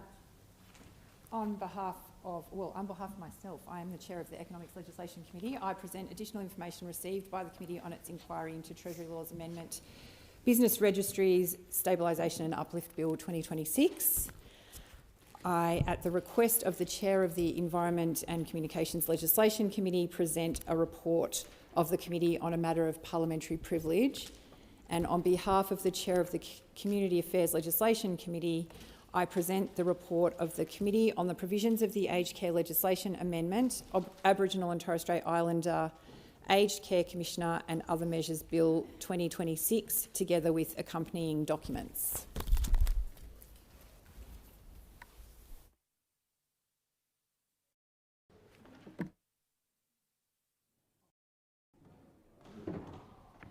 Senator McGrath, do you wish to speak on the committee report? No. I'm just confirming that we're at item 15. Item 15, tabling and consideration. I don't wish to speak on that, but I do wish to table a report.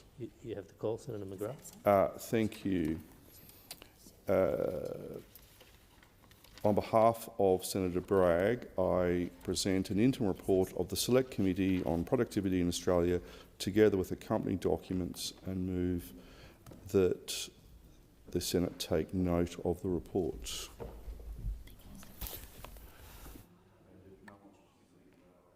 Continue my remarks. Is leave granted to Senator McGrath to continue his remarks? Leave is granted. Senator McGrath. I may, item 14, consideration of documents. Can I, if that's possible, either at the end of this we'll go back to that. There are some documents that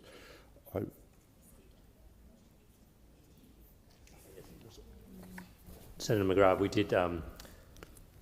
we did skip straight into tabling and consideration of committee reports and government responses, but do you wish to speak to the consideration of documents? Well, in relation to consideration of documents, I wish to, I think that the correct terminology is take note of and seek leave to continue my remarks for, I'll just list them page by page, documents 7, 8 and 10 on page 5, documents 21 and 23 on page 6, and documents 26, 27 and 31 on page 7 of the red.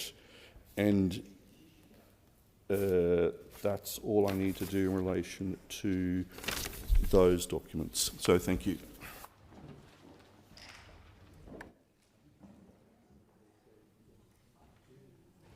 Is leave granted for leave is granted, Senator McGrath, and then Senator McGrath, leave has been granted for you to continue your remarks at another time on those documents. But I did believe you did wish to speak on one of the committee reports as well. In relation to the document that I tabled on behalf of the interim report that I tabled on behalf of Senator Bragg. You're seeking leave to continue your remarks? Yes, that's correct. Is leave granted for the continuation of his remarks on that report? On Senator McGrath? Right, leave is granted.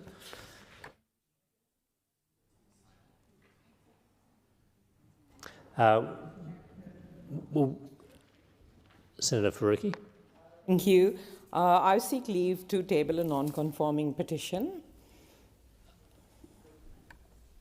Leave is granted. Leave is granted. Leave is granted. Thank you, Chair. I table a non-conforming petition signed by 3,069 residents of Australia calling on the Labor government to sanction Netanyahu and Israel's war cabinet.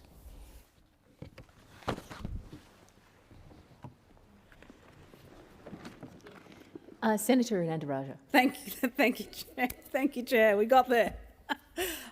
Chair, I am a member of the Senate Committee examining productivity. Senator Anandaraja, I understand that might have been a bit of an interruption to the sequence, so let's be clear about what it is that you're speaking to. I'm speaking on the interim report from the Productivity Committee. Thank you. And Senator Bragg, okay, so you have the call now. Thank you. Thank you, Deputy President. Deputy President, as a member of the Productivity Committee, this has been a really excellent committee. We've heard a vast amount of testimony right across the housing and construction industry on some of the problems associated with the building of more houses in Australia. It is a complex and wicked problem that has plagued successive governments over generations. But as a government, we are not here now to admire this problem. The scale of it demands an ambitious and expansive response, because we have in a situation now in Australia where an entire generation of young people have lost hope that they will ever own a home. We also have a situation where salaries have become completely decoupled from house prices. And this has happened over a period of around 30 years, really fueled by this interaction between capital gains tax and negative gearing, add on 15 years of cheap credit, and the whole thing detonated. House prices raced away from incomes. We have a situation where it takes somewhere between 10 to 13 times your median income to buy a home in Sydney. In Melbourne, it's a little bit better, but not that much better. It's 9 to 10 times median income to buy a home. This is clearly in the impossibly unaffordable range for most Australians. And hence we have a generation of young people who have given up on the prospect of ever owning a home. But I want to say to those young people that we haven't given up. In fact, quite the opposite. We are doubling down on action to address this problem. And given the scale of this problem, we are attacking it from every angle. We have to. We have to. And so we have a range of measures in a $47 billion Homes for Australia program. And I'm going to break this down, and there's a lot to unpack with every single measure. It's not just about building homes, though, I might add. It's also about ensuring we have those tradespeople to build those homes. They're not built by machines, they're built by people. They've got to have the requisite skills. It also means that we need to ensure that the migrant workers we have here in this Australia are actually working to top of scope, so that if they are tradies, they're not driving Ubers, but instead they're working on construction sites. We also have to make sure that the construction industry has integrity and that our workers are protected, because, as we learned in this inquiry, this is a high-risk industry. High risk when it comes to occupational health and safety, and also mental health outcomes, which are very, very poor in this industry, largely because of the type of work, manual, heavy, hard work, but also that it is very much male-dominated. And these tend to be features of gender-segregated industries. So in terms of the key measures, and I might talk to some of the ones that we've already brought through before I go to the taxation changes. We expanded the 5% home deposit scheme towards the end of last year. I think it was October of last year. And we have seen, since coming to government, an additional 270,000 people, Australians, enter home ownership, which means that they are paying their mortgage instead of someone else's mortgage. This is an unalloyed good. It is a good thing. Those opposite hate this scheme. They think that it is, quote unquote, middle class welfare, because we removed income caps. I say to them, we removed income caps because income has become decoupled from house prices. We can't just stand back and admire this problem. We have to act. We have to give them a foot in the door. We also launched another scheme which doesn't get anywhere near enough attention, and it was voted down by the coalition, like just about every single housing measure. It's called the Help to Buy scheme. Help to Buy is designed for people on very modest incomes, low incomes, and it enables them to get into a house with a 2% deposit, with the government taking somewhere between 30 to 40% equity in their home. Now, this is pitched to people who never in a million years thought they would ever own a home. But we have seen over 3,000 applicants for this program already. We also introduced the Housing Australia Future Fund, $10 billion fund, which the coalition talk down at every turn. They want to abolish it if they ever form government. And the problem with that is that this is a fund designed to build 55,000 social and affordable homes. Homes for our key workers, like nurses, like teachers, like emergency personnel. the people who help run this country, the people who are mission critical to running this country, but those opposite hate. They hate the workers, they hate the Housing Australia Future Fund, they voted against it. In fact, they tried to move a disallowance motion against the Housing Australia Future Fund in the Senate. We have made some adjustments to taxation settings for build-to-rent. Build-to-rent is a relatively new asset class in Australia, but it's very common elsewhere. And it's for institutional investors. So this is where we bring foreign capital in, it mixes with domestic capital, and we build at scale. And I've seen some of these completed developments in Melbourne, in Kensington, and they are very impressive. They are large scale, very livable spaces, bright, warm, modern, sustainable materials. They have common spaces. They have swimming. The one I've toured had a swimming pool. It had more than one gym, yoga center, dance studio. It came with all the bells and whistles, and it was popular. People were renting out these apartments. Beautiful, like a community, secure, with a predominance of women, because women felt safe in these kinds of developments. We've also, for those people who are at acute risk of homelessness, we introduced and supported them with back-to-back Commonwealth rent assistance increases. In this budget, we've also put in another $40 million towards modern methods of construction. This goes to modular housing. Again, relatively new in Australia, but could be a complete game changer because it uses a pattern, a template to build homes, which by definition then become cheaper for consumers. There's no compromise on quality, but these become cheaper. In terms of cutting red tape, we have paused the National Construction Code, and we're putting some work into converting that weighty document into something that can be enabled through AI, which will make it a lot easier for builders to navigate. We have also, on the topic of red tape, committed $47 million to working with subnational governments, the states and territories throughout this country, to help them implement the new environmental laws that we passed, with the help of the Greens political party, voted against by the Coalition. So the Coalition parade around this country talking about housing and how they care about young people and how they're so worried about the fact that they can't get a foot in the door, that they care about workers. And isn't it terrible that housing is so unaffordable, and what a terrible job the government's doing.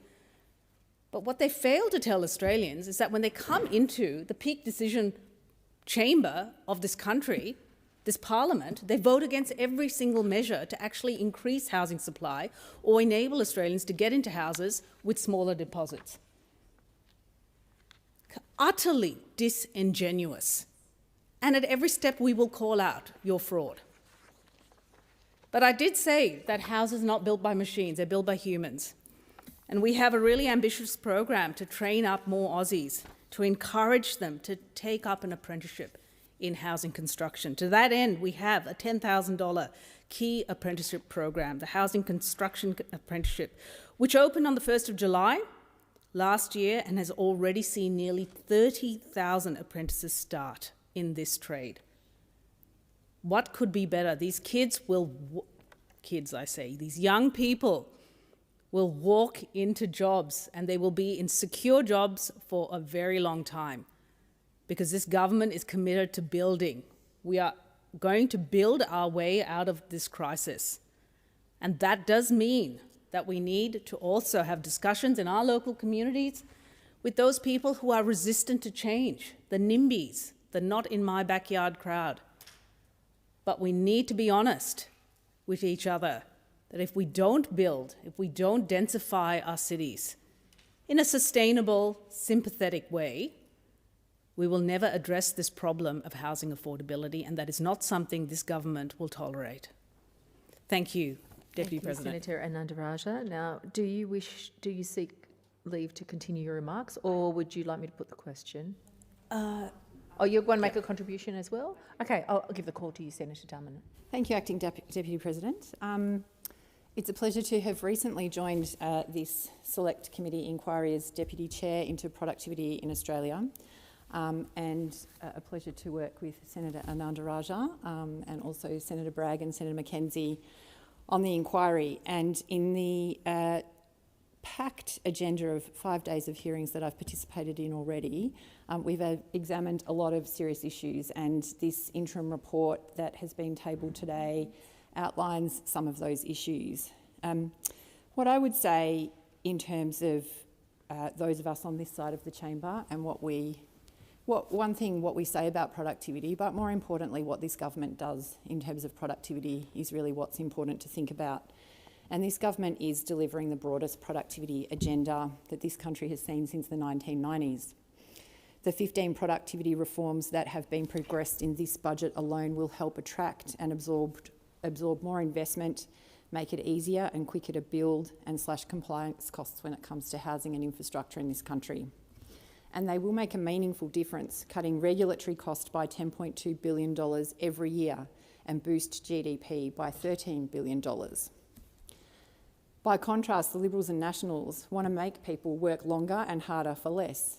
And as a consequence of their policies, Australia experienced the slowest decade of productivity growth in 60 years on their watch. Under the Coalition, productivity growth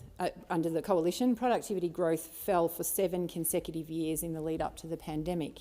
And the 2022 election coincided with the largest quarterly fall in productivity growth in more than 4 decades. So we want to talk about productivity and how we can deliver productivity in this country. Then looking at what this government is doing in terms of action to turn around that massive decline is what we really need to be mindful of. And of course, we know that productivity has been a long-standing challenge in our economy, and that's why it was such a focus of this year's budget. I'd like to thank the senators, the witnesses who have appeared and those who have made a submission into the inquiry so far. And I also want to acknowledge as part of that we heard that in terms of measuring productivity in this country, there is a challenge because measuring productivity isn't just about building houses and infrastructure that you can easily measure. Measuring productivity in the non-market sector is just as important. And if we think about Australia and Australia's future, the rise of the non-market sector is a larger and larger proportion of our economy that we're going to need to consider how we measure in terms of productivity. The inquiry so far has elicited that the current measurement that we use doesn't allow the same easy way of describing product input in and then product out in the same way. For example, a nurse seeing more patients with the same number of hours, is that going to deliver a quality result, or is that going to deliver a worse result for the health of our Australians? And so I do think that conventional measures don't always capture improvements in productivity, in quality, in well-being, in prevention and other outcomes, meaning the value created by these sectors may be understated, particularly in the care sector. And we also explored a little bit in the inquiry around productivity and the costs to the environment and how those things are counted and measured and what gaps there are in our current frameworks around those things. Having said that, we know that the Albanese government has identified this decline as one of the biggest challenges facing our nation, which is why the Economic Reform Roundtable was convened in August 2025. One of the 3 main themes of this work was making our economy more productive a year ago. And following the roundtable, the Productivity Commission has completed inquiries into aspects of each of the government's 5 pillars of productivity which were identified. And this work represents an ambitious reform agenda aimed at lifting productivity growth, boosting economic resilience and supporting higher living standards. I'd also like to say that this question about productivity is also needing to be thought about within the global context and the geopolitical uncertainty that our country faces. In recent years, instability and global conflicts have directly affected housing construction in Australia by driving up material and energy costs, disrupting global supply chains and tightening financing conditions. And these are all a factor in thinking about how we address the productivity challenge in our country. The pressures have increased the cost and complexity of delivering new housing, contributed to project delays and cancellations, and further constrained the capacity of the construction sector to respond to the strong demand for housing. In particular, the government has prioritised what we can do within this context and taken strong action to shore up our fuel security, which is a key driver in delivering construction materials around the country. And by investing in strategic fuel reserves and domestic storage capacity, Australia's exposure to the global supply disruptions and price volatility has been reduced, helping to moderate cost pressures across the construction sector. And Acting Deputy President, I might leave it there and seek leave to continue my remarks. Thank you very much. We've got 3 people on their feet. Can I just ask the person who wants to speak on this matter to remain standing? And that will give the call to you, Senator Bragg. Oh, thank you very much. You have a call. Oh, thank you very much. And I'm assuming that you are speaking to the productivity. Of course, yeah, Acting Deputy President, of course.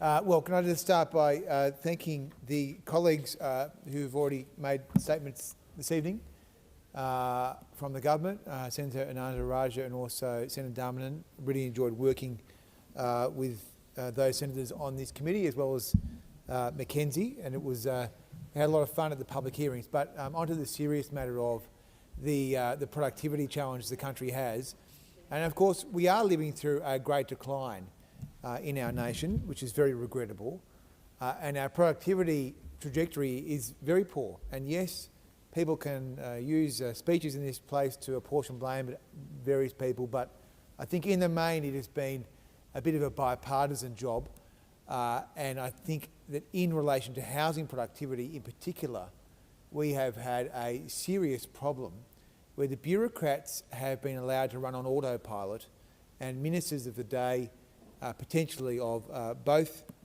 shades of government, have just let things happen without properly considering them. And so the point of this interim report is to land a series of policy options on housing productivity. So there are matters of finance and banking. There are matters of how the regulators are set up. And then there is, of course, the matter of the National Construction Code, which is probably the biggest lever the national government has in terms of determining how productive or unproductive the housing system might be.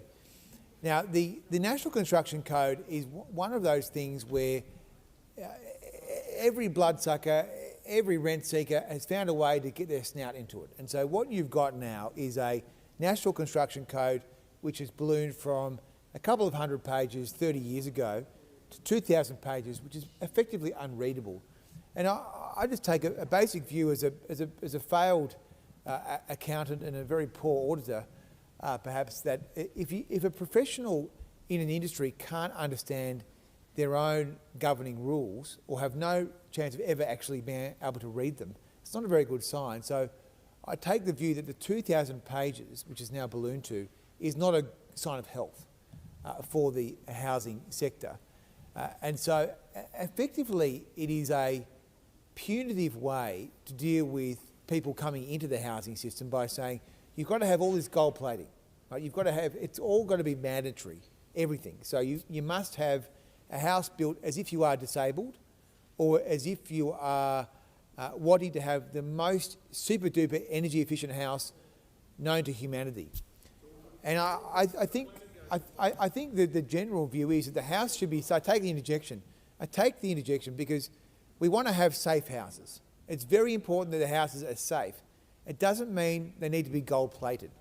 And so this is the core recommendation of establishing a basic Australian standard, a house that won't burn down, won't fall down, but it won't be gold plated, so it allows people to enter the market without having to pay for the house as if they are disabled and without all the additional so-called cladding. That is a very good model, and that is going to be the core of the debate going forward. So the government has failed. The government have failed. Order, Senator Ayres. Thank you for that protection. The government have failed to deliver any reasonable reform here in relation to the National Construction Code, And so this is an opportunity now for the nation to have a proper debate about, do we want to allow people to build a cheap house, or do we not want people to be allowed to build a cheap house if they want to? Now, last time I looked, we lived in a free country, a free society, where people should be able to build a cheap house which is safe and secure if they want it. And so that is one of the core recommendations of this review. I note with great regret the ability of rent seekers and parasites to inject themselves into the public policy process. And that is what has happened in relation to this construction code, where all the vested interests have made it uneconomic to build. I mean, one of the problems we have in this country is it's very hard to make any money out of housing. And so not many houses are being built. And so this is a way to lower the cost. If you want to have a super duper energy efficient house, then you can have that. So that's in the report. The second thing I'd say in relation to the massive problem of mortgage fraud is that we are now going to recommend that the consumer data right. Senator Bragg, please resume your seat for a moment. So on this occasion, I'm not asking you to withdraw, but I am asking senators to comply with the standing orders and allow Senator Bragg to continue his remarks. Senator Bragg. Thank you very much. So the second core point I wanted to make is around this consumer data right. And I think it's been very clear that there is a lot of mortgage fraud going on in this country. It's fuelled by artificial intelligence. There are a lot of pieces of paper that fly around when people try and get a loan. And if anyone has recently refinanced or tried to get a home loan, you'd find that it's effectively a paper-based system. And so the artificial intelligence now allows people to make duplicates or complete fraudulent documents. And so having the CDR in some way hooked up to the tax office for verification, I think is well worth looking at. The other point we looked at in this productivity inquiry was the mandate of APRA, which I think is very focused, as it should be, on prudential safety. But it also makes sense for them to consider the impact of their macro-prudential tools on the ability for people to get finance, to get that elusive first home. So we didn't make any commentary on their judgments in relation to macro-prudential tools, but we did make the point that they should at least make them disallowable in a way that the Senate could actually take one out if it thought it was unreasonable. And I make that point in relation to their limits on high debt-to-interest loans, but also in relation to the serviceability buffer. The report does deal with the productivity problem that the EPBC Act has created. And despite the government's best efforts, there are still 80,000 houses ensnarled inside the EPBC Act. The fact that the Minister of the day doesn't publish the decisions and the judgments that he makes about the approvals or the denials is a problem, because the people who are wanting to build houses have nothing to work with. There is no precedent, if that makes sense. And so publishing what is going to be a compliant development effectively under the EPBC, I think, would aid people wanting to build houses in this country. So in the main, I think we had a very collegiate opportunity to identify some productivity problems in the housing system. We may not agree on everything, but in general, I would say that more rules and more regulations have not made more houses. And as we face a significant housing deficit, I think we ought to look at this regulatory burden of the NCC. I note from the multiple interjections that there is perhaps a strong disagreement about where the final balance should lie. But I would have thought that we should try and give people the choice to build a cheap house if that is their wish. And we should also give people a choice to build additional properties and dwellings on their properties, whether they be above, or whether they be granny flats, or whether they be subdivisions. Ultimately, we want to have more buildings to house our population. We want to maintain our ethos as a great migrant nation, but we also want to be able to house new Australians. And so I think this is I'm very happy to go into that, but I do think that the serviceability buffer has been set probably too highly, but that is not something that we make a judgment on as parliamentarians, as you know. And in general, I do think that this suite of options does give the government some serious policy work that it needs, because the fundamental problem the nation has, and I've tried not to be too political in this contribution, is that the government is stuck on autopilot on its housing policies, and what it needs is a refresh, because what it's been doing for 4 years hasn't worked. And I'll say it as kindly as I can, that the high tax, high regulation, high corruption model has failed to give the houses that Australians need. Most of the government's interventions have ended up making the problem worse, not better. So this is a report which gives them options on productivity in terms of the banking and finance component, in terms of the regulation component. There are many other things in there, but I would have thought even my favourite Environment Minister, Minister Watt, could agree to the very kind recommendation we offered that he should publish his judgments about the nature of compliant development so that people in future can see, well, that complies, this doesn't comply, and they'll be able to then hopefully provide more housing stock that Australians sorely need. Thank you, Senator Bragg. Senator Ciccone. Thank you, Acting Deputy President. Acting Deputy President, I present to the Senate the advisory report of the Parliamentary Joint Committee on Intelligence and Security on the Anti-Money Laundering and Counter-Terrorism Financing Amendment Bill 2026, and I move that the Senate now take note of that report. The bill before the Senate in the report aims to strengthen our anti-money laundering and counter-terrorism financing framework by addressing emerging financial crime risks, updating the definition of terrorism financing and making a range of technical amendments identified through the implementations of the 2024 reforms. The inquiry considered how Australia's legislative framework can remain responsive to rapidly changing technologies, payment systems and criminal methodologies. The committee received 19 submissions and heard evidence from government agencies, industry representatives, legal experts and civil society organisations. The committee found broad support for the objectives of the bill. Submitters recognised the serious harm caused by money laundering, terrorism finance, organised crime, scams and other forms of financial abuse, and acknowledged the importance of ensuring Australia's regulatory framework remains fit for purpose. A central feature of the bill is the creation of a new power to restrict or prohibit the use of products, services, delivery channels or other mechanisms that cause harm to Australia's financial system or community. The committee concluded that this proposal addresses a genuine gap in the existing framework, particularly where risks arise across an entire sector or mechanism rather than from the conduct of a specific entity. However, the committee also considered evidence concerning the breadth and significance of the proposed power. To strengthen public confidence and accountability, the committee recommended that this power be exercised by the responsible minister, acting on advice from the CEO of AUSTRAC.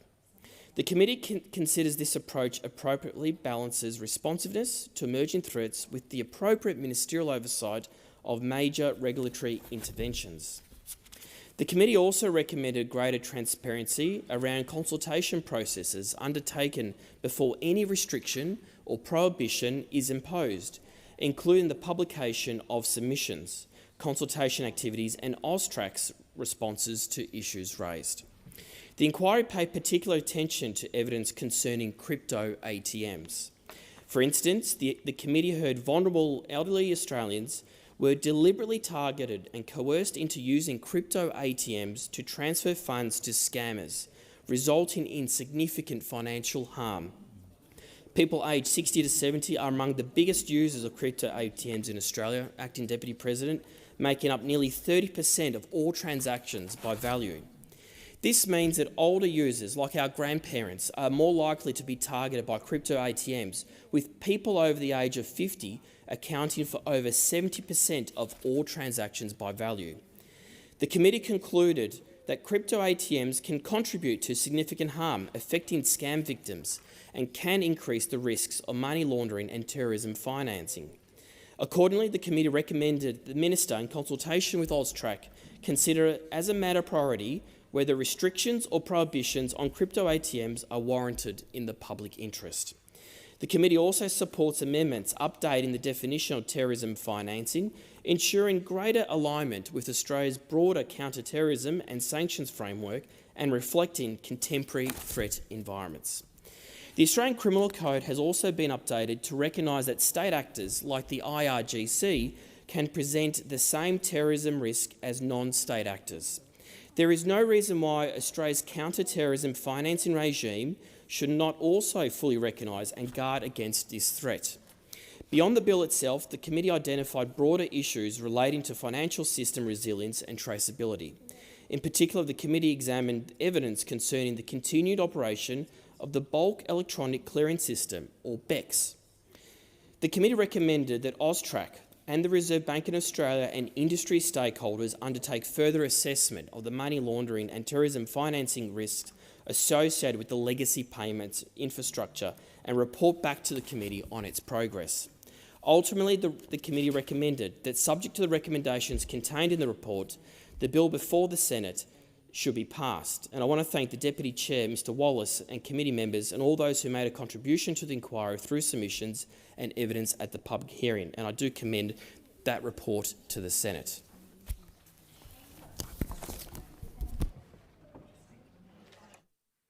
So the question is that the...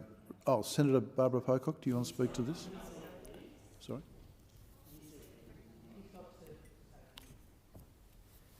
So the question is that the report,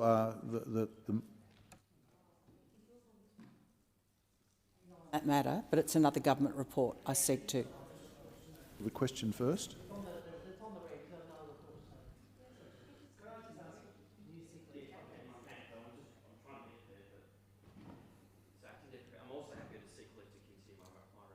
Okay, thank you.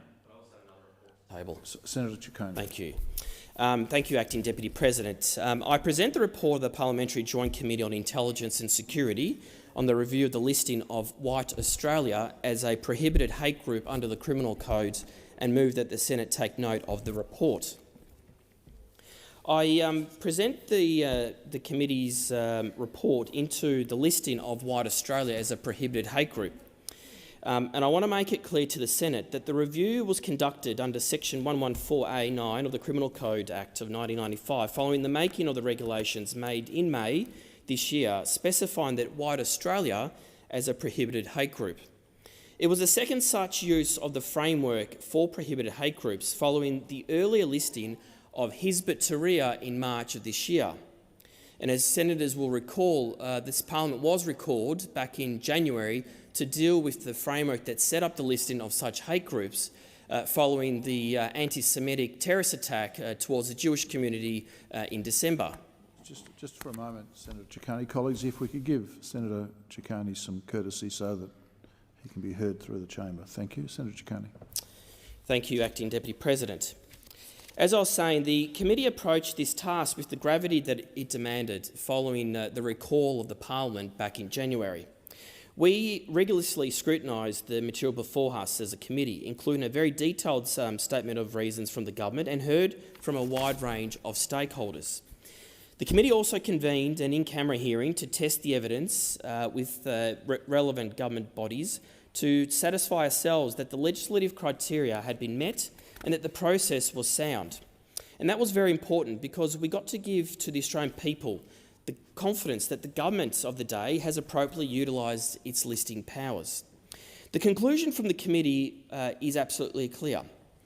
White Australia meets the legislative criteria for listing as a prohibited hate group, and the listing has been made properly.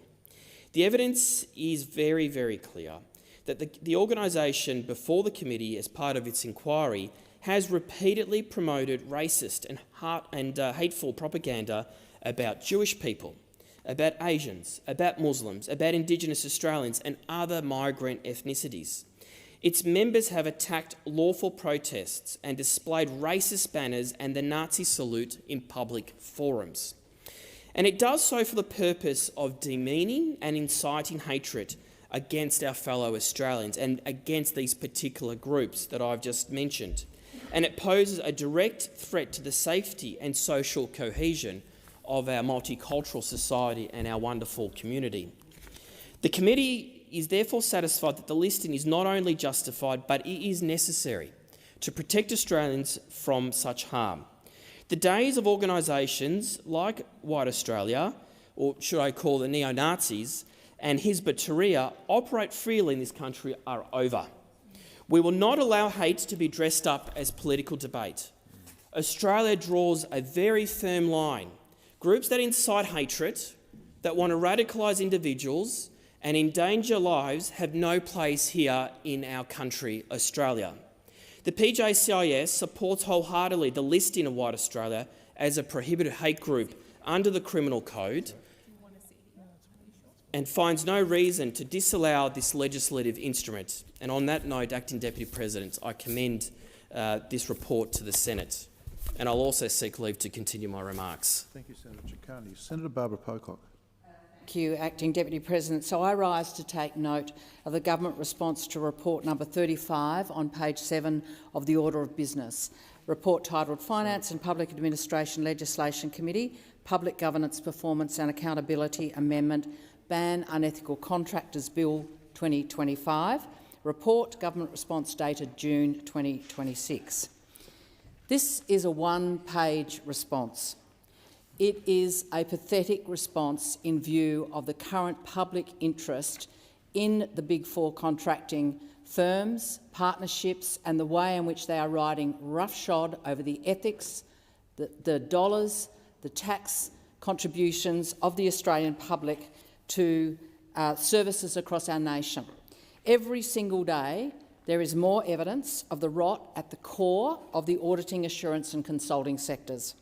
These are issues that this parliament has pursued, this Senate has pursued, and I acknowledge your own contribution, Acting Deputy President, Senator Colbeck, on this question. We have pursued these issues for over 3 years through 3 different inquiries, yet we still haven't seen major structural response. We have not seen a calling out the opportunity to create an opportunity for banning these unethical contractors when they go totally off the rails, totally rogue, with billions of dollars of government money.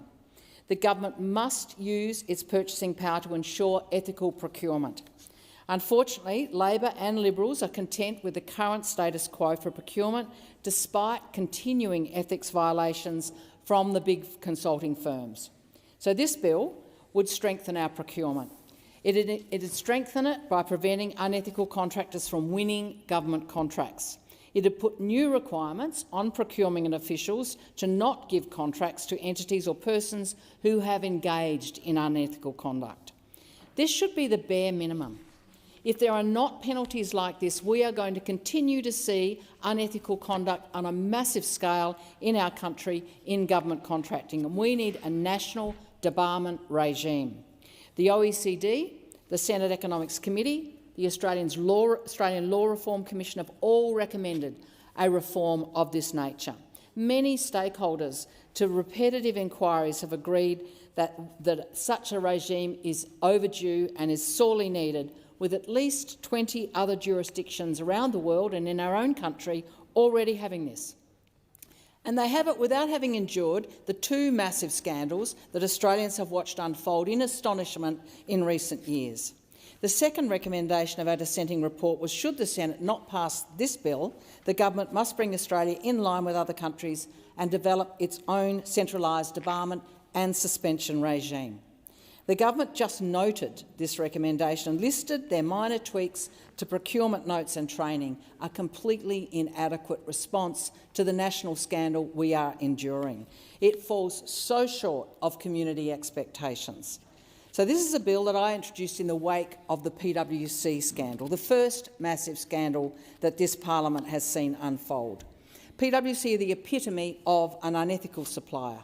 They colluded with foreign multinationals to defraud our tax system, refusing to cooperate with government inquiries, and they have still not provided key documents to this chamber. PwC was never banned from bidding for government contracts, but in the absence of a debarment regime, instead voluntarily stepped aside through a mutual agreement.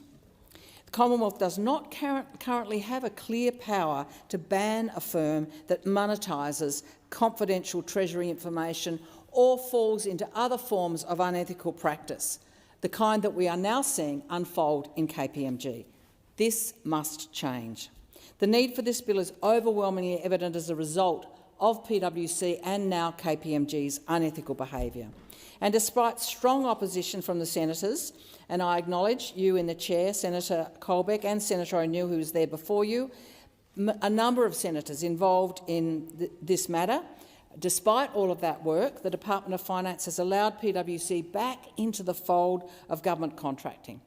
A gutless decision that betrays the Australian people, who have very rightly held the expectation that the rogue consulting firm PwC would be held to account. But don't worry, the evidence continues to mount.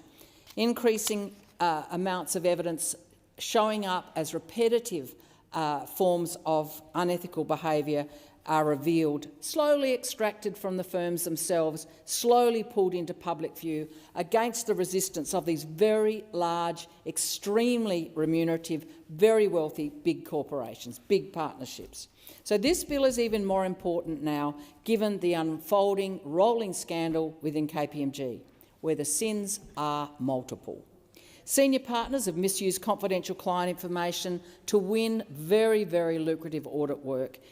They were denied by the firm as behaviours. They were brushed aside by a half-assed legal investigation for months. Breaches of audit independence and multiple instances of cheating on internal exams. How many examples of this unethical practice do we need? People who've lied to the Senate about the firm not power mapping, when in fact they did in multiple ways on many occasions. Overcharging defence while raking in billions of dollars.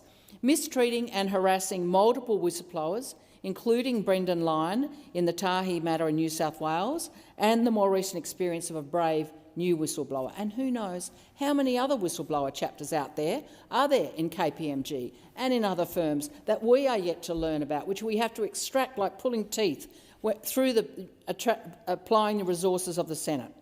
Attempting to use legal professional privilege repetitively to obscure the work of this parliament and ASIC, and not notifying the Department of Finance of recent developments and incidents as required by their contractual obligations. The list goes on. The last hearing that was held in this parliament on this matter, on the KPMG matter, on the 19th of June, attracted, I am told, 60,000 viewers over the one day of the hearing.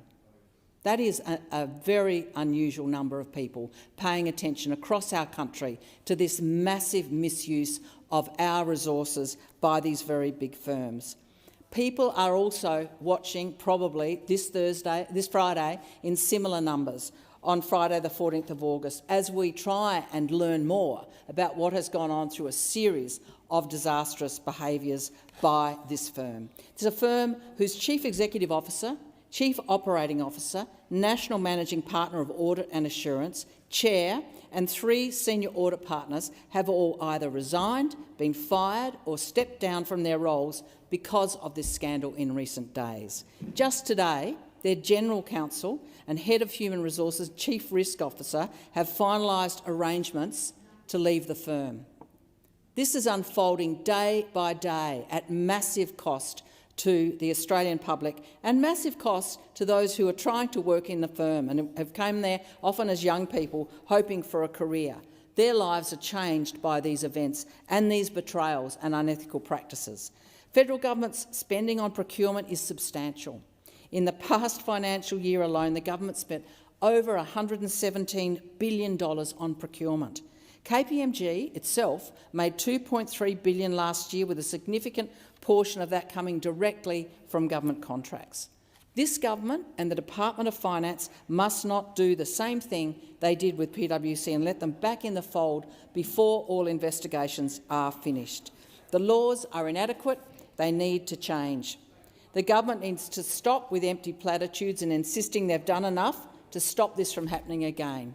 What they did with PwC has not prevented an even worse scandal, an historically significant scandal, to unfold on an even greater scale just a year or two after the PwC scandal. The government's 3-month freeze on KPMG isn't even effective. It's riddled with carve-outs. We are seeing millions of dollars go to KPMG. AusTender records show a new contract between KPMG and the Department of Defence for $5.25 million, which was executed on the 1st of July this year. 3 months after Senator O'Neill revealed in this chamber the nature of the unethical practices within KPMG, 2 weeks after the exclusion period itself began. So despite the ongoing fallout over KPMG scandals and the government's own 3-month contracting freeze on KPMG, Labor continues to dish out multi-million-dollar contracts to them, and that's why we need a debarment regime. These firms should not be automatically entitled to public money. They need to earn trust. If the government doesn't act on this issue, it's an endorsement of this incredibly poor behaviour. 2 of the big firms have shown us they're not fit for government work, and the business model of PwC trumped ethics at the first hurdle, and the lesson from KPMG is the same: the use of confidential information to make money. As long as the government allows those unethical tenderers to get away with it, they're not doing the right thing. They're failing to police such appalling behaviour, and Labor needs to stand up to these vested interests, restore the public sector and call these huge firms to account. We must see ethical standards across this sector, and we've got to break up and regulate these sectors so that we get decent behaviour from them. Thank you, Senator Pocock. The question is that the Senate take note of the response. All those that opinion say aye. Against? Carried. Are there any other? Senator Collins. Thank you. I just seek leave to take note and seek leave to continue my remarks on documents number 35 on page 7, 36 and 37 and 39 on page 8. And with your indulgence, Acting Deputy President, at item 14 on page 5, could I also seek leave and continue remarks on document number 7? Thank you. Noted. Are there any ministerial statements? Senator Wong. Thank you, Acting Deputy President. I table the Ocean of Peace Alliance and the Fiji-Australia-Vuvale Union treaties, together with associated documents, and I move that the Senate take note of the documents. Thank you. Senator Wong. Thank you, Acting Deputy President. At a time of great uncertainty, risk and contestation, the Albanese government recognises that Australia cannot afford to be a passive observer of the profound changes occurring around us. Peace is never a given, and we are not here to just occupy the space. For the past 4 years, we're building Australia's future in our region, a future built through partnerships, not coercion, a future built by the countries and peoples of our region. And that is why, from the outset, the Albanese government has listened to our region, engaged with respect and humility, and acted on our shared priorities. We are investing in being the partner of choice for our immediate region, including the Pacific. We are using all tools of statecraft to invest in Pacific relationships, trust and regionalism, embracing Pacific leadership and backing initiatives that make our region safer, more prosperous and more resilient. And we could not have had a better partner in this than Fiji. Under Prime Minister Rabuka, Fiji has crafted and tirelessly championed a vision of our blue Pacific as an ocean of peace that the Pacific family has embraced. As Prime Minister Rabuka described it, a region in which strategic competition is managed, where stability is the touchstone of regional relationships and where coercion is eschewed. A region where differences are resolved peacefully. Fiji is a leader in our region and one of only 3 Pacific Island countries with a military. Australian and Fijian servicemen and women have stood shoulder to shoulder in 2 world wars, in deployments to support our region's security and in peacekeeping missions across the world. And it is in the shared pursuit of peace, stability and prosperity that we deepen our partnership. I know the Prime Minister Albanese was deeply moved to receive Fiji's highest honour, the Companion of the Order of Fiji, on the same day as signing these landmark treaties. As the name of our treaty suggests, Australia and Fiji are one family, one Vuvale. Australia was honoured to accept Prime Minister Rabuka's proposal for the Ocean of Peace Alliance. An alliance is the highest act of trust between 2 nations. This is Fiji's first alliance and only Australia's 4th.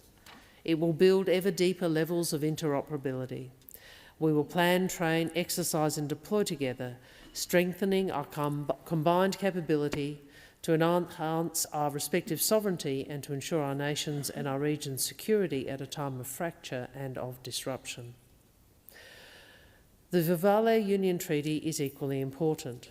It will be a multi-generational endeavour to integrate our economies, our security and our peoples. It is backed by more than $1 billion of investment over a decade, including grants and loans. On security, together we will elevate our fight against the scourge of transnational crime and illicit drugs. With an investment of $181 million, the AFP will work hand in hand with the Fiji police force to disrupt criminal networks and strengthen intelligence to interdict drugs before they reach Fijian or Australian shores.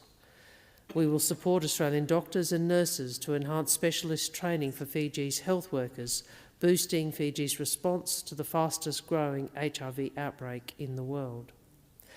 Under our economic pillar, we will finance nation-building infrastructure, ports and major climate adaptation projects, strengthening Fiji's role as a regional hub. And we will back Fiji's economic diversification agenda, supporting secure digital infrastructure, enhancing critical infrastructure investment screening and increasing supply chain resilience. Our final pillar is our people. Australia and Fiji are linked by deep personal connections, including more than 100,000 people in Australia with Fijian heritage. Our multi-faith, multicultural communities and First Nations people share a strong bond. For thousands of years, Australia's First Nations peoples have maintained connections across our region. During World War II, Fijian missionaries, skilled farmers, builders and sailors worked alongside the Yolngu people, and elders still recall the esteem with which they were held. The theme of this year's Gama Festival was bookmark, a local Yolngu word meaning everyone. The same name was gifted to the Bookmark Forum established through the Vivale Union. The forum will bring together government, traditional faith and business leaders as our two nations build a shared future. Yolngu elder Japari Munangirich travelled 40 hours from Irkala to stand with our Prime Ministers at the treaty signing. And a Fijian delegation, including Fiji's Minister for Women, Sashi Kiran, and traditional leaders joined this year's Gama Festival. This reflects the spirit of shared history, purpose and vision that drives the partnership between Australia and Fiji and the foundations upon which we have now chosen to elevate our bilateral relationship. Colleagues, these two treaties tabled in Parliament today will transform our relationship far beyond what was contemplated when we started this journey together.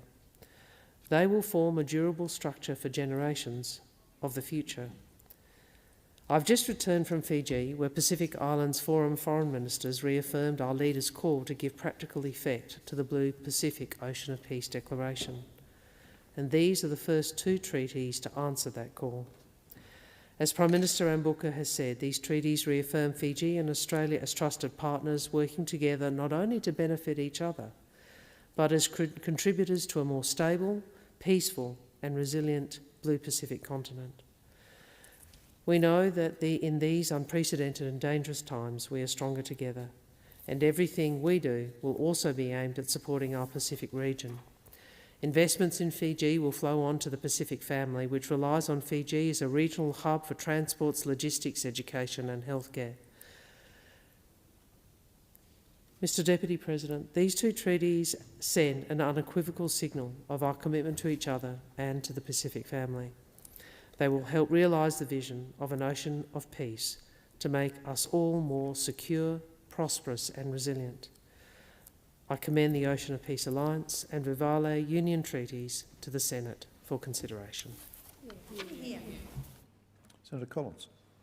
Thank you, Acting Deputy President. Well, the Coalition welcomes the signing of the Vivale Union Treaty and the Ocean of Peace Alliance, or the Eutassini Treaty. This is with our regional friend and now ally, and this is a really big moment for Australia and for Fiji. As the Foreign Minister said, it is Fiji's first alliance and Australia's fourth. They are quite rare indeed. This is an uplift in the military relationship, and we know that Fiji and Australia have stood side by side. The Fijian personnel are integrated, or embedded rather, into Australian units. But I really wish I didn't have to do this, because we heard today the Foreign Minister take a partisan swipe at the Coalition and the Coalition's record in the Pacific. And she did say that there was a neglect of the region, so let's put the facts on the table here. That the Coalition government in 2019, former Prime Minister Scott Morrison signed the Vivale partnership, which underpins this alliance. We got that in motion. The Coalition got that in motion. We did not neglect the region. In fact, we charged on with the step up.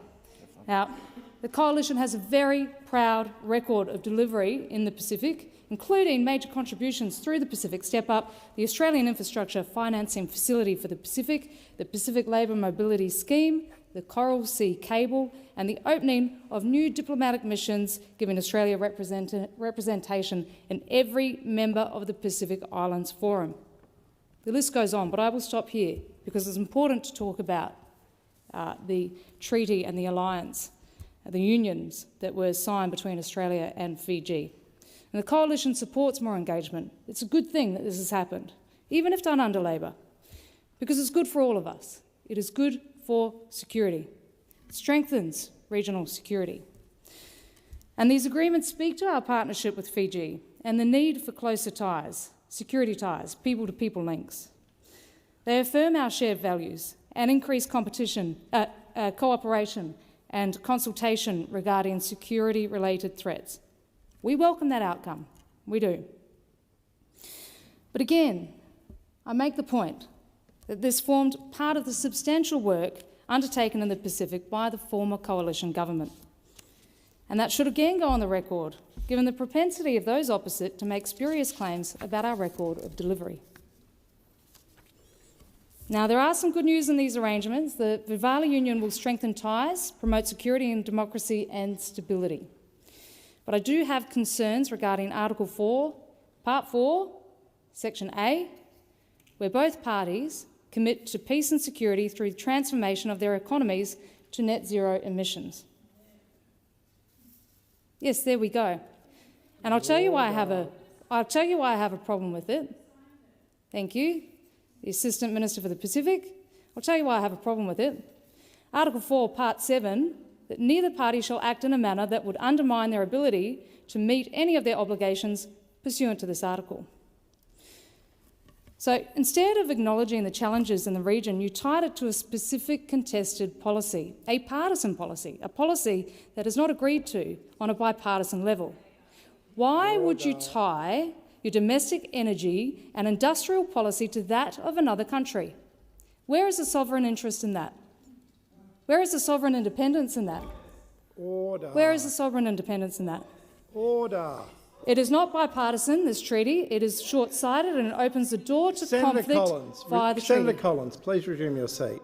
Senator Wong was heard in silence. Let's give Senator Collins the same respect. Senator Shoebridge. Senator Collins, you have the call. Thank you, Deputy President. Now, Article 3, Parts 3A to C commit to deepen engagement by enhancing economic growth, digital economies and personal links, including through mobility. And these are all things that I've long advocated for, including in my maiden speech. These are good things. But I've argued that we need regional integration on all of these issues so that they go deeper, longer and further than a bilateral agreement.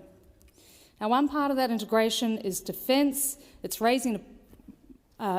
should be raising a Pacific Infantry Regiment as an entirely rotational force where our soldiers could train and deploy side by side with our Pacific family. Now, the Ocean of Peace Agreement tabled today, or the Bay-Tassini Treaty, enshrines mutual defence obligations and a framework to develop visiting force agreements. As I said in my maiden speech last year, for Australia to remain the preferred security partner in the Pacific and to secure the Ocean of Peace, we need not just sign security agreements, but pursue real defence integration with our Pacific partners. Australia's Pacific integration must cover all aspects of force posture, including intelligence sharing, defence training, disaster response capability, logistics arrangements, resilient infrastructure and enhanced maritime security cooperation. Last month, I had the honour and privilege of attending RIMPAC, the US-led military exercises, where I gained first-hand insight into the training environment of our service personnel and the importance of defence integration with allies and partners to strengthen readiness, to train in the region, to practice in the region together, understanding the landscape of the Indo-Pacific. Now, there were representatives from Tonga and Fiji there at RIMPAC, and it was terrific to see them embedded into the program. And we also know that Papua New Guinea now plays a huge role in exercise pitch black at the top end of Australia. These are all good things, and this is important because in our current strategic environment, we need to be ready to deploy our friends with our friends and allies. China continues to test the region's security architecture, including by launching a missile capable of carrying nuclear warheads into our ocean of peace and doing live-fire exercises in the Tasman Sea. A security agreement alone is not sufficient to protect our ocean of peace. That has been made abundantly clear. I therefore urge the government to pursue meaningful defence integration with our Pacific partners and to lift defence spending as a matter of urgency.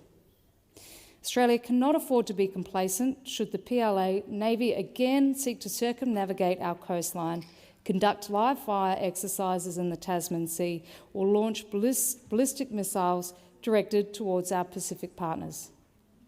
We have to step up to deter, because diplomacy and deterrence are the only credible ways to protect and maintain our ocean of peace indefinitely for the benefit of the entire Pacific family. Now, I commend the government and Prime Minister Rambuka for their work on this, but there is so much more to do, including cleaning up the mess on inserting a Labor political agenda into what should be a bipartisan-led treaty. Senator Ciccone, on this matter. Thank you, Deputy President. I also wish to speak on the ministerial statement by our Foreign Minister, Senator Wong, tonight, and also following on from earlier today in question time, where I asked Minister Wong about Australia's very close relationship with one of our closest friends in the Pacific, Fiji, and it's great to see the two countries under the leadership of Minister Wong and the Albanese government doing the hard yards to try and repair the damage that was left by the previous administration in terms of our Pacific neighbours. The Vivalia Union and the Ocean of Peace Alliance, Deputy President, between Australia and Fiji, as we heard earlier from the Minister, marks a very important and new chapter in the relationship between our two wonderful countries.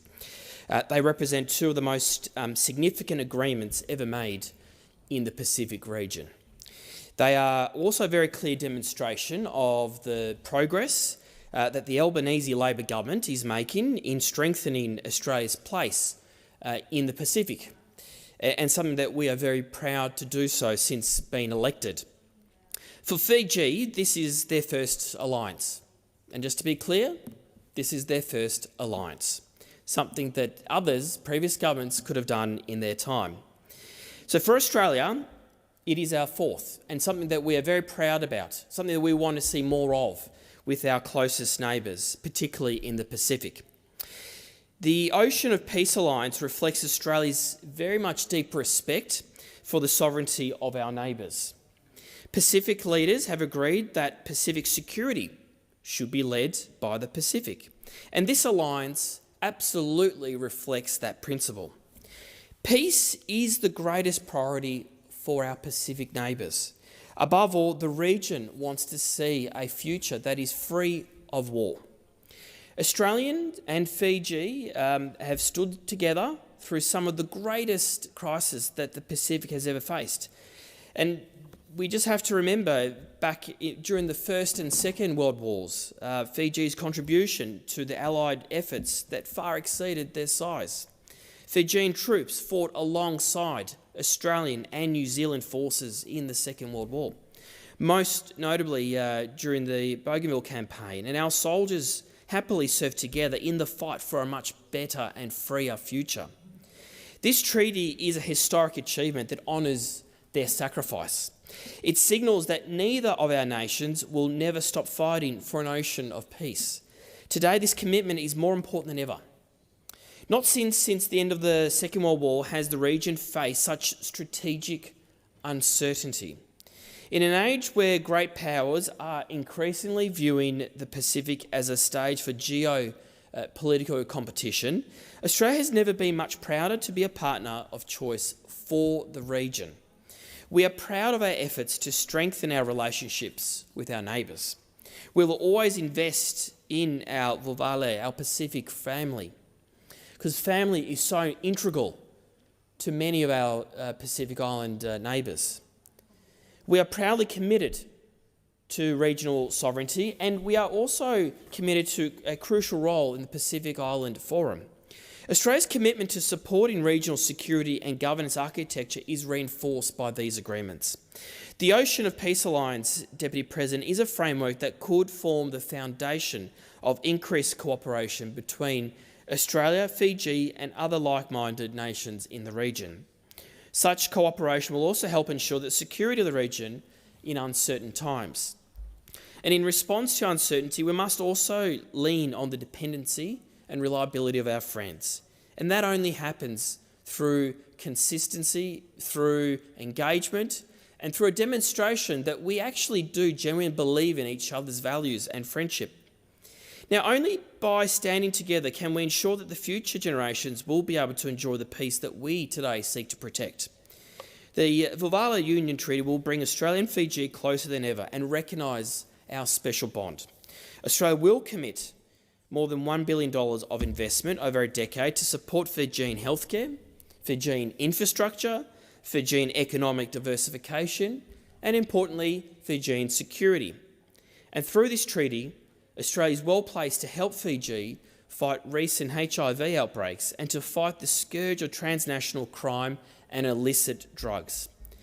Overall, these historic treaties will deepen our ties and help create a safer and more prosperous future for countries and the region.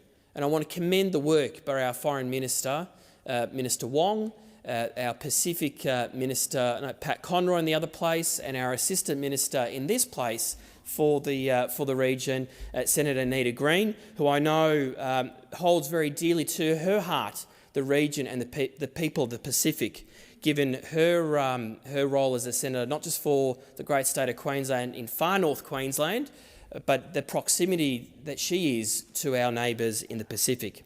And on that note, Deputy President, not only do I commend the ministerial statement to our colleagues, but make this last point, that Australia will continue to support Pacific-led regional cooperation, and we stand together and alongside our neighbours as we face the challenges ahead in what seems to be a very challenging time over the short to medium term. Thank you. No further contributions. Are there any changes to committee memberships? Oh, sorry, Senator Green? Another ministerial statement, not on the previous matter. Oh, yeah. okay. Thank Sorry, you very go much. Deputy President, I table documents relating to the orders for production of documents concerning Snowy Hydro Limited, the Cheaper Home Batteries Program, the National Access to Justice Partnership and Employment Services Reform. Thank you. No, nothing further. There are any changes to committee membership? No? Oh, well, there are. Our President has received a letter requesting changes to committee membership of committees. Minister. I seek leave to move a motion to vary the membership of committees. Is leave granted? Being no objection, leave is granted. Thanks, Deputy President. I move that the senators be discharged from and appointed to committees as set out in the document available in the chamber and listed on the dynamic red. The question is that motion be agreed to. Those of that opinion say aye. Against say no. The ayes have it. Are there any messages?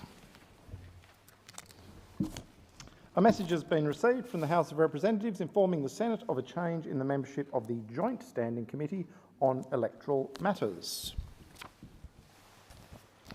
The President has received messages from Her Excellency the Governor-General notifying assent to 13 laws, details of which will be incorporated in Hansard. And I call the clerk. Business of the Senate, Order of the Day number 2, proposed reference to the Environment and Communications References Committee, resumption of debate on the motion moved by Senator Hodgins-May. Senator Hodgins-May. Thank you, Deputy President. Well, here we go again. Another day in this parliament, another game of guess who this government is working for. Because whether it's gambling reform, whether it's taxing our gas exports, or whether it's this issue, multinational gas fossil fuel companies infiltrating our schools, our early learning centres, our public institutions to brainwash our kids. The answer is that this government is not working for you, and it is not working for those families, those teachers who are incredulous that this has been permitted to occur under this government's watch. When we first got wind of the fact that fossil fuel corporations, that coal and gas corporations were being allowed to brainwash children as young as 6 months old in early learning centres, we were stunned. Surely Labor would be as outraged as we were that this was being permitted to happen in our childcare centres and schools, surely. But sadly, no. Or if they were shocked or disgusted, they hid it incredibly well. And now we are back in this place and we are giving Labor another shot to show who they are here to represent. Are they here to represent the gambling lobby that donates to them? Are they here to represent the fossil fuel industry that donates to them? Or are they here to represent Australian families and children? Because Labor has a very, very simple choice in front of them in a matter of minutes: to support an inquiry into the influence of multinational coal and gas corporations on Australian children, or not to. That is the proposition that we are here to talk about today. And it's a pretty simple one, a chance to ask some very basic questions of these fossil fuel polluters, of the education system, of the experts who know and understand the impacts of brainwashing children as young as 6 months old. How much money are fossil fuel corporations spending to influence children? How many programs are they running? How many schools? How many early learning centres? How many sporting clubs? How many community organisations? And perhaps most importantly, why are they running these programs? I mean, we've got a pretty good idea of why we think they are, but let's hear from them. Why are they running these programs in our schools? What is the end goal of these investments? What are the impacts on our kids? Because let's be clear, that is what we are talking about. We are talking about business investments from multinational coal and gas corporations designed to get into our early learning centres and our schools to brainwash our children and to buy social licence, because they know their social licence is on the brink.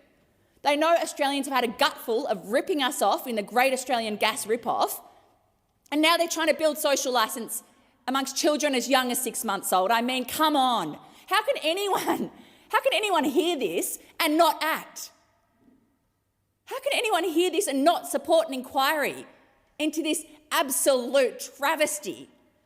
I just cannot compute, as a mother of a 3-year-old, imagining my child coming home with a Santos drink bottle and being told that the very climate impacts that my child is going to have to endure are as much their responsibility to prevent as these fossil fuel corporations that are brainwashing them. I mean, how does anyone, how do you keep a straight face? How do you keep on going in this role as family members? I can't compute. They do it because they understand the value of getting in early. Future customers, future workers, future voters, future communities hooked on fossil fuels instead of transitioning to clean and secure energy. And future generations who will have to live with the consequences of the climate crisis their industry is driving. They want to shape the story before kids are old enough to critically examine it and question it for themselves. They want to tell them we're not the bad guys. Don't look too closely. Don't ask who's causing the climate crisis. Don't trust the science. Here, have a beanie, have a cap, have a drink bottle. We're the good guys. Bullshit. During the past weeks, I've heard from families and communities. I've heard from families. Senator Hodgins-May. Yeah. Sorry. I honestly did not hear. Well, I heard something, but I wasn't sure what I heard. But it is correct. You should withdraw it. But yeah, and that's not somewhere we should go. Yes, I withdraw. It was a reaction, and I withdraw. During the past weeks, I've heard from families and communities across this country whose children have been subjected to exactly this kind of influence. As I said, kids getting given gas company drink bottles and sun hats, curriculum materials that diminish the role of fossil fuels in climate change while helping children learn how to write cover letters for jobs in the fossil fuel industry, without giving the same attention to the renewables and regenerative energy industries that will actually build our jobs of the future. Teachers reprimanded, even facing the prospect of losing their jobs if they refuse to teach this fossil fuel propaganda. And in the Northern Territory, Beetaloo Energy are sponsoring ice skating. You know, of course, the joke writes itself because we know that many of these kids will never again see snow or ice or hit the ice rink. Thanks, Beetaloo Energy. Very, very generous of you. Very generous. And let's be clear, an inquiry is crumbs. It is the bare minimum, but it matters. It matters to these families. It matters to these teachers. It matters to me. It matters to the Greens. Because Australian families deserve to know what is happening in their children's schools, in their sporting clubs, in their communities. And Labor knows that, and they want this to go away. Well, we've got news for them. This is not going away. They can vote against this inquiry. They can bury their heads in the sand. They can protect their relationships with the fossil fuel industry, but we're not letting this go. We won't let it go for the sake of our children or any child who deserves an education based on evidence, not on propaganda.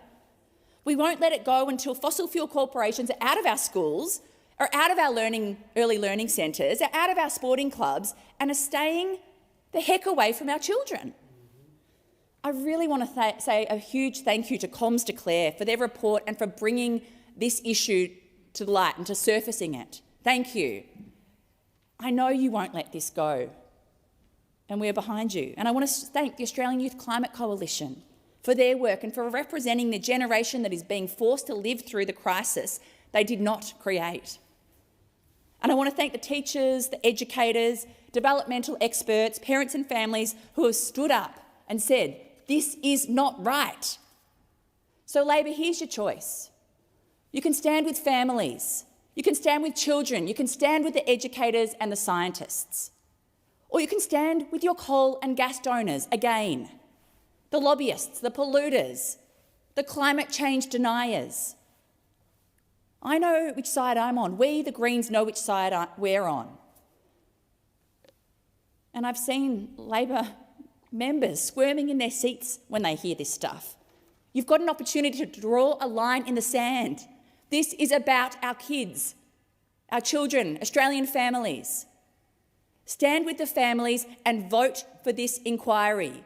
Vote with how the people who elected you expect you to vote. Senator Allman-Payne. Thank you, Deputy President. As a former classroom teacher for over 2 decades, I know how overworked and time-poor our classroom teachers are. And public schools are still not fully funded, leaving teachers to make up the shortfall with their own time, energy and resources. So it's unfortunately not surprising to me that when fossil fuel corporations with their own self-serving agendas hand out lesson plans, educational programs or money for sponsorships, that public schools take them up on their offer. Right across the country, our kids are being taught lessons that are written by fossil fuel companies and corporations. In their recent report, as my colleague Senator Hodgins-May has said, Comms Declare identified over 260 fossil fuel-linked programs in our schools, funded to the tune of tens of millions of dollars, including with fossil fuel companies' take on climate change. And it is likely that this is only the tip of the iceberg. It's honestly downright dystopian that we've outsourced our kids' education on science and technology to corporations that directly benefit from distorting the facts on this existential crisis of our time. Our schools are being used as platforms for greenwashing propaganda and corporate promotion. Climate education is being branded with the Woodside logo, and the content of that education is minimising the role of fossil fuels in the crisis. These corporations are not paying tens of millions of dollars to get these programs into our schools out of a sense of charity. They are buying the ability to propagandise children with greenwashing and self-promotion smuggled into their classrooms. Living in regional Queensland, I recognise this pattern of behaviour really well. Fossil fuel companies leverage trusted institutions and they use their billions to buy social licence for their pollution and climate degradation.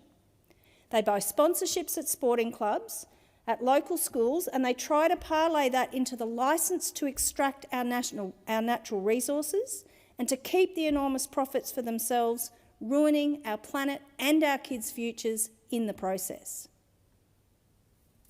These shocking revelations about the fossil fuel industry's influence in education are just the most audacious example of a far-reaching strategy by these corporations to capture our civil institutions. And Labor should be concerned about that. But what can we expect when the government is still pushing off the adequate resourcing of our public schools into the next decade? When teachers are overworked and time poor, how can we be surprised that they take on these ready-made lesson plans? And we've also heard from Comms Declare and from teachers that in some instances they're not being given a choice as to whether they have to use those materials, and they're having them foisted on them by the people above them. Schools and teachers should not have to look to fossil fuel companies to fill the gaps left in the resourcing of our public schools by this government. I support my colleague Senator Hodgins-May and the Greens' call for an inquiry into this fossil fuel propaganda in our schools. And that is a call that this Labor government should support, because we need to understand how deep this influence goes. But we also need to urgently fully resource our public schools to alleviate the workload of teachers and to allow them to deliver the science-based, factual, unbiased education that our kids deserve. I want to reiterate the points made by Senator Hodgins-May. These are big corporations making bank off an industry that is destroying our planet and our kids' futures. And their social licence is ebbing away, and in order to stop that, to buy themselves time, to keep digging up coal, to keep fracking gas, to keep destroying our climate, they are using our kids to get them on board before they have the ability to critically evaluate what is being put in front of them. We have heard parents are horrified by this. I have 2 grandkids, a 4-year-old and a 6-year-old. The idea that in their childcare centre or their classroom they are being fed fossil fuel corporation propaganda under the guise of science lessons is abhorrent to me. And it should be abhorrent to every single person sitting on the government benches. We would not allow tobacco companies into our classrooms. They're not writing lesson plans on health. Don't give them ideas. This inquiry needs to happen. Labor needs to stand up to fossil fuel corporations and vested interests.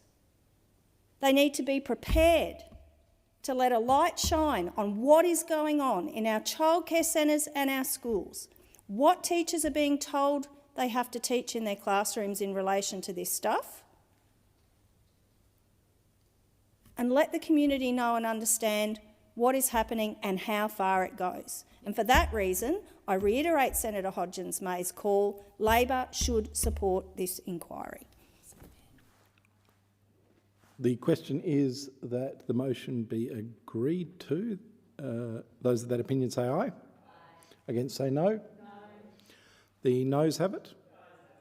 Division required. Now, is it... No, it's just before 6:30, so we will have a division. Ring the bells for 4 minutes.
the doors. The question is that a motion moved by Senator Hodgins may be agreed to. Ayes will pass to the right of the chair, noes to the left. Point Senator McKim, teller for the ayes. Senator Darman, teller for the noes.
The result of the division is ayes 12, noes 31. The question is resolved in the negative. I call the clerk. The government business orders of the day, number 1, Crime and Other Legislation Amendment, Omnibus number 1, Bill 2026, resumption of second reading debate and the amendment moved by Senator Cash. I will just give senators a moment to leave the chamber. Senator Shoebridge.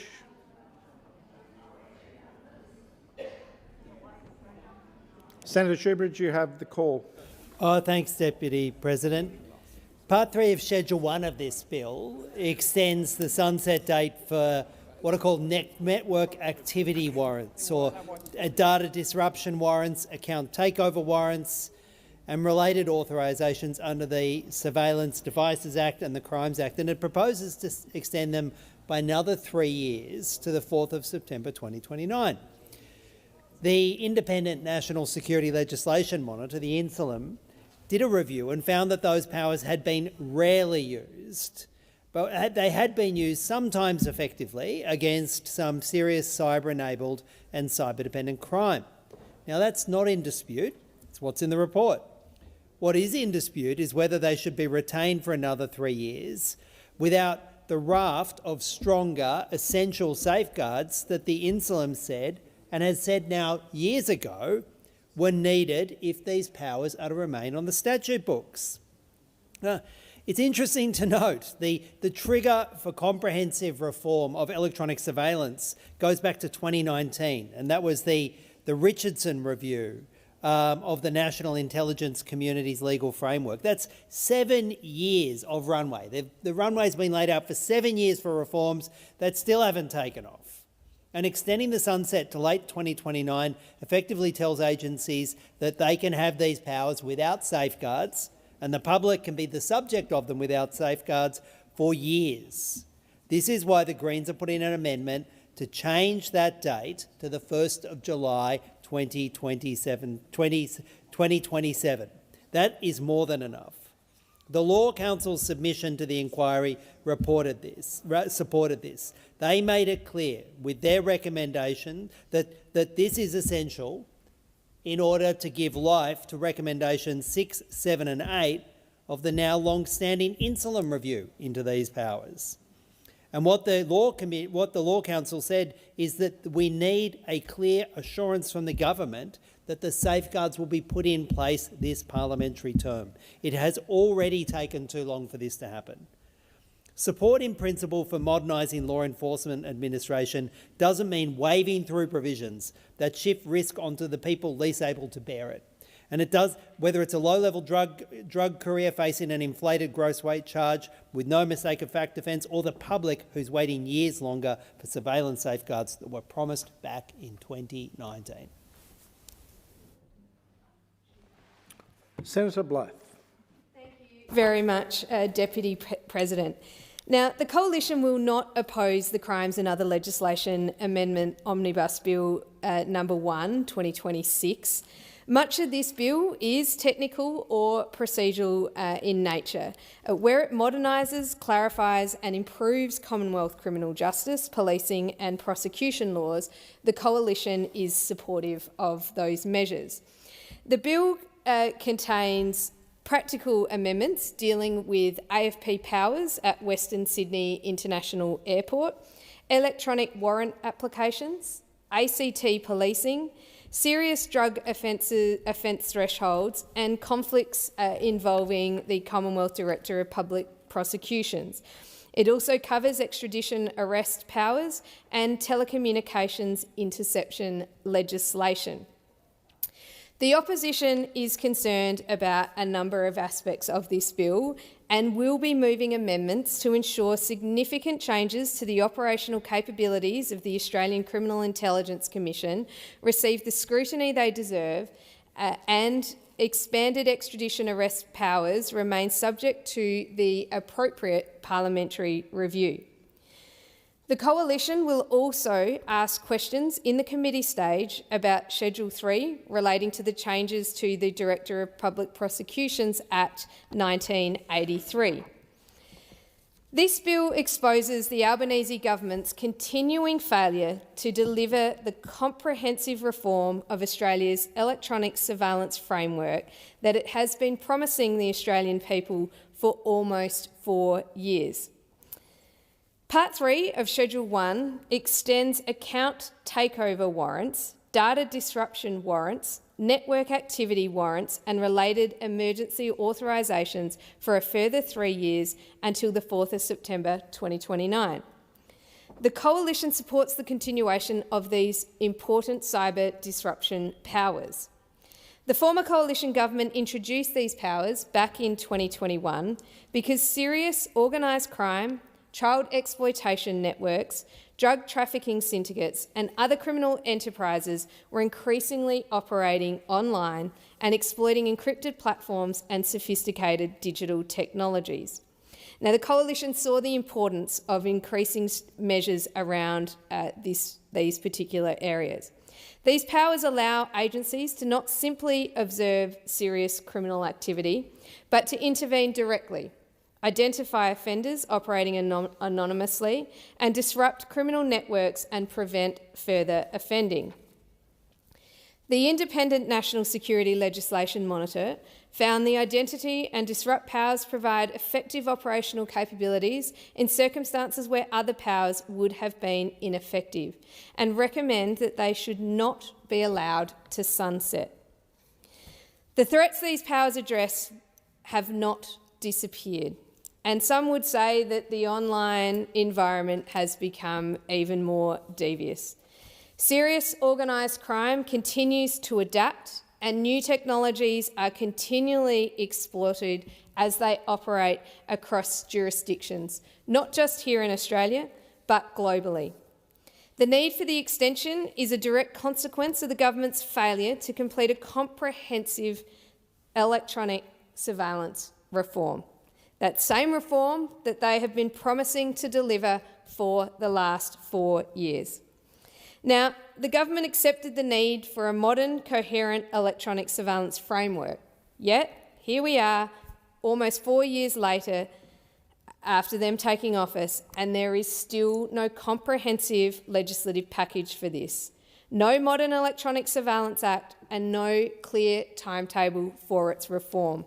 And in the meantime, criminal networks continue to evolve and exploit technologies.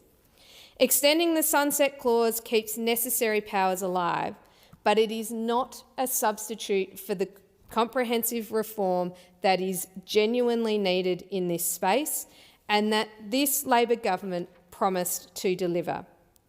National security legislation cannot drift from one sunset extension into the next, while governments postpone the difficult work of modernising the laws so that they can keep pace with technology and the threat environment. It's fair to say that Labor has been caught napping in this area.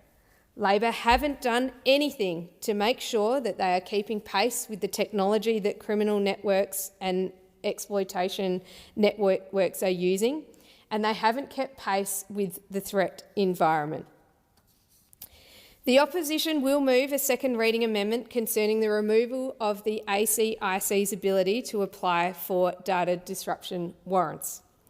The Coalition accepts the broader policy objective of refocusing the ACIC as a dedicated criminal intelligence agency responsible for collecting, analysing and disseminating intelligence about serious and organised crime.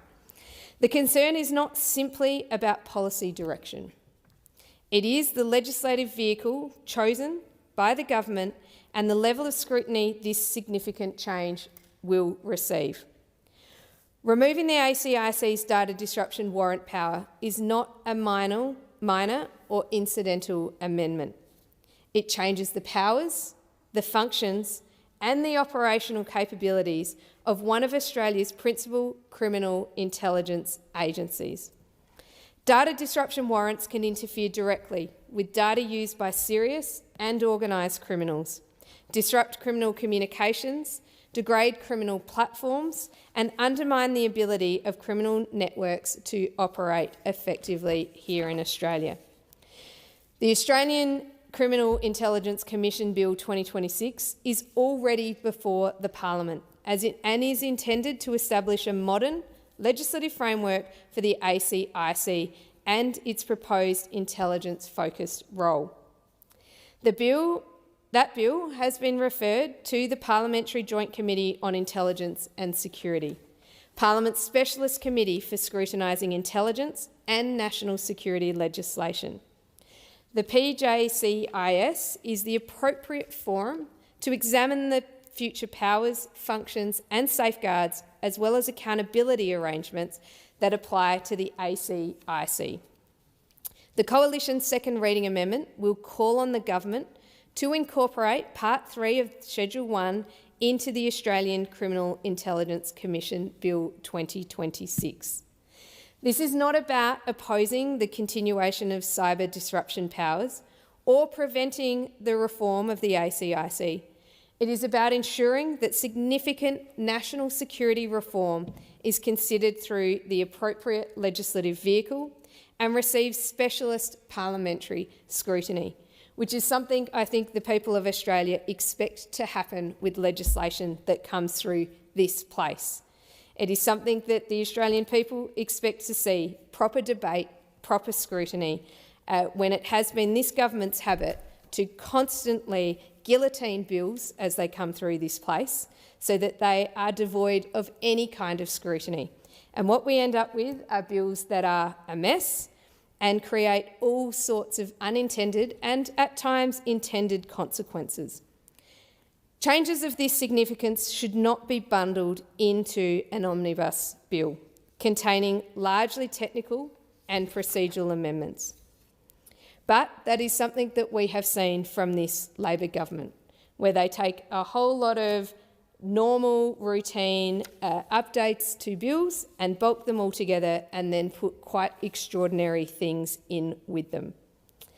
Now, Schedule 4 of the bill aligns arrest powers under the Extradition Act 1988, and this is aligned more closely with the general Commonwealth arrest powers available under the Crimes Act of 1914.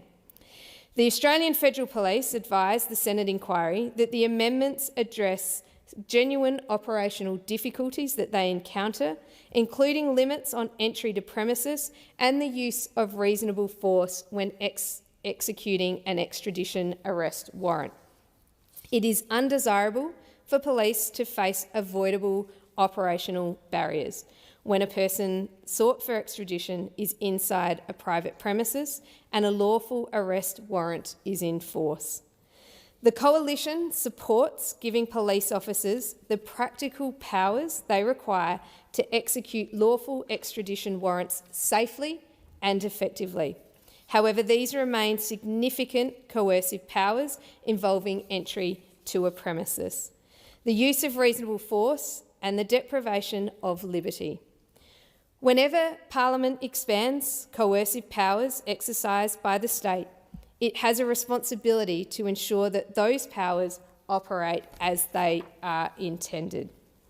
The opposition will move an amendment to the Committee of the Whole requiring a parliamentary review of the schedule for amendments. The amendment will require the Senate Legal and Constitutional Affairs Legislation Committee or another committee constituted by a resolution of the Senate to begin an inquiry into the operation of the amendments within 2 years of their commencement. The review will consider any unintended consequences arising from the expanded extradition arrest powers. The Coalition's amendment would specifically require the inquiry to examine the operational effect of restricting the execution of arrest warrants issued under the Extradition Act and the Crimes Act to certain hours, while search warrants issued under those acts are not subject to the same restrictions. The government has circulated an amendment seeking to remove that specific reference from the terms of reference. While it is the Coalition's preference to retain that detail, we do not think its removal will limit the committee's ability to examine those issues and therefore will not oppose the government's amendment in this case. This is a sensible accountability measure. It does not deny police the powers they need or delay the commencement of the amendments. It ensures Parliament returns to examine how the expanded powers have operated in practice and can address any unforeseen problems revealed by operational experience. There is nothing inherently wrong with omnibus legislation where amendments are genuinely technical, administrative in nature or consequential. But omnibus bills should not become a vehicle for reducing scrutiny, which is what we've seen from this government. It should not reduce scrutiny of significant policy changes involving intelligence agencies, law enforcement powers, or the fundamental rights and liberties. The Coalition has consistently supported strong national security laws and backed Australia's intelligence, policing and prosecution agencies with the powers that they need to confront terrorism, serious organised crime, cybercrime, child exploitation, drug trafficking and other serious offending. Strong powers must also be accompanied by strong safeguards, by proper accountability and by rigorous parliamentary scrutiny. Those principles are not inconsistent. Proper scrutiny improves legislation, identifies unintended consequences and builds public confidence in the integrity and effectiveness of Australia's national security framework. Good legislation should be assessed against operational experience rather than enacted and then forgotten, particularly where it expands coercive powers. The Coalition supports the practical and operational improvements contained in this bill. We support the extending of cyber disruption powers because they remain necessary and effective. And we support ensuring Australia's police, intelligence and law enforcement agencies have the capabilities they need to keep all Australians safe. But we also insist that significant changes to operational capabilities of the ACIC receive specialist parliamentary scrutiny and expanded extradition arrest powers are reviewed after the commencement of this bill. That is precisely what the opposition's amendments will seek to achieve. The government must also finally deliver the comprehensive reform of Australia's electronic surveillance laws and the intelligence, security and law enforcement community has repeatedly called for. Extending a sunset clause cannot become a substitute for comprehensive legislative reform. For all of those reasons, the Coalition will not oppose this bill and urges the government to support the opposition's amendments. Senator Hanson. Thank you. Well, I rise in support of this bill. I'm also going to flag One Nation's amendment to the legislation. This amendment will correct a grave injustice imposed on veterans and serving members of the Australian Defence Force. This amendment is about fairness. It's about the proper application of the rule of law. It's about standing up for the men and women who were ordered to fight a war in Afghanistan. It's about a Labor government which has turned its back on the brave Australians. When our soldiers were deployed to Afghanistan, they were asked to fight an enemy who wore no uniform and which hid among civilians. Our people had a clear set of rules to follow when engaging this enemy, which in turn did not consider himself bound by the same rules. Our soldiers operated in hostile territory where almost anyone they encountered could be an enemy. I know this because I visited Afghanistan to see it for myself. And then our soldiers came home. 41 of them did not return alive. Hundreds more were wounded. Many came back struggling with their experiences and the impact they had on their physical and mental health. Many of them still struggle today. And then in 2024, Labor betrayed our veterans. Labor changed the rules under which our soldiers operated in Afghanistan years after our deployment was finished. Labor changed the definition of hors de combat in the criminal code. Before this change, the law required a full set of conditions for someone to be considered hors de combat. Labor broke that test apart. Labor made it easier to prosecute our soldiers. And then Labor made this change retrospective. They went all the way back to 2002, back to when Australians were serving in combat under a different set of rules. They went back to cases still before the courts. This was wrong. It was wrong because it's completely unfair. This betrayal sends a chilling message to every serving member of the ADF and every former member. Serve your country, risk your life, do the job you were ordered to do, and many years later we'll rewrite laws to make it easier to prosecute you. Australians will not accept that. They know our soldiers did not choose these wars. Our soldiers did not write foreign policy. They did not decide where to deploy. They obeyed their orders. They served Australia. They did the hard, dangerous work that politicians in this place asked of them. Yet Labor is happy to change the legal rules after the event. This government calls it a technical correction. That is the usual Canberra excuse, but ordinary Australians know the difference between a typo and a law that makes prosecution easier. If the change has no real effect, why make it retrospective? Why reach back more than 20 years? Why apply it to proceedings already underway? The government cannot have it both ways.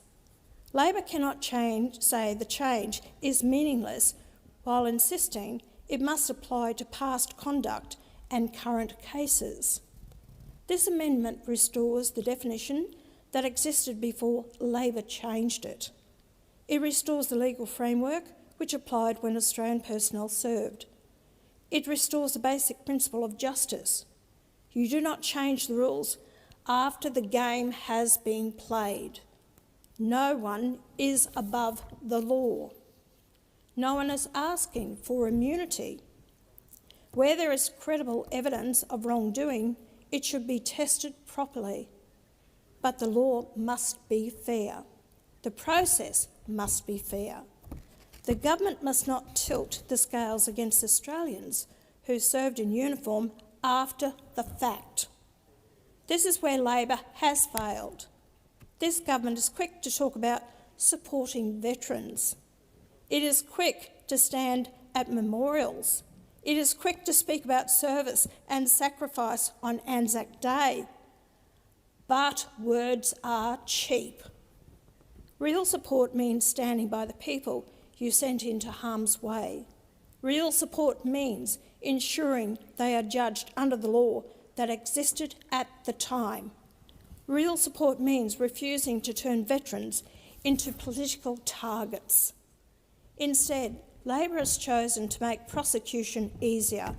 It has chosen retrospective lawmaking, and it has chosen to abandon the principle that Australians should have certainty about the laws that govern them. That is not support for veterans. That is a betrayal of veterans. This amendment draws a line. It says Parliament should not change the rules after the fact to make it easier to prosecute Australian soldiers. It says fairness matters. It says the rule of law matters. And it says this Parliament must not turn its back on the people who put their lives on the line for Australia. I urge senators to support the amendment. Thank you, Senator. Now, Senator Collins, you have the call. Thank you, Acting Deputy President. And I also rise to stand to speak to the Crimes and Other Legislation Amendment Omnibus Number 1 Bill 2026.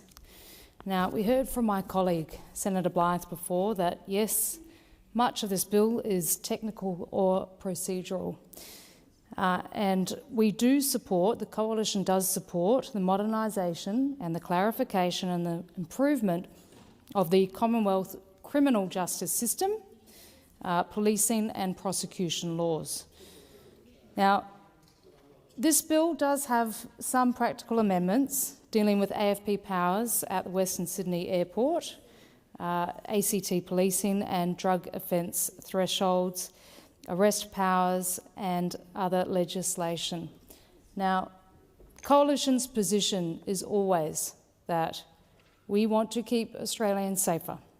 That has never ever been more important. The threat environment is increasing here in Australia. This is the natural home of the Coalition, the Liberals and the Nationals, who have a proud record of keeping this country safe. So when Labor steps up to the plate with an omnibus bill with national security measures, we must scrutinise them absolutely and completely. We must be alert and alive to the fact that it might not all be technical or procedural measures. Not all non-controversial matters. That Labor is very, very good at sneaking in measures that they've wanted for a long time, but have never had the guts to make their intentions very clear at all. So it deserves proper scrutiny. Not guillotining. We must always understand the intention of every single part of these bills, especially the omnibus bill, and the unintended consequences. So, because of this, the opposition will move amendments to ensure significant changes to the operational capabilities of the Australian Criminal Intelligence Commission gets the scrutiny it deserves and needs, and that the expanded extradition arrest powers remain subject to appropriate parliamentary review. Because we must be able to continually examine the changes to ensure that there are no unintended consequences and ensure that the Australian Criminal Intelligence Commission is placed under the correct legislative instrument. So the Coalition will also ask questions in committee stage about Schedule 3, relating to the changes of the Director of Public Prosecutions Act 1983 in relation to conflicts of interest. Because changes of this significance should not be bundled into an omnibus bill containing largely technical and procedural amendments. Whenever Parliament expands powers of ministers, those extra new powers must be properly rationalised and safeguarded. We don't just trust them, we scrutinise them. Now, omnibus legislation is fine for amendments that are technical, administrative or consequential. But omnibus bills should not become a way to reduce scrutiny of significant policy changes involving important matters like intelligence agencies, law enforcement powers, ministerial powers, or fundamental rights and liberties.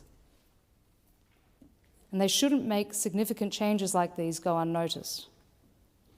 Now, the Coalition has consistently supported strong national security laws and backed Australia's intelligence, policing and prosecution agencies with the powers needed to confront terrorism, serious organised crime, cybercrime, child exploitation, drug trafficking and other serious offending. In other words, the scum of Australian society.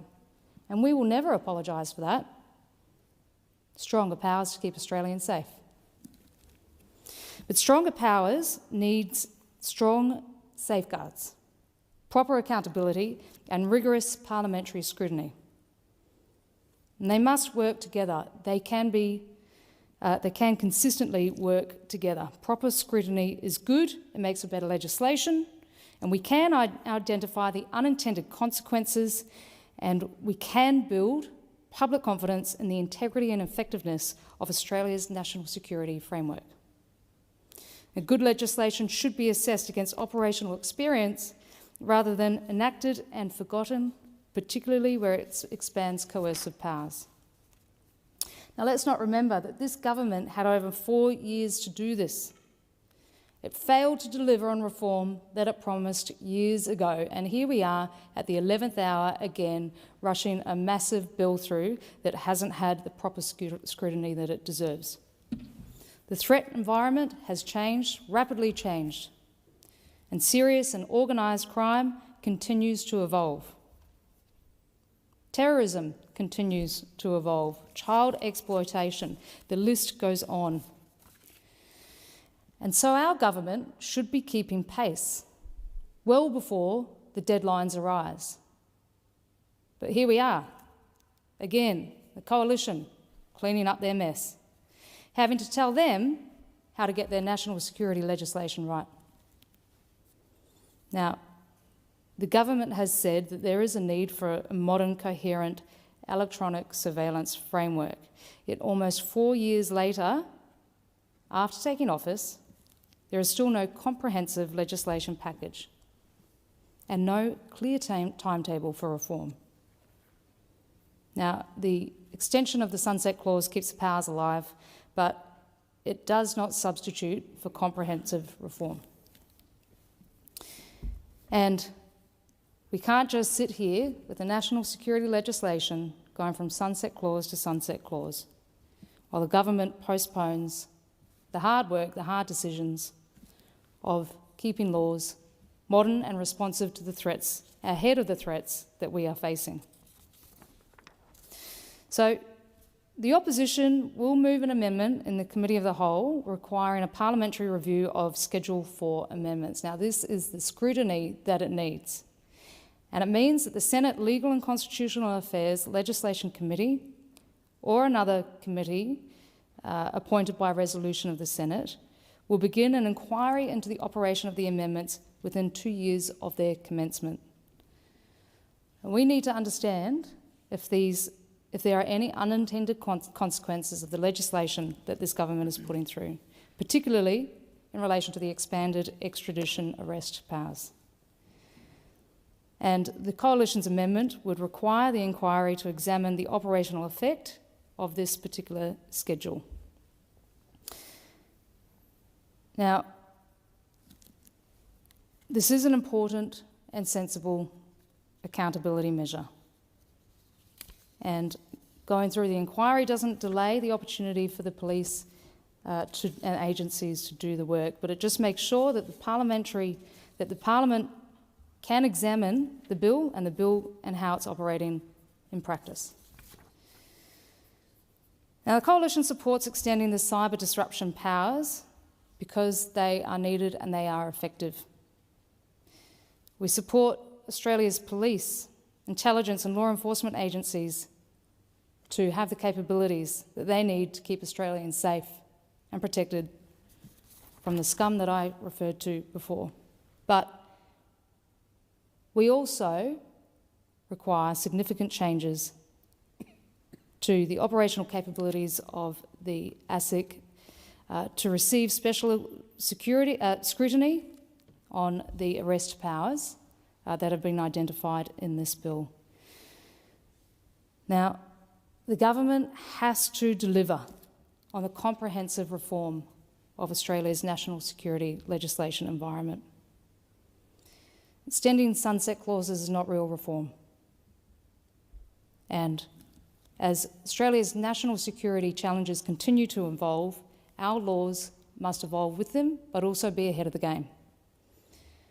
And so, for those reasons, and for the reasons of proper scrutiny of the entire elements of this bill, the Coalition urges the government to support the opposition's amendments, and we will seek answers to questions on Schedule 3 related to changes with the Director of Public Prosecutions in relation to conflicts of interest. Thank you, Senator. Now, Senator O'Sullivan, you have the call. Thank you very much, Acting Deputy.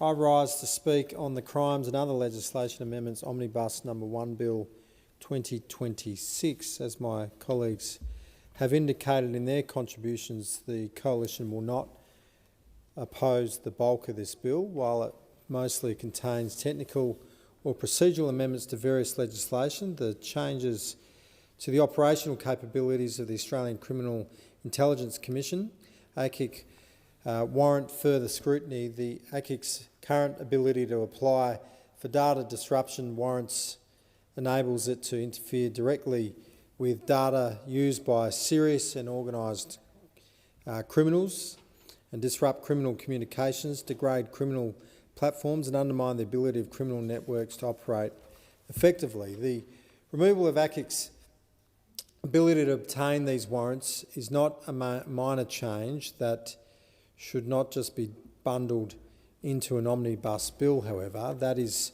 why the opposition will move an amendment to this bill to ensure that major changes to Australia's peak national body for criminal intelligence are considered the appropriate legislative vehicle and receive specialist parliamentary scrutiny.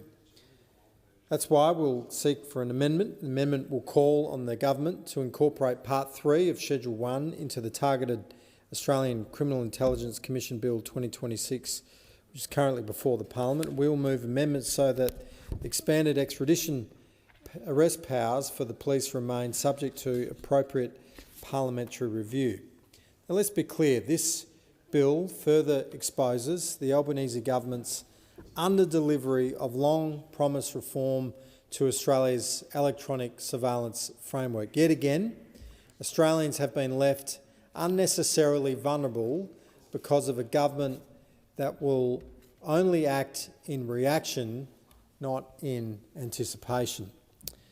Now, as Shadow Minister for Child Protection and the Prevention of Family Violence, I want to say that I support Part 3 of Schedule 1 of the bill, which would extend agency account takeover warrants, data disruption warrants, network activity warrants and related emergency authorisations for a further 3 years until 4th of September 2029. Now, in light of recent horrific high-profile cases of child sexual abuse, the importance of these matters cannot be understated. I'm proud to say that it was the former coalition government who introduced these powers in 2021 because serious organised crime, child exploitation networks, drug trafficking syndicates and other criminal enterprises were increasingly operating online and exploiting encrypted platforms and sophisticated digital technologies was occurring. The amendments in this section of the bill would give effect to aspects of the Independent National Security Legislation Monitor's review of the Surveillance Legislation Amendment, Identity and Disruption Act 2021. This monitor outlined in its report how SLADE, which is the acronym that's used, how SLADE Act warrants are used in circumstances where other warrants would have been ineffective and where regulatory action would have been insufficient. And with significant technological advancements since the SLADE Act came into effect, including in artificial intelligence, there is more need than ever for effective and efficient action to respond to cyber criminals who are a threat to vulnerable Australians, especially our most vulnerable, our children. And in recent cases have shown these threats do not exist only online. They can reach into the very places where trust to care where families, trust the care of their children. and the recent allegations have been a stark reminder that the threat of child exploitation can reach well beyond the online world into those very trusted settings, which includes childcare. Now, no parent should have to spend their working day wondering whether their child is safe in childcare. Yet after a series of horrific allegations, that fear is now very real for families across Australia. 2 weeks ago, opposition leader Angus Taylor called for a national childcare perpetrator register. He joined Bruce and Denise Morecambe, the parents of Daniel Morecambe, and Childcare Choice in writing to the Prime Minister urging the government to establish one. Right now, parents can be left piecing together media reports and social media posts to determine whether an alleged offender ever worked in their child's childcare centre. This is, of course, a very distressing time. Parents see that there's a media report that a childcare centre that maybe their child has been in. It correlates and lines up with maybe the time where their child was potentially in that childcare centre. And of course, for the vast majority, almost 100% of families that would have intersected with that the alleged perpetrator's time working in that childcare, the police would have been in touch with that family already. But for those that are unaware of police processes and what occurs, they just simply see the media reporting. They see that the childcare centre where their child has been working at is listed. And then, of course, that anxiety that they experience and feel is through the roof because they are worried, of course, whether or not their child's time intersected with this worker's time in that childcare centre. As I said, for almost 100% of those families, they have not needed to have worried because the police would have already been in touch, but they don't know that. And so what Mr Taylor has asked for and what the Morecambe Foundation and what Childcare Choice have asked for is for a national available register of perpetrators to be available so that parents can see very clearly whether or not, if there's a media report, they can go online and see whether or not on a trusted website, the government's website, they can see whether or not the timing and their child being in a childcare centre where this person, alleged perpetrator, has been working, whether it correlates at all. And of course their fear would be allayed, but it's a way of dealing with it in a very timely and quick way. But under the current system, what we're left with is a situation where parents are just left with media reports and they've got to wait till the morning till they can ring the childcare centre. And time goes on before they actually realise, and of course for the childcare centre, for the parents, for everyone involved, it's an inefficient way of dealing with that anxiety and that stress that has occurred. Now, no family should have to go through that. No family should have to deal with the fear of whether or not their child was involved, intersecting with one of these perpetrators exists. And so we think it's something the government could do very simply. It's not something that would take a great deal of time to implement, and we'd encourage the government to do it. Now, families that I've spoken to are stunned that such a system does not already exist. Simply relying on media reports on social media to get information out there is not okay. And the government could take the steps that are necessary to ensure that it was very, very clear. And Australians agree. A Daily Telegraph poll just recently found that 73% of Australians support the call for a transparent public childcare perpetrator register.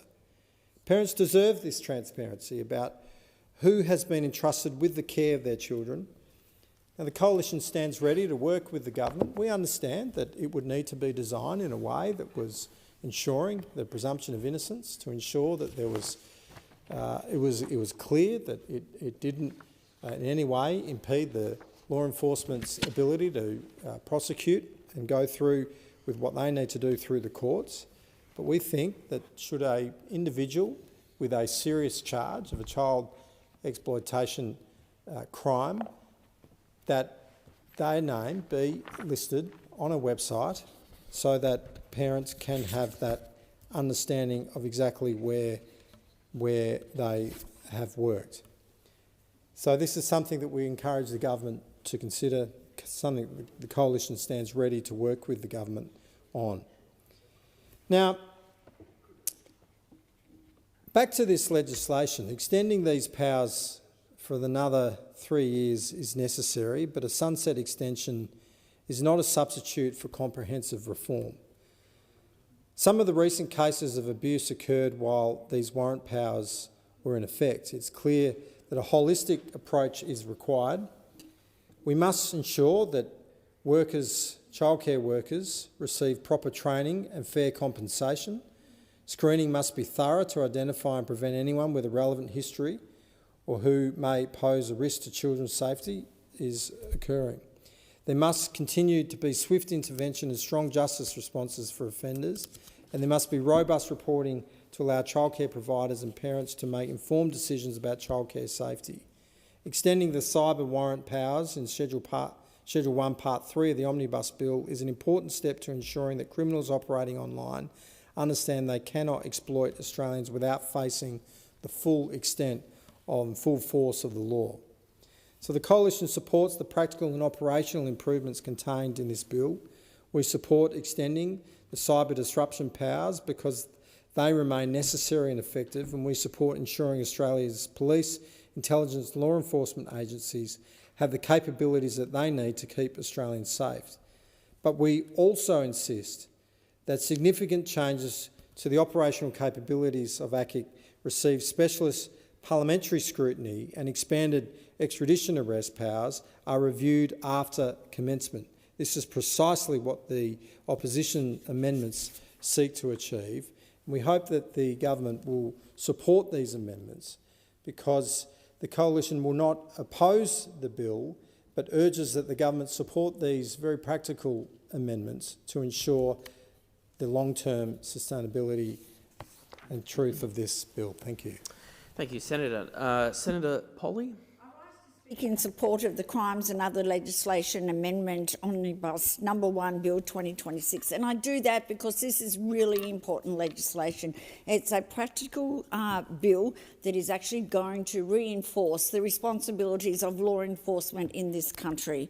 Now, as chair of the Parliamentary Joint Committee on Law Enforcement, I know and understand, along with all of my colleagues on that committee, how important this piece of legislation is. It is a time to acknowledge the tireless work of the Attorney-General, Michelle Rowland, and at its core of this bill is about ensuring that institutions charged with protecting Australian community has the power, procedures and legal clarity that they need to do their jobs effectively, lawfully and safely. In this bill, and by supporting it, I want to place on record my sincere thanks to the officers, the investigators, the analysts, the prosecutors and law enforcement leaders who work tirelessly every single day to keep Australians safe.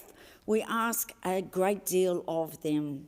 They confront organised crime, illicit drug trafficking, online exploitation of our most precious members of our community, our children, technology-enabled offending and cross-border criminal enterprises that are so much more sophisticated, well-resourced and relentless.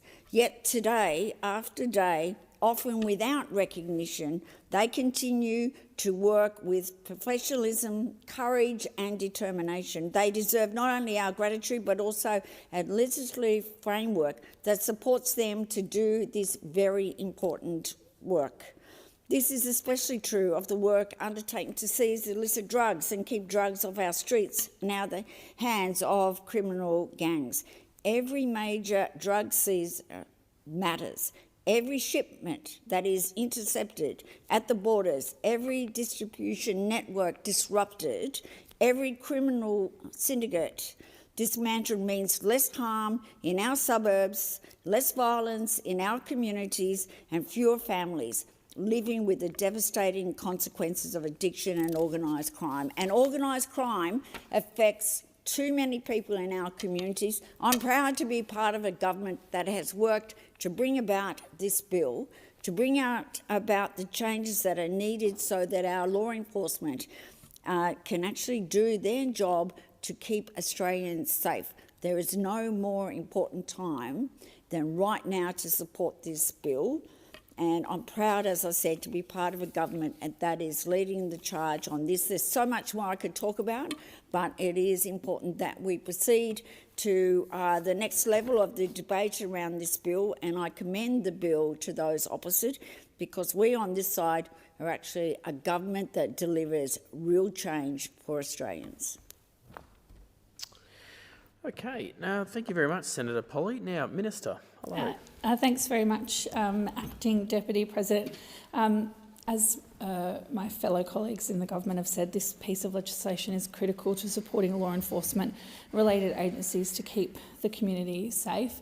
I understand there's a second reading amendment for discussion, and there'll be a committee stage with further amendments. So given the chance, I'll have an opportunity to speak more about this bill, hopefully over the next couple of days. And for the efficiency of the chamber, I'm going to commend this bill to the Senate. Very good, short and sharp. Thank you very much, Minister. Now, on that note, the question before the chair currently is that an amendment moved by Senator Cash be agreed to. Now, those of that opinion say aye. Sorry. Yeah. Sorry, Senator Collins? Acting Deputy President. Yes. I draw your attention to the state of the chamber. Ah, okay. Well, Clerk, given the lack of numbers, can we ring the bells, please, for quorum? Thank you.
Order, Senators. Quorum is present.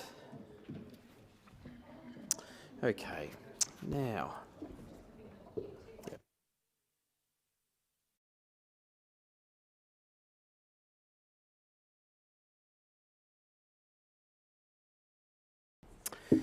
All right, Senators. Now, as I was saying, the question that is currently before the chair is that the amendment that's been moved by Senator Cash be agreed to. Now, those of that opinion say aye. Thank you, there's two. Those say no or against say no. I think the noes have it. Okay, now it being after 6:30, we'll have to defer that division. Hour. Excellent. Now, with the indulgence of the chamber, given there's less than 30 seconds, I think we shall move to adjournment. On the adjournment list, we first have Senator McAllister. Senator McAllister, you have the call. Thank you very much, Acting Deputy President.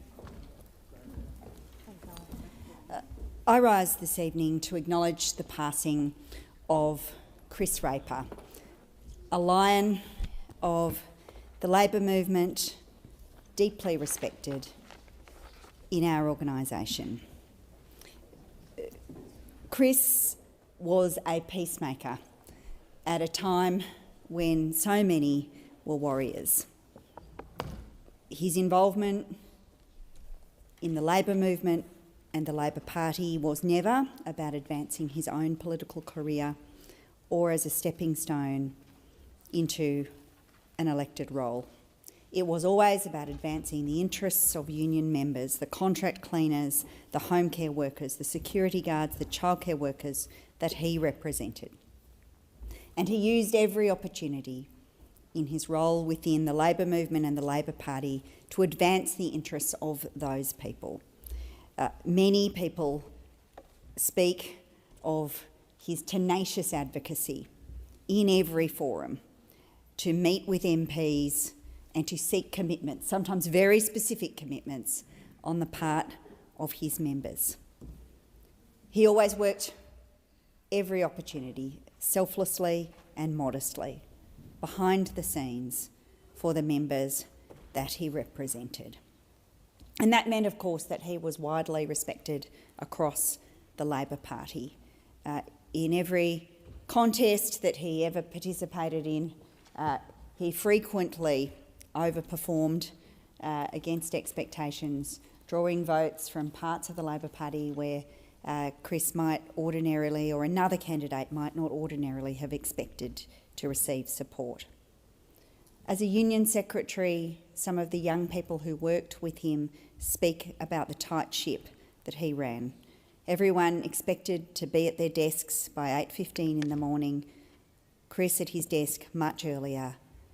Organisers expected to be out visiting cleaners, other members of the union as early as 6 a.m. and then later at night meetings.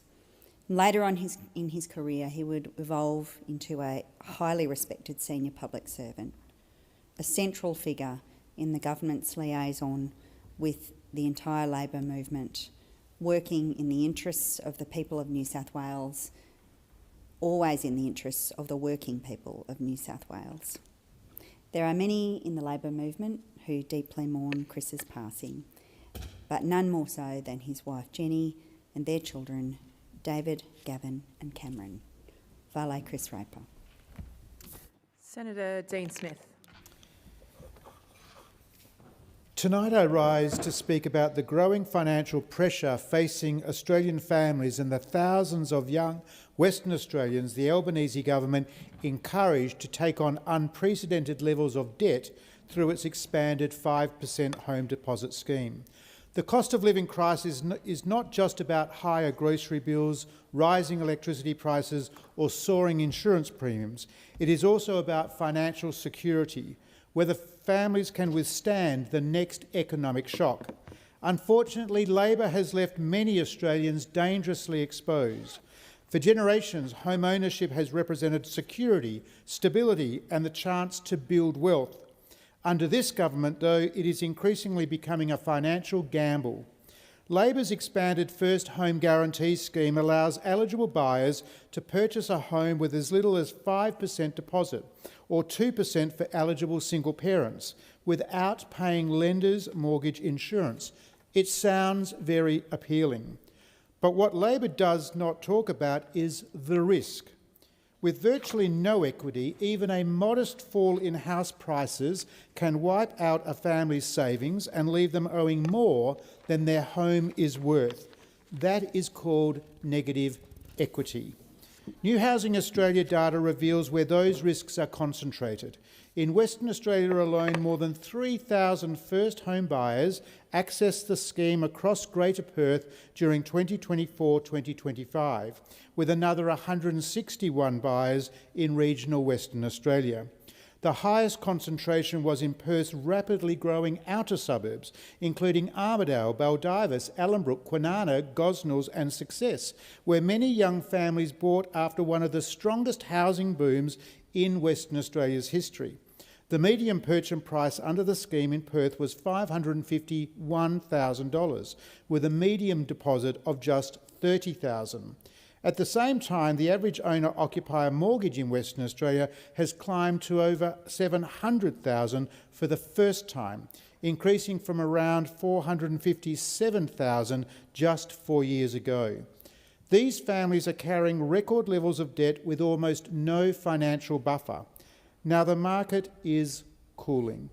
REWA reports that the number of homes for sale is now more than 90% higher than a year ago. Auction clearance rates have fallen sharply, where REWA says the market has entered a wait-and-see phase. Cotality says the market is losing steam, and Morgan Stanley has forecast a 5 to 10% correction in house prices, potentially one of the largest in 4 decades. If that occurs, thousands of buyers who entered the market with only a 5% deposit could see every dollar of their equity disappear. Should unemployment, illness, separation or relocation force them to sell, they could be left owing the bank more money after selling their home. That is not financial security, that is financial vulnerability. What makes this even more concerning is that Labor has created contradictory housing policies while simultaneously undermining confidence through changes to negative gearing and capital gains tax. The result is the worst of both worlds: record household debt, weaker market confidence and greater financial risk for first home buyers. Since the Home Guarantee Scheme commenced in 2020, almost 10,000 loans have been underwritten by Australian taxpayers, including more than 13,700 in Western Australia. That is a sizable, significant public commitment of taxpayers' dollars. It should help young Australians build wealth, not expose them to unnecessary financial risk at the peak of the market. Australians deserve housing policies that deal with the real causes of the affordability crisis by increasing supply, reducing construction costs, removing planning bottlenecks and restoring confidence to invest in new housing. The answer is not encouraging young Australians to borrow more while Labor's cost of living crisis erodes their purchasing power. The dream of home ownership should provide security, not become another casualty of Labor's economic mismanagement. Young Australians deserve the opportunity to buy a home without being set up to fail. That requires responsible housing policies that expand supply, not ones that inflate demand while leaving young families to bear the consequences of greater financial risk tomorrow. Senator Ciccone. Thank you very much, Acting Deputy President. Now, tonight I wanted to discuss one of the premier events in the Victorian Racing calendar, which is the Victorian Racing Awards annual event, which was held at the Forum Theatre on Saturday night, which I had the great pleasure of attending. And boy, was it a cracking evening, showcasing the very best of my state's outstanding racing industry, something that always gets demonised by many people on the crossbenches in this place. Congratulations to every single trainer, jockey and all those wonderful people, men and women who have achieved so much for the industry, who deserve the recognition on the evening. They reflect the skills, the dedication and the passion running through the horse racing industry. And as you can see, I'm very passionate about this industry, and I am because there are so many wonderful people behind each horse that races every single weekend, not just in Victoria, but in each state around this beautiful nation. And I want to particularly congratulate the Caulfield and Melbourne Cup winner, Half Yours, who was crowned the 2025-26 Victorian Racehorse of the Year. A horse that knows how to hit its straps when it matters most, and a great achievement by the father and son trainers Tony and Kelvin McAvoy. Congratulations should also go to jockey Craig Williams, who claimed his 6th Scobie Beasley medal. 6 Scobies is a testament to his consistency and longevity at the highest level. Craig accepted the award whilst in Ukraine, where he and his Ukrainian-born wife have made multiple humanitarian trips, and something that I want to acknowledge and put on the record today, raising millions of dollars to deliver vital aid to those affected by the war since it began in 2022. And it was a powerful reminder of just not his impact, but the impact that he and his wife are doing extends well beyond the racetrack, something that those opposite on the crossbench always want to demonise. And bless you to my colleague down the front here as well too. Now, with the Spring Racing Carnival set to get underway later this month, I wanted to take this opportunity to reflect on the enormous contribution and benefit that the industry makes to Victoria's economy and the many regional communities across thoroughbred, harness and greyhound. Last month, an independent report was released detailing the significant size and scope of the racing industry. The figures are remarkable, and they underline just how important racing is to the state of Victoria, particularly to regional communities. In 2024-25, the industry generated $5.5 billion in annual economic impact and contributed $3.8 billion in direct expenditure to the Victorian economy. Nothing to sneeze at. Importantly, more than 46% of this economic activity occurs in and benefits regional areas of Victoria. The industry supports over 33,000 full-time equivalent jobs, involves more than 73,000 racehorses and greyhound owners. And that is only part of this story. With thousands of breeders, trainers, workers and volunteers, nearly 100,000 Victorians participate in the racing industry in some capacity who support this wonderful industry, with close to 80% of these roles being in regional areas.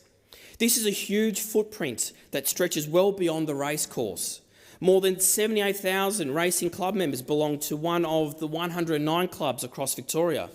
Together, these clubs host over 2,100 race meetings a year, with 59% of them regional. These meetings draw crowds who don't just watch the race, but they fill local accommodation, restaurants, shops and transport, backing small businesses right across the state. Indeed, it is an industry with real staying power. No photo finish is needed to see that. Then there's the Spring Racing Carnival, one of the major events that keeps Melbourne and Victoria firmly in the place as Australia's major events capital. The report makes one thing very clear. The racing industry is far more than what happens on the track. It is about jobs, it's about investment, tourism and small business, regional communities, volunteers and families, and it is about showcasing Victoria to the world. So as the industry lines up in the barriers for another Spring Racing Carnival, I'm proud to celebrate the enormous contribution that racing makes to Victoria and to Australia's international reputation. Bring on the 2026 Spring Racing Carnival, and here's hoping that it's a photo finish for all the right reasons. Giddy up. Senator Little. Well, it's certainly been a cold winter, and it's made worse by Labor's cost of living crisis, forcing families to choose between heating and eating and anything else. Labor has left many out in the cold. Their flawed policies have made little difference, in fact, made a bad situation worse. The ending of the fuel excise relief just last week will not make it better, only worse. Of course, Labor's not looking and it's not listening, because when families are under pressure, the small businesses they rely on are under pressure too. Small businesses that make up over 90% of all businesses are experiencing the same pain. The local cafe is desperate to work out how they keep customers coming in and not passing on the costs. Retail shops are talking about increasing sales of low-margin goods, but less of the sales that keep their businesses viable. Tradies are finding just getting a job is getting harder, and the tools and the materials they use are more expensive. All of that prevents businesses from putting on more staff, buying more equipment, increasing things in the workplace that actually improve productivity, safety, and which benefits the whole communities. You know, people who create jobs actually create and contribute to communities too. But when inflation is high, we need to remember that it's the poorest people that are impacted the most. And sometimes when Labor is over there telling us that they care about people who are vulnerable, they forget that it is the poorest people that are impacted the most. And it's not here in Canberra, nor on the union shop floor, that you develop or should develop policies. We see them time and time again taking instruction from their union masters, but it is by listening and looking, stop doing what does not work and do more of what does, that makes a difference. We heard from job creators in so many industries, construction, finance and business, about the lack of trust between government and the people. Labor's most recent broken promise that heralded in a raft of toxic taxes has broken their confidence and belief even further. Dishonest and delusional is how I describe Labor's narrative of the reality that Australians are feeling right now. Not people in Canberra, people out there, outside of this house, living real lives. Regional communities, they're being hollowed out as a result of people paying less for meals and families drawing down on holiday spending, not spending so much. They are contributing less to the overall economy, and as the economy shrinks, the bureaucracy is growing and the anxiety is unmeasurable across our families' kitchen tables every day. Every dollar that disappears from a household budget is a dollar that is not being spent in local businesses. You haven't increased real wages because inflation is killing the poorest people and preventing them from just doing what they should enjoy as Australians. When mortgages cost more than they should because inflation balloons beyond reason, that's on Labor. Labor continues to squander opportunities by ignoring pleas from businesses and families and pushes ahead with building bureaucracy. That 2,000-page construction code doesn't pour a single slab of concrete or build a single home. It builds a mountain of red tape that drives costs through the roof, forcing builders to walk away and pushing home ownership out of reach. Labor is standing at a crossroads, knowing exactly what path leads to disaster, yet stubbornly they keep marching down the same path anyway. They're not interested in solutions, they're just interested in staying on that same path, leaving Australians to clean up the mess. Take the instant asset write-off. Labor talks about $20,000 and making it permanent. Well, when you actually talk to small businesses, that doesn't buy them a forklift, it doesn't buy them a pub combi oven or a conveyor dishwasher. It doesn't build them a multi-lane checkout network. Those things easily cost much more than $20,000. If you just talk to people in business, they'll tell you it's not going to help them. What they need is for you to stop spending, get inflation under control, stop pretending that you're not killing the economy, and particularly regional and remote communities that are doing it tougher because you cannot keep inflation within the bar that you committed to. Senator Brockman. Thank you, Madam Acting Deputy President. Betrayal. Betrayal is what we have seen in regional Australia from this Labor government. Many Australians would now have heard about the situation, the case of Rushy Lagoon, where a property was sold to a foreign buyer. Now, that in itself is not a problem. Many Australian agricultural properties have been invested in by foreign purchasers. However, when you add to that the fact that the Clean Energy Finance Corporation has underwritten the purchase by a foreign investor of Australian agricultural land, when you add to that that another government grant has been accessed by that foreign investor. When you add to that Australian carbon credits are the underlying business model of that foreign investor, and when you underlie that with the fact that the regulator of Australian carbon credits is the Australian government, you have a very, very murky story indeed. And why are farmers, not just in Tasmania but right round Australia, so dreadfully worried about this betrayal by the Labor government? Because they are being outbid by up to 30% by these purchasers using government money based on carbon credit prices that are regulated by the government to outbid them on land that should be producing the food and fibre that Australia and the world needs. That is why this is a betrayal. That is why this is a murky story, the bottom of which we have not yet reached. And this is not an isolated case. In my home state of Western Australia, there are something like 225 projects underwritten by carbon credits, taking productive farmland out of production. Now, some of these will be marginal land. I accept that. Some of these will be marginal land, taking marginal farmland out of production. But I know for a fact that many of them are not. I know for a fact that many of them are in high rainfall areas of Western Australia, highly productive land, like Rushy Lagoon. Rushy Lagoon, a property that in the recent past ran 8,500 head of cattle and 22,000 head of sheep. That is not a small production unit.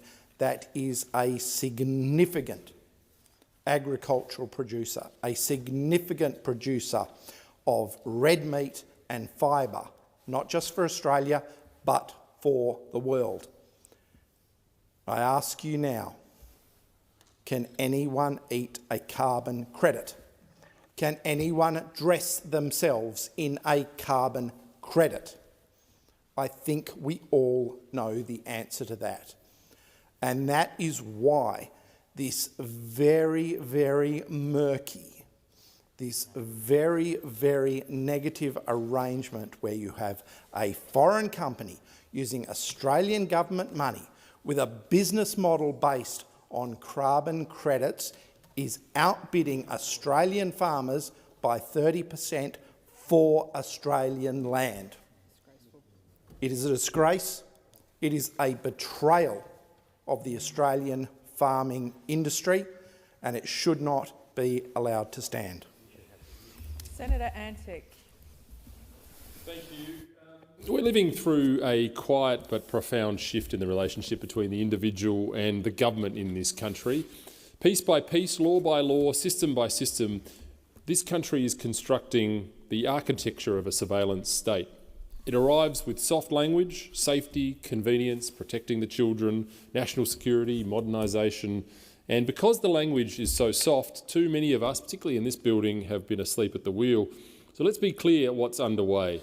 The digital ID system, sold as voluntary, sold as simple, sold as a way to prove who you are online, is the central nervous system of this ongoing and emerging apparatus. Once your identity is digitised, every interaction with government, banks, platforms and eventually private services will become trackable. It'll become linkable, it'll become controllable. And I've said it before and I'll say it again, this is the backbone of the future social credit style system. I'm so opposed to this that I introduced a bill to repeal the Digital ID Act because we shouldn't trust anyone, let alone the government, with that level of permanent and intimate knowledge of its citizens. And history shows that powers granted in the name of efficiency are rarely surrendered. We see this pattern everywhere.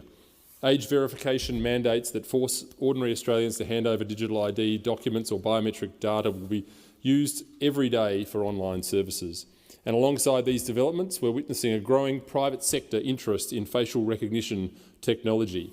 Retailers and other businesses have deployed such systems for security and operational purposes. Then you've got counter-terrorism online centres which will be armed with AI and analysts tasked with scanning social media, gaming platforms like Discord and encrypted chats. And then there's the expansion of compulsory questioning powers that we're now seeing for intelligence agencies that weaken safeguards and treat ordinary legal protections as optional extras. That's one for later in the week in this building. You've got smart city infrastructure, facial recognition, licence plate readers, and data sharing arrangements that turn public spaces into permanent monitoring zones. And now the push for massive AI data centres is being sold as an economic opportunity. And yet the same facilities that power AI also create the computational capacity for real-time population scale analysis of behaviour, speech and association. When you combine that capacity with digital identity and the prospect of programmable money, you're no longer talking about isolated tools. You're talking about an integrated control system. Emission creep, it's not a theory, it's the historical record. Powers justified for the worst cases are normalised, then expanded, and then applied to the merely inconvenient, politically awkward or the non-compliant. We've already lived through a dress rehearsal in recent years. Compliance was demanded, dissent was marginalised, and many Australians discovered how quickly temporary measures become permanent. Now, I'm obviously not against national security, I'm not against protecting children online, and I'm certainly not against technology. But what I oppose is the assumption that the answer to every problem is more centralised power, more data collection and fewer checks on the state. There are less intrusive ways to pursue legitimate goals, and we should be insisting on them. Australians are not subjects to be managed. We're free people with an elected government, and we expect the government to remain limited in their powers. Privacy is not an obstacle to effective law enforcement. It's the foundation of a free society. Ordinary citizens rely on it to discuss health matters, family issues, commercial affairs, political views, and their personal difficulties without the assumption that their words will be inspected and the systems designed for worse cases. We must ensure that any new obligations are tightly defined, subject to genuine parliamentary oversight and accompanied by robust safeguards for encryption and private communication. The accumulation of surveillance powers is rarely reversed. It's therefore essential that we get the balance right while we still can. The creep of the surveillance state is not inevitable, it's a choice. We should choose differently. We should choose a different path. Senator McDonald. Vision affecting Australian agriculture, Australian food production should begin with one simple question. Does this strengthen or weaken Australia's ability to feed itself? The Albanese Labor government would do well to ask this question as it continues to attack primary producers in this country. Australia is blessed with something many nations would dearly love to have, the ability to feed ourselves. But that is not something that we should ever take for granted. The growth of imports of food is growing faster than the growth of exports by dollar value. A nation that cannot feed itself is a vulnerable nation. And the same applies if that nation cannot access the fuel, the fertiliser, chemicals and other inputs required to produce its own food. We've seen repeatedly in recent years just how quickly global supply chains can be disrupted. COVID showed us that. Wars and geopolitical instability have shown us that. Natural disasters have shown that. So it was the Coalition that announced funding from the Northern Australia Infrastructure Facility to get the Perdaman Fertiliser project to investment decision. And yet, at precisely the same time that Australia should be strengthening our domestic food producing capability, the Albanese government seems determined to create more uncertainty for the people who actually produce it. Now, recently, I had the great pleasure of attending the 90th anniversary celebrations of Pace Farms at Rolling Stone, just north of Townsville. For 9 decades, the Pace family has been part of the extraordinary agricultural story of North Queensland, producing crops including bananas and pineapples. They are one of scores of family farms and farming families across regional Queensland who get up every morning and do the crucial work of feeding Australians. And at the Ekka in Brisbane over the weekend, I spoke to pineapple growers James and Will. James and Will are looking forward to a future growing pineapples for Australians. They understand better than anyone the devastation an exotic pest or disease could inflict. And all these growers represent generations of knowledge, investment, infrastructure, hard work and risk. And once we lose that productive capability, it is incredibly difficult to get it back. That's why farmers are concerned, rightly, about the federal government's consideration of new pathways for imported bananas and pineapples. In June, the Department of Agriculture commenced a new biosecurity import risk analysis, considering alternative measures for fresh Cavendish bananas from the Philippines. Australia currently imports no fresh bananas from any country.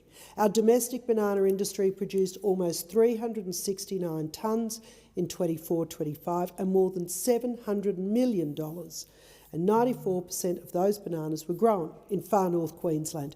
Why would any government take unnecessary risks with that industry? The department has now released a draft report proposing that fresh decrowned pineapples from India and Indonesia could be permitted into Australia subject to biosecurity requirements. Now again, this matters enormously to Queensland. Nearly every commercial pineapple grown in Australia is grown in Queensland. Our industry produced more than 68,000 tonnes in 2025.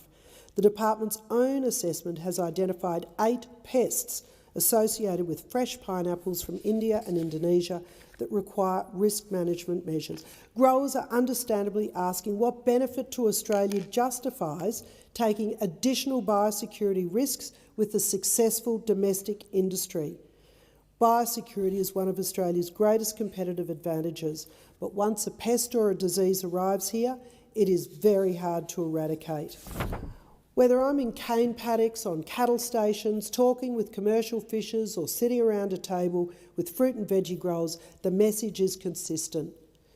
They want their government to understand that Australian producers already face some of the highest labour, energy, environmental and regulatory costs in the world. They're competing against imported products that can be produced under very different standards.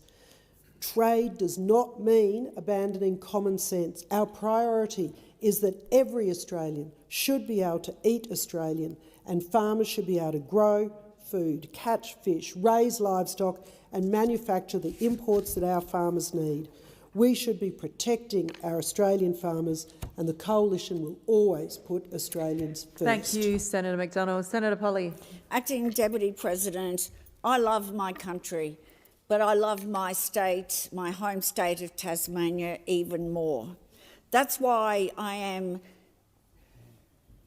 unable to understand why, with what is an issue we're facing in northern Tasmania, I just cannot understand the state Liberal government not standing up for Tasmania, and particularly not standing up for northern Tasmania.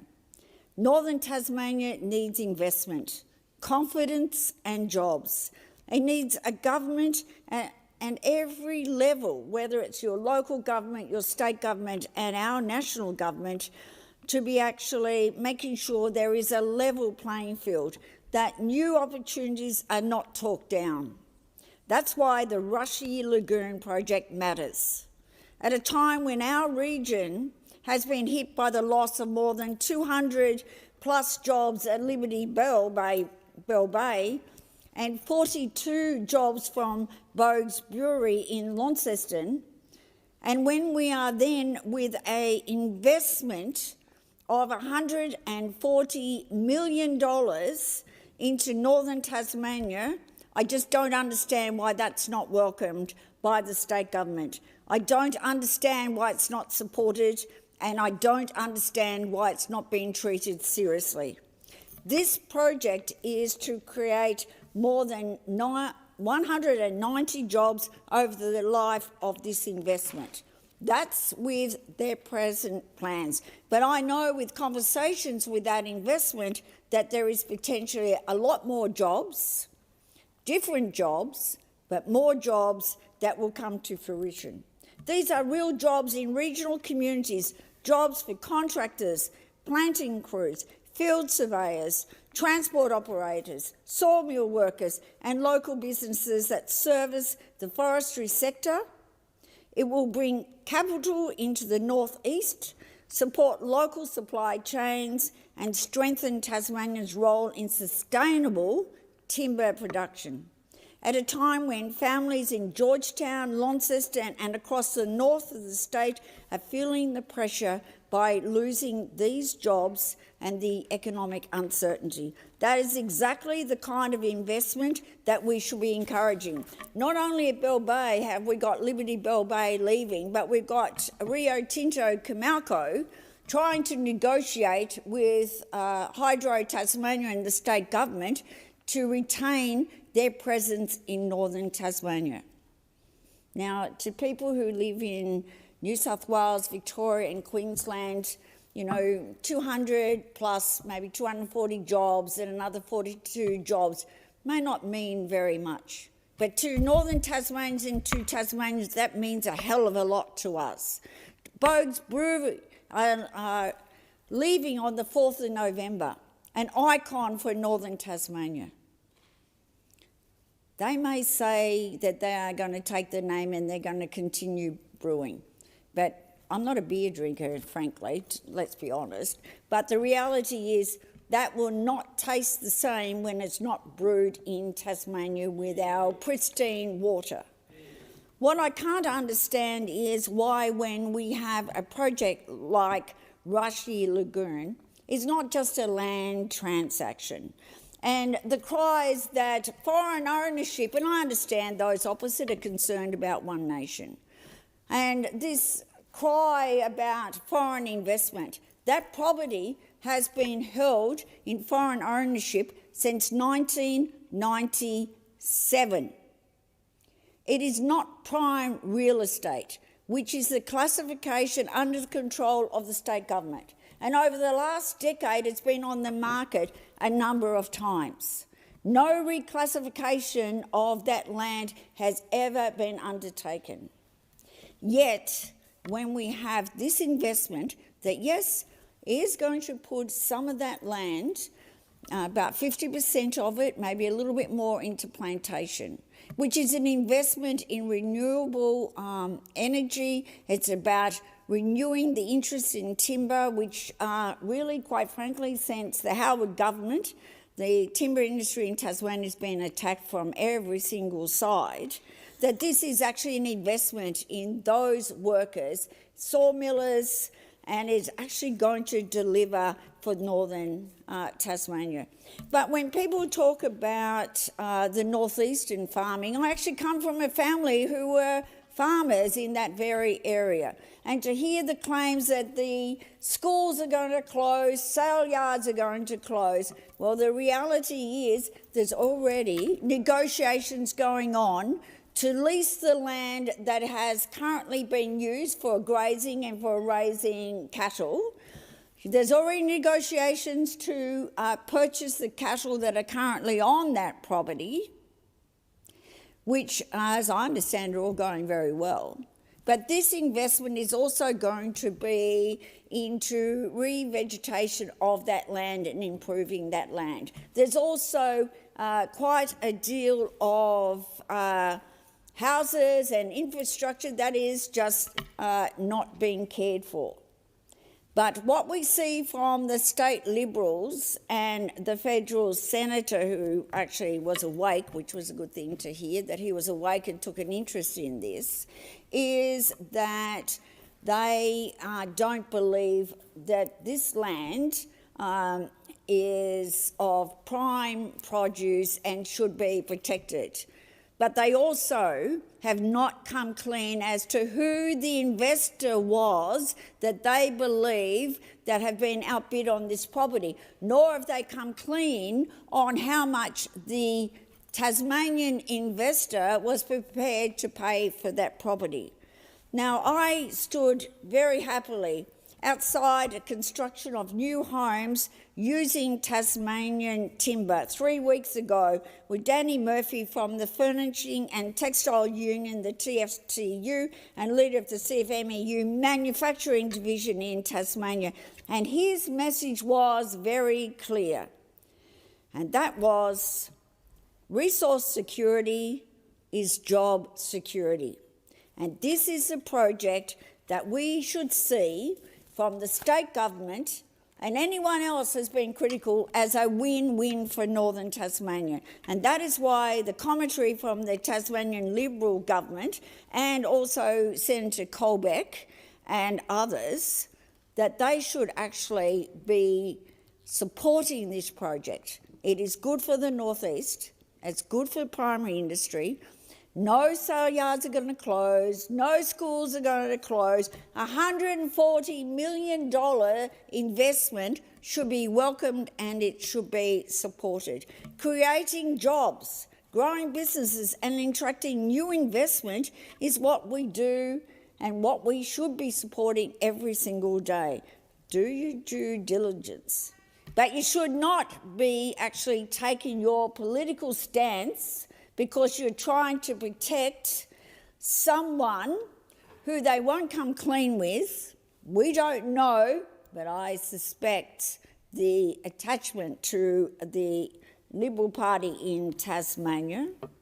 But what we shouldn't be seeing is political grandstanding at the cost of potential good value, highly skilled jobs that are in the interest of making sure that northern Tasmania is still a welcome place for investment. Just as they should be doing everything that they can, and there are many opportunities thus far where the state Liberals have worked with this government to bring about good outcomes for Tasmania, and I will always acknowledge that.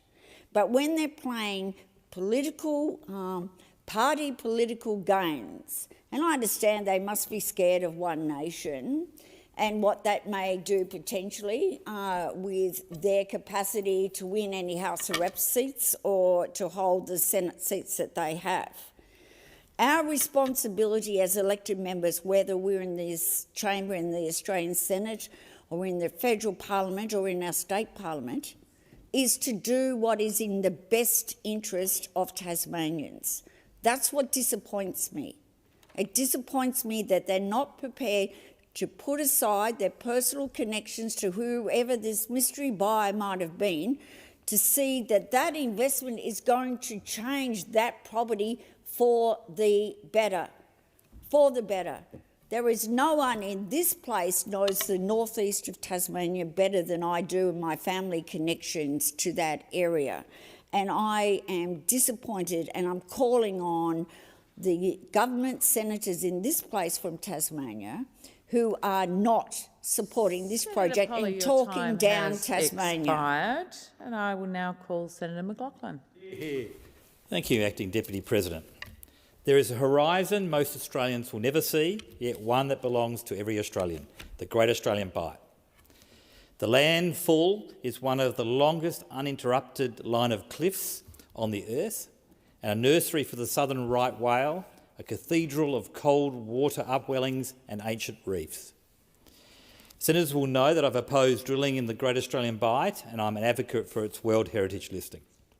The last occasion I gazed upon this beautiful place was with two surfers who I count as friends, Josh Kirkman from Surfers for Climate and champion surfer Heath Josky. They have spent years in the cold swells of the Bight, advocating, rightly, that the people who know these waters best are the ones who surf them, fish them, sail them and sing to them. I thank them for their advocacy, which has played an important role in the community movement protecting the Bight from drilling.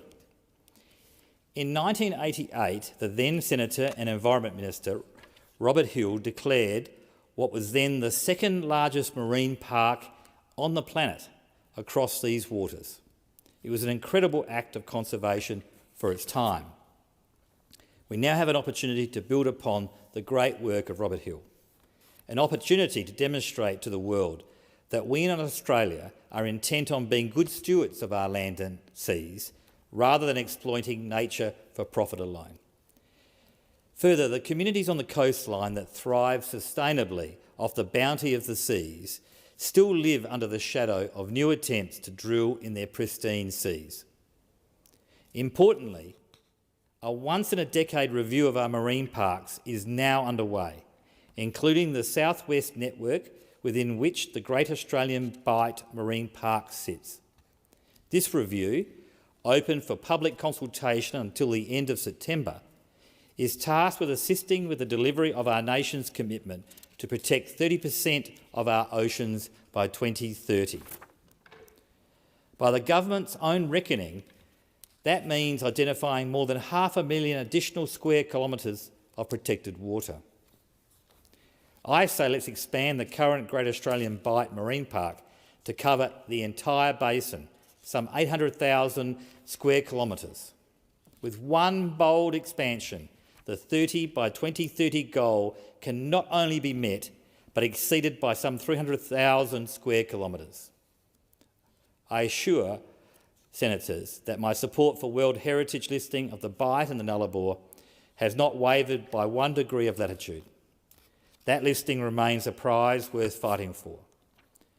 But heritage nomination is a journey measured in years and in some cases decades, while the threat of oil and gas exploration in these waters is measured in months, lease renewals and ill-considered reactions to an oil crisis. We cannot ask a nursing whale to wait for paperwork. An expanded protected marine park can be created faster, defended more fiercely and enforced more immediately than any heritage title, and it can be won now through this very review. The government cannot claim it is beyond its capabilities to extend the boundaries of the Southwest Network. Only last month it found the resolve to expand the Lord Howe and Norfolk Marine Parks by over 670,000 square kilometres. We need to, once and for all, ensure that seismic testing and drilling in the Bight will not happen into the future. Expanding the park does not mean an end to fishing. The declaration of a special purpose zone, mining exclusion, closes the door on seismic testing and drilling permanently. Recreational and commercial fishing can continue under the licences and regulations that already govern them responsibly. I am not asking the fishers of Ceduna and Stricky Bay to abandon the waters that have fed their communities for generations. I'm seeking to ensure the oil and gas companies do not come this way again. Being of a conservative disposition, the cornerstone of my ambition is to leave the earth in a better condition than when I was born upon her. It is not to spend my days advocating for those who seek to live unsustainably in the now, the present, justifying their pollution in the name of the false god of unlimited growth. Please join me to protect the Bight. Senator Whish-Wilson. Can I get his extra 5 minutes, Acting Deputy President? I'm happy to talk about join you on the Great Australian Bight Adventure. But I have another very important topic to talk about tonight. This is my final adjournment speech, and I'd like to give a big shout out to some of the fabulous scientists I've had the privilege and honour to work with over the past 14 years in the Australian Senate. I truly believe scientists are the best of us.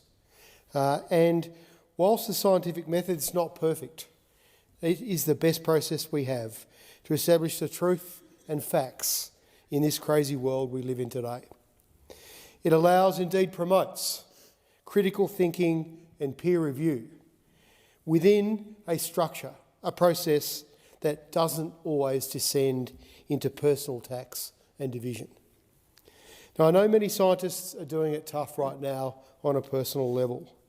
I know many of my friends who are scientists certainly are. And it can't be easy when decision makers in parliaments like this ignore your life's work to score political points and promote greed, ignorance and fringe views. We're in a world where science is under siege globally, where our information environment is poisoned by lies and deceptions, often spread by politicians for and on behalf of nefarious interests.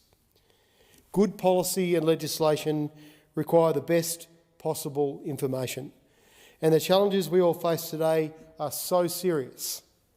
There's never been a more important time to recognise scientists and celebrate their work. But most importantly, I've had a lot of fun working with scientists, and I've made some really strong personal friendships, and I'm a better person for it.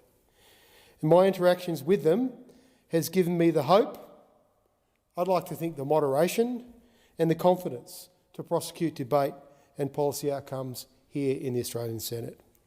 In no particular order, because there are a whole lot of them, and I can't fit them into my valedictory tomorrow night, Acting Deputy President, although I certainly will reflect on them.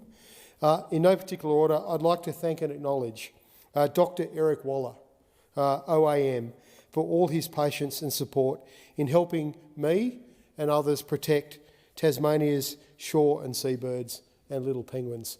He's often driven many hours and slept in the back of his car to do presentations at community meetings I've been at, and I'm eternally grateful to Eric for his life's work. Dr Jen Lavers from Adrift Lab, who's been a friend and an endless source of inspiration and knowledge on seabird protection, especially the impacts of plastic pollution on shearwaters. And my wife, Natalie, and I spent days with her crew on Lord Howe Island last year. Sadly, plucking plastic out of the stomachs of these beautiful little birds. In one case, we had over 840 pieces of plastic from a bird that had passed away. And it was one of the most meaningful experiences of my career, and I'm happy to say that here tonight. Shark mitigation and conservation has been a deeply personal, important area of policy for me. A big thanks to Professor Charlie Huveniers from the University of Adelaide, especially for the invite up to the Neptune Islands, where I know you are from as well, Acting Deputy President, on an expedition to dive with great white sharks and test mitigation devices. Also, a life experience I'm eternally grateful for. I've also greatly benefited from the friendships and time spent over the years with Dr Barry Bruce, previously at CSIRO, Dr Chris Pepper-Neff, Dr Leo Guarda from AMCS, and Lawrence Shebeck from Humane Society International. The Great Southern Reef is Australia's forgotten reef, equally as important as the Great Barrier Reef, and it's my home. My journey of discovery on the loss of giant kelp, declining fisheries, the march of invasive sea urchins, and how we tackle these challenges was largely down to the guidance of Professor Craig Johnson from IMAS, Dr Scott Ling, Dr Johnny Keane, Professors Graham Edgar and Jessica Meewig at the University of Tasmania, Dr Paul McShane, and last but definitely not least, Dr Scott Bennett. On threats facing Antarctica and the Southern Ocean, I've been fortunate enough to work with Professor Nick Gales, Dr Dana Bergstrom, Dr Petra Heil, Gil Slocum, Professor Matt King, just to name a few. The 14 years of my Senate term has seen significant changes for our oceans, presenting very challenging circumstances for marine and climate scientists, including multiple, relentless and unprecedented mass coral bleaching events to the Great Barrier Reef and more recently to Ningaloo Reef. I'm especially grateful to Professor Terry Hughes, Dr Selena Ward, Dr Lisa Schindler, Dr Stuart Kinnemoth. Although he's a coral scientist, he's just got back from running the New Zealand Antarctic Division and it's been the last 12 months on the sea ice down in Antarctica, for their advice and wisdom on all matters Great Barrier Reef.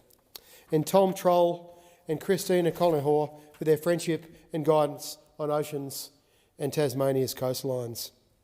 I also greatly admire the work of Professor Greta Pexel and Nathan Bindoff, and tonight want to honour the late Professor Emma Johnson.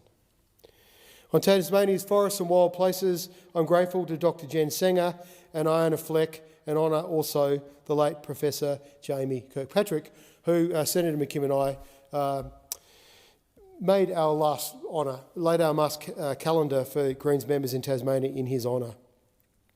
Thanks also to the social scientists I've worked with more recently on climate disinformation, and cutting through the lies and deceptions that are undermining our global climate action. These include Professor Christian Downey, Professor Timmins Roberts and Dr Jeremy Walker.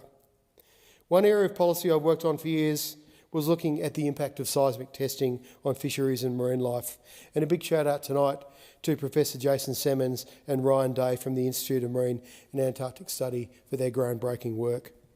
Lastly, a special shout out to my best mate and fellow traveller, Dr Thomas Moore, who is in the Senate with me tonight. T-Bone, it's a long way from Knotwoods, mate. I think I need to say that to you tonight. Who would have thought meeting together 20 years ago over a beer to stop a massive polluting pulp mill impacting our oceans, you would be here in the Senate tonight. Thank you for your support, friendship and looking out for me always. There are so many more I would like to name.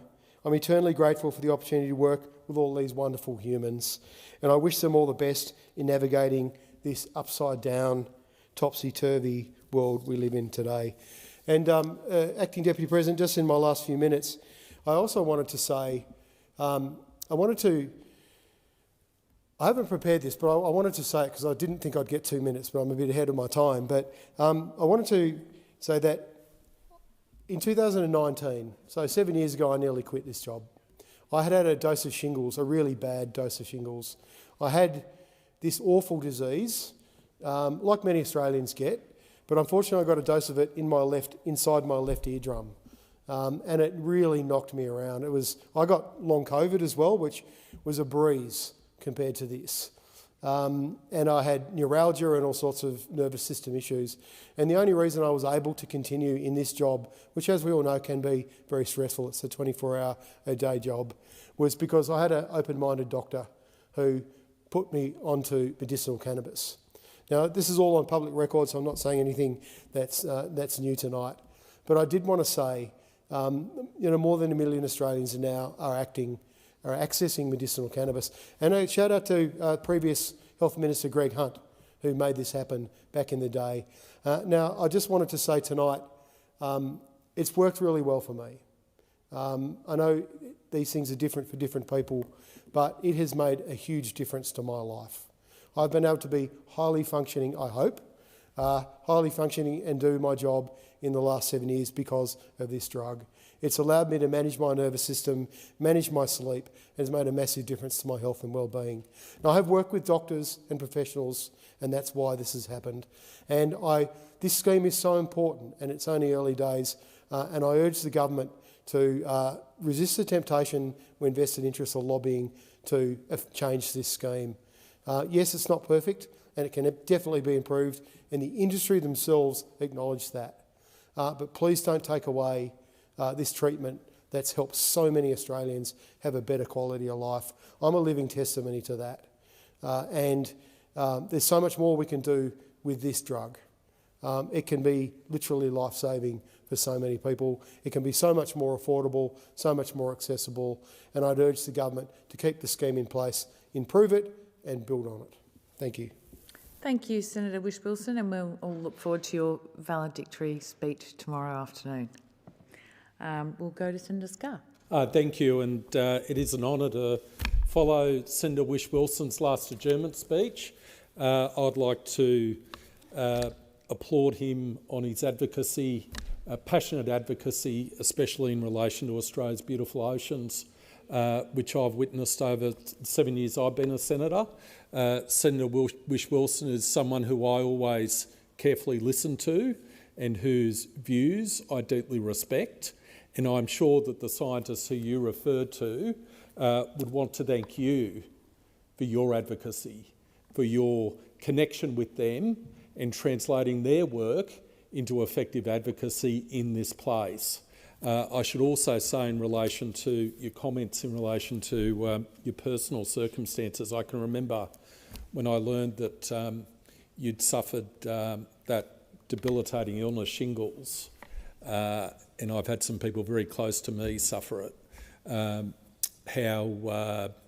how impressed I was that you could continue working so effectively with that burden. And I think we should all listen very carefully to the comments you made in relation to medicinal cannabis. And I know through the work I do, how important medicinal cannabis is to many of our veterans, and many of them rely upon medicinal cannabis. So I'm sure all senators are looking forward to your valedictory speech tomorrow night. Should be entertaining, as all your speeches are, and it was an honour to have the benefit of listening to your last adjournment speech. Acting Deputy President, we're here on a cold Canberra night, so I thought I might warm everyone's hearts with some tales of some extraordinary Queenslanders and some wonderful events I've attended during the winter recess. I congratulate Australian Lutheran World Services for a very successful Walk My Way 2026 Brisbane fundraising event. Australian Lutheran World Services is a wonderful overseas aid and development organisation accredited by the Australian Government. Now, just last Saturday, there was a walk which was attended by hundreds and hundreds of people to raise funds for refugee girls in Kenya and Somalia, and in particular to raise funds to assist them with education. Now, the goal was to raise $100,000, and I checked on the donation page earlier today, and the donation page is still up. All you've got to do is search Walk My Way 2026.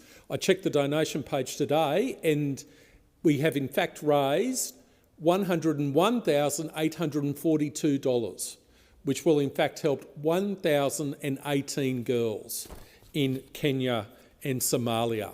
1,018 girls who will now have the benefit of an education. So I want to thank everyone who walked.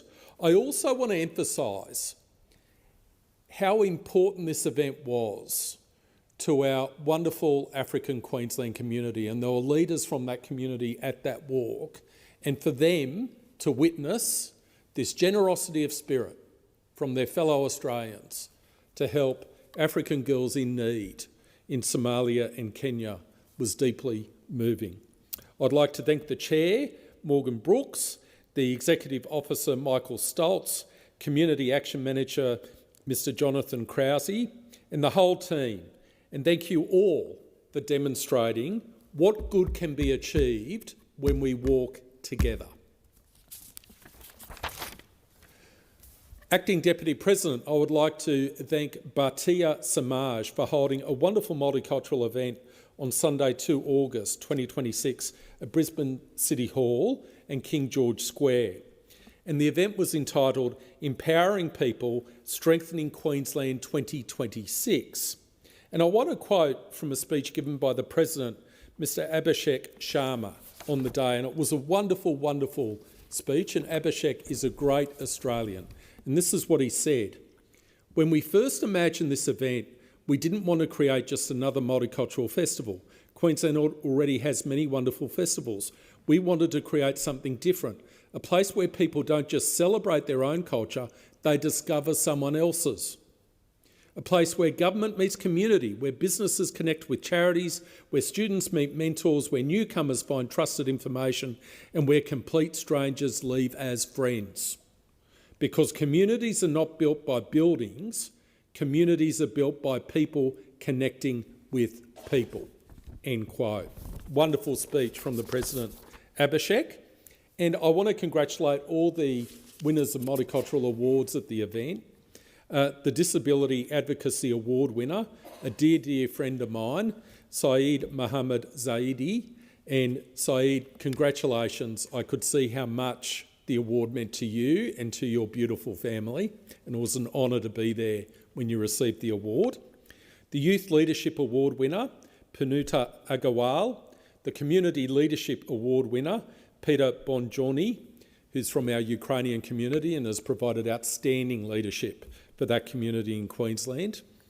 The Community Organisation Award winner, the Eritrean Women's Support Network, which is presided over by the wonderful Mama Saba. And Acting Deputy President, if you and our Chief Whip are ever in Brisbane, I'd love to take you to her restaurant, which does a wonderful work in terms of providing opportunities to the most vulnerable people in our community.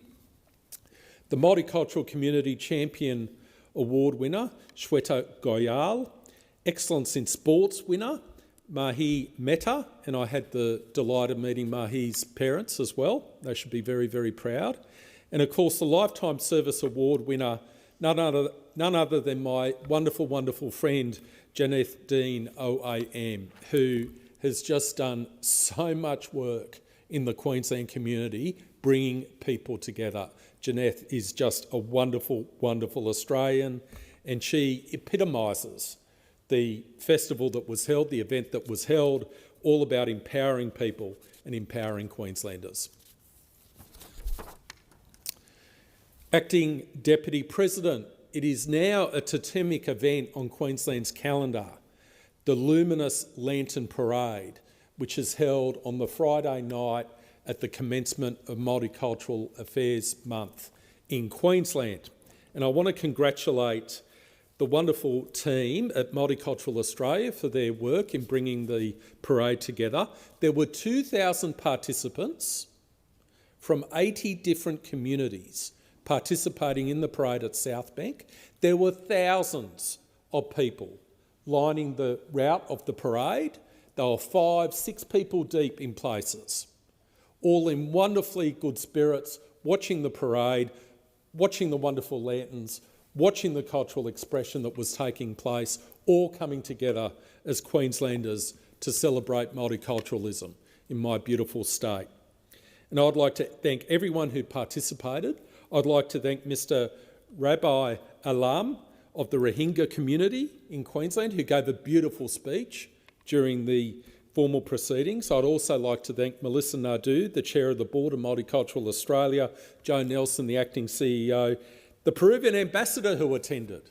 I had the delight of meeting the Peruvian ambassador, and in fact I met him at the airport and we discussed one of my favourite authors, Mario Vargas Llosa. I recommend everyone read his work. Nobel Prize winner, no less. And I'd like to thank His Excellency Mr. Vatilano Gaspar Gallardo Valencia for attending the event, and I know he was particularly moved by the contribution made by the Peruvian diaspora in Brisbane. Acting Deputy President, I was delighted to attend Sacred Heart School in Bivau to make a flag presentation to them. Now, I'd been approached by a wonderful grade 5 teacher at the school at the Ipswich show, Mr. Gary Lowe, and he asked me if I could procure our beautiful national flag and also an Aboriginal flag and a Torres Strait Islander flag for the school, which I did. So I then had the joy of presenting those flags to the wonderful school captains, Autumn and Ethan, at a school assembly. And I then had the joy of sitting in one of the classes and taking terrific questions from some of the students, which were very thoughtful, very probing. I felt like I was in Patricia Carvelis's studio at times, and I really did enjoy the interaction with the students at that wonderful school. The students were so well behaved, so courteous, so respectful. They were a great example of the young people we have growing up in this country, and they really did show such wonderful respect for the event, and I thank them all for their attention. Thank you, Senator Scarr. Senator Roberts. Thank you. It's obvious the media recently declared war on one nation, and tonight I ask the obvious, what's really going on? Over the last 20 years, the mainstream media's market penetration has crashed. Broadcast television fell from a peak of 56% of adult TV usage in 2006 down to just 20% today. 20%. Young adults 18 to 35, even lower at just 12%. Many still watch their favourite online program, mostly sporting telecasts. What they don't watch are commentary shows, social engineering, opinion for hire. The last 5 years have seen the cancellation of commentary programming, 10 News Plus, The Project, 7 News early and late editions, SBS The Feed, and ABC's Q&A. The Q&A format, where one leftist host and 4 leftist talking heads invite a Conservative to be ritually sacrificed each week, no longer resonates.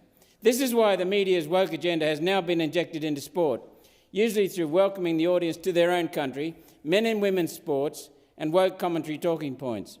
No opportunity is lost in the media's quest to replace balanced factual reporting with woke propaganda, at dramatic cost to the media's shareholder value. In 2006, Channel 9 was worth $7.5 billion. Today, Channel 9 is worth just $960 million, less than $1 billion. Channel 7 fell from $4 billion 20 years ago to just $115 million today. For accuracy and fairness, by the way, both values are inflation adjusted.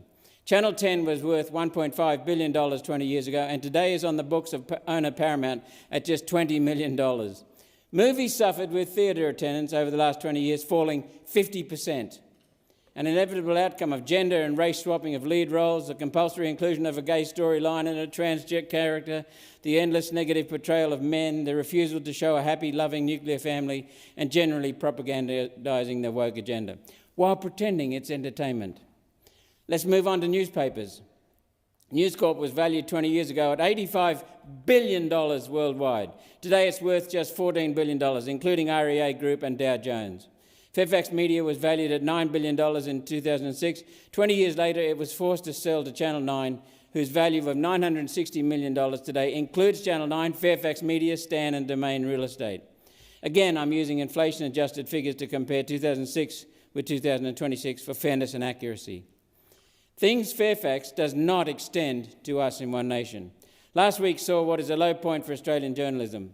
The Sydney Morning Herald falsely reported Senator Hanson had used party funds to keep a luxury hotel room vacant for 6 days while visiting Italy and played up the waste of donations. This ignored the facts.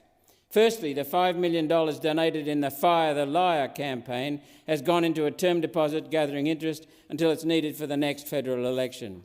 Secondly, the story was false. Senator Hanson immediately provided receipts to show the room was not booked in this period and cost One Nation nothing. Rather than admit its mistake, the Sydney Morning Herald replied with a headline saying, quote, Hanson feuds with media, concedes using party funds for a luxury hotel. No apology, no correcting the record, just a story and a headline which doubled down on their lie. This is not journalism. It's partisan propaganda. If this continues during the next election, it will be clearly, patently election interference. What was a scandal was Minister Bowen spending $345,000 of taxpayer money in the last 12 months alone on junkets to Brazil, Denmark, Finland, USA, Germany, Fiji, and on the list goes. How does a minister with a domestic portfolio spend $100,000 more on overseas trips than the Minister for Foreign Affairs and $110,000 more than the Minister for Trade? How? These trips were designed to promote Minister Bowen's personal gains with climate change and, in part, his attempt to chair a UN climate change group.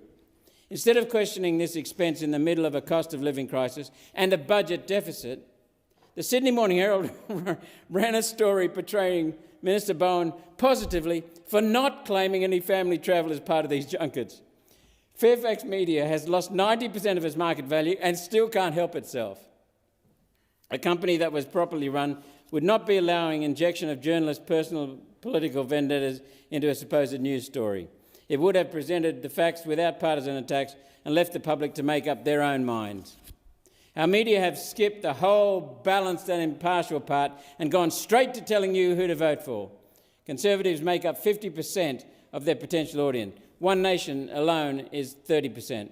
To alienate, ridicule and insult and lie to half their potential audience at a time of falling market share, falling profits and eroding shareholder value is business suicide. The fable of the scorpion and the snake was written for the Australian media. Hopelessly ensconced in their urban bubbles, preaching to an ever-shrinking base of champagne socialists raging at the dying of wokeism. A perfect demonstration of the classic logical fallacy.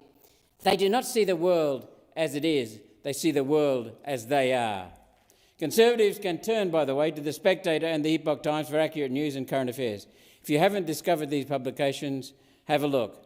Meanwhile, a casualty is media's lack of credibility. The Australian Communications and Media Authority says the proportion of Australians who explicitly distrust the news rose from 25% in 2016 to 32% last year. That's a huge proportion of Australians, 1 in 3 who do not believe what their newspaper or television tells them. This figure will grow as the truth around COVID Australia's COVID response emerges. The media went all in on promoting baseless COVID policies using what can only be described as fear porn. I called for caution in Australia's COVID response in a letter to Prime Minister Morrison in April 2020, pointing out the fatality rate was simply not what the Chinese suggested. At that time, Anthony Fauci, in his private diary, recorded his comments to the American CDC, quote, COVID was acting like a bad influenza in its transmissibility and would have a fatality, end of quote, and would have a fatality rate of between 0.2% and 0.3%. Not the 2 to 3% publicly claimed. 0.2 to 0.3% is in line with the 0.1% fatality rate of an average influenza, 0.13 for a more serious flu. The current known fatality rate of COVID original strain from 2019-2020 worldwide is between 0.2 and 0.3%, exactly what Fauci privately predicted in February of 2020. Fauci was called last week to testify in Congress as to why his private diaries had the correct appraisal of COVID, while his public pronouncements were entirely the opposite, whipping up unfounded terror, fear, and to inquire why he advocated measures like social distancing, masking, lockdowns and screens at checkouts all had no scientific basis. He pleaded his Fifth Amendment right to not answer based on his fear of self-incrimination 113 times. Nothing says I am guilty and will lose my immunity if I lie to you more than what he did. The committee now holds Fauci in contempt. This he would rather do than admit under oath the actions he took. The same actions the Australian media, enabled with their fear porn, had no scientific basis, and Fauci knew that at the time. These were actions taken to sell pharmaceutical products which were disproportionate to the health risks of COVID, but made Big Pharma rich. There was an opportunity to wind all this back in November 2021 when Omicron virus arrived in Australia and the fatality rate from COVID fell. The Omicron fatality rate was between 0.03% and 0.1%. That's way less than the flu. Nonetheless, at the time, the excess mortality rate was going through the roof, and we know it was not due to COVID. The unfounded fear that Fauci fomented meant that advocating for the cessation of vaccination would have been hard to explain. Despite the fact that American and Australian health regulators knew that Pfizer had misled the public on its shoddy, skimpy, faulty testing that proved fatal for 1,230 people.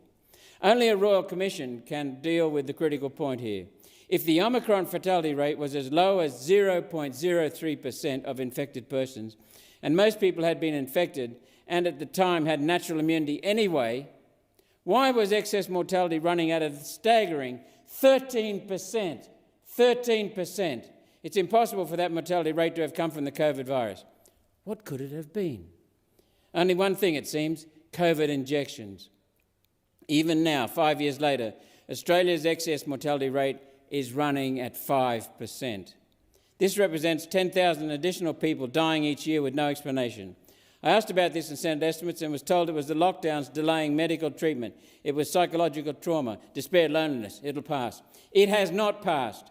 Why is the media falsely labelling me a conspiracy theorist, and why is it lying about me for asking these questions based on my questions on using hard data? The answer is because the media took their 30 pieces of gold. In the first 3 years of Australia's COVID response, media banked over $600 million from COVID-related... We'll go to Senator Kovacic. Thank you, Acting Deputy President. I wish to start this evening by acknowledging and thanking my good friend, Senator Wendy Askew, who resigned from this place yesterday afternoon. Senator Askew leaves this parliament having made an enormous contribution to the Liberal Party, to this Senate and to the people of Tasmania. Having come to this place in 2019, she has continued a proud family legacy of public service, following her father, the Honourable Max Bushby, who served in the Tasmanian Parliament, and her brother, former Senator David Bushby. One of Senator Askew's many contributions to the Senate has been her commitment to the work of its committees, the work of parliamentary scrutiny. It is work which does not always attract headlines or public attention, but it is among the most important responsibility entrusted to senators.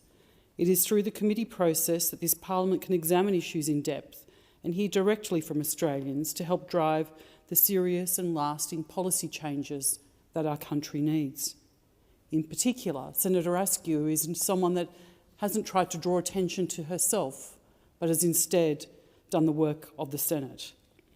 Senator Askew participated in more than 100 committee inquiries during her time here, serving as chair or deputy on 47 of those. Her contribution to the Community Affairs Committee reflected her genuine interest in people, and especially in Australians whose circumstances or challenges meant that they were often not heard. Her advocacy on rare cancers, Parkinson's disease and epilepsy has made a difference to many lives. Through that work, she helped bring to this Parliament the stories, experiences and recommendations of everyday Australians. I want to acknowledge Senator Askew's service as Chief Opposition Whip in the Senate for the last 4 years, and it's her shoes that I will attempt to step into as I take over that same role. It is an enormous honour to take on that same responsibility. I am grateful for her guidance and mentorship, not only throughout this transition period, but since I first arrived in this place some 3 years ago. Wendy was one of the very first people to reach out to me when I was elected to the Senate. From those earliest days, she has been extraordinarily generous with her time, her advice, and her friendship. And I noticed that it was not just to me, but to others as well. Senator Wendy Askew, thank you for your friendship and for your guidance. Thank you for your service to our party. Thank you for your service to this Parliament and to this chamber. Thank you for your service to the people of Tasmania, and thank you for your generous service to your country.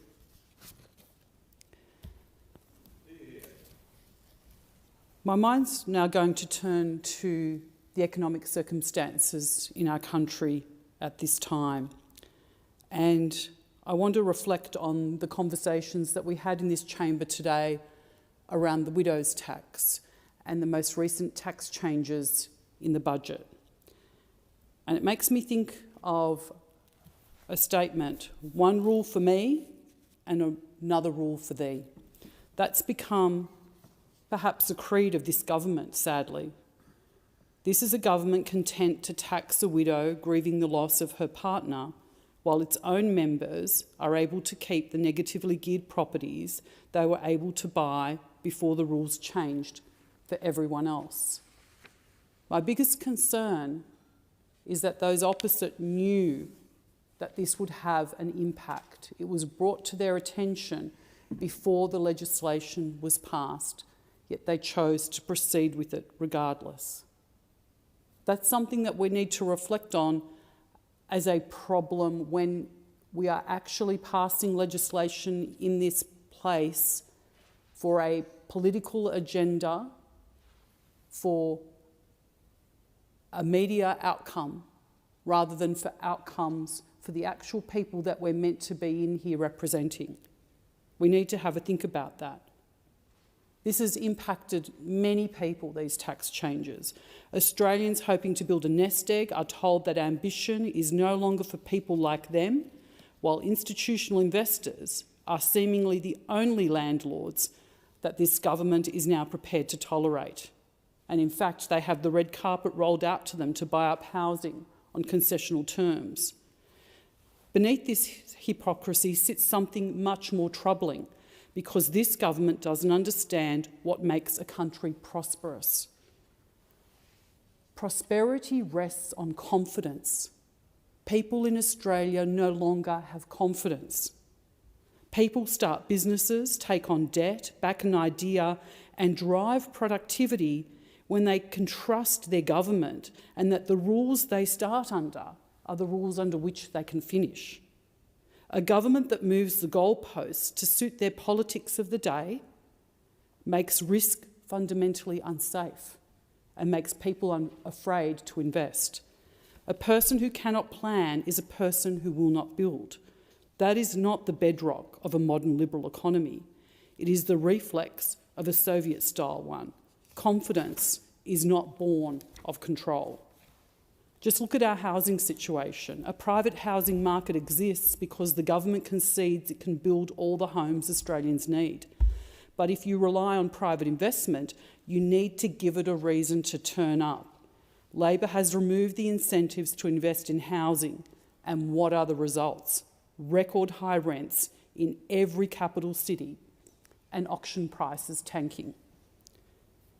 I wanted to finish tonight on the Prime Minister's remarks on the Japanese Prime Minister.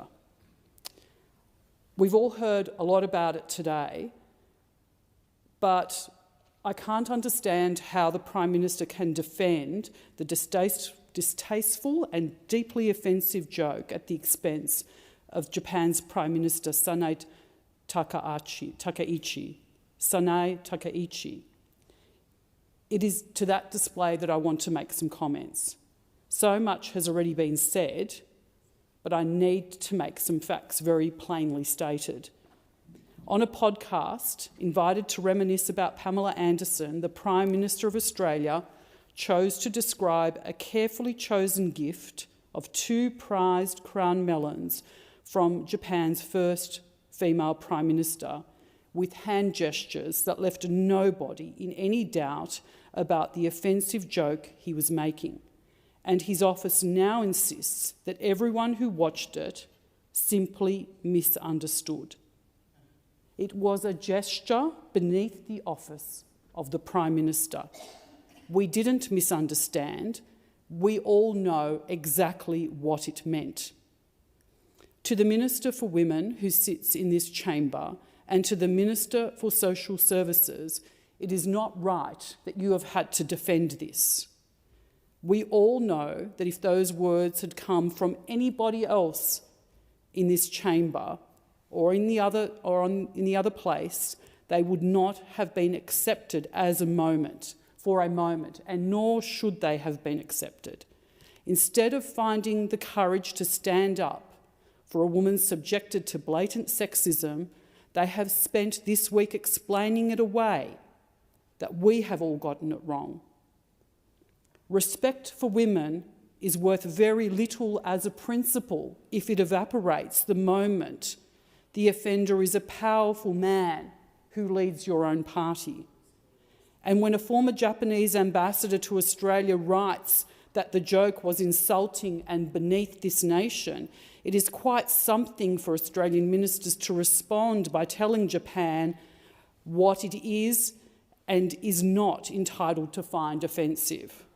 Japan does not need this Labor government's permission to be insulted. This is a leader who has stared down threats from Beijing and who has endured slurs about her body and her gender, who runs the 4th largest economy on earth and who came to our country bearing a gift only to be reduced to a punchline on a podcast by our Prime Minister. The Prime Minister managed an unequivocal apology to Kylie Minogue, and rightly so. The Japanese Prime Minister is still waiting. The decent course here is not complicated. You apologise personally to the woman you offended, and until the Prime Minister does, every lecture from him about respect for women will ring hollow. Senator Lambie. The Acting Deputy Madam President, I rise to speak about the Department of Veterans Affairs. I got into the Senate because I found out the hard way that the Department of Veterans Affairs had one policy and one policy only when it comes to our veterans. And that policy was delay, deny, die. I spent 9 years fighting for the DVA to recognise that my injuries were caused by my time in the Army. And when I was elected, and thank you Tasmanians 4 times, I spent the next 10 years joining an army of mothers, advocates, families and veterans campaigning for a Royal Commission into defence and veteran suicides. Finally, everybody could hear the stories of the shocking damage done to Australian veterans and their families, because delay, deny, die comes with a body count. During the Royal Commission, the DVA put on more workers, and I was hearing through the veteran grapevine that things were getting better. Claims were being processed faster. It was an uphill climb for sure, but I hoped, and by God I hoped, and I prayed, and I think most of Australians thought that the care for veterans would get better. And the Minister and the Prime Minister embraced the Royal Commission findings, and they agreed in principle to 104 of the 122 recommendation. But guess what, Australians? I have again found out from inside again, because I'm going through it again myself. So I found out the DVA's approach to veteran care has gone backwards. I've still got issues with my back, probably not helped by the fact that the DVA made me fight for 9 years without any help. And doctors are telling me it's now back to worse to what it was before the Royal Commission. If a doctor tells me that I have to get a procedure, I could be waiting up to 60 days for DVA to approve it, and that's on a good day. Not only are we going back to the bad old days of the delay, deny, die, it now seems that Labor government has failed to listen and failed to launch. Claims are taking longer, and again, doctors aren't being paid for their reports, and worse, the reports that these doctors aren't getting paid for are being used by DVA anyway. Absolutely unscrupulous. You have no shame, that department, none. And if there are any doctors watching and you have invoices from DVA that haven't been paid and you're sitting on a veterans report, please call my office, because I don't trust DVA anymore. That's come and gone like many others. So we can add borderline theft into the list of misdemeanours.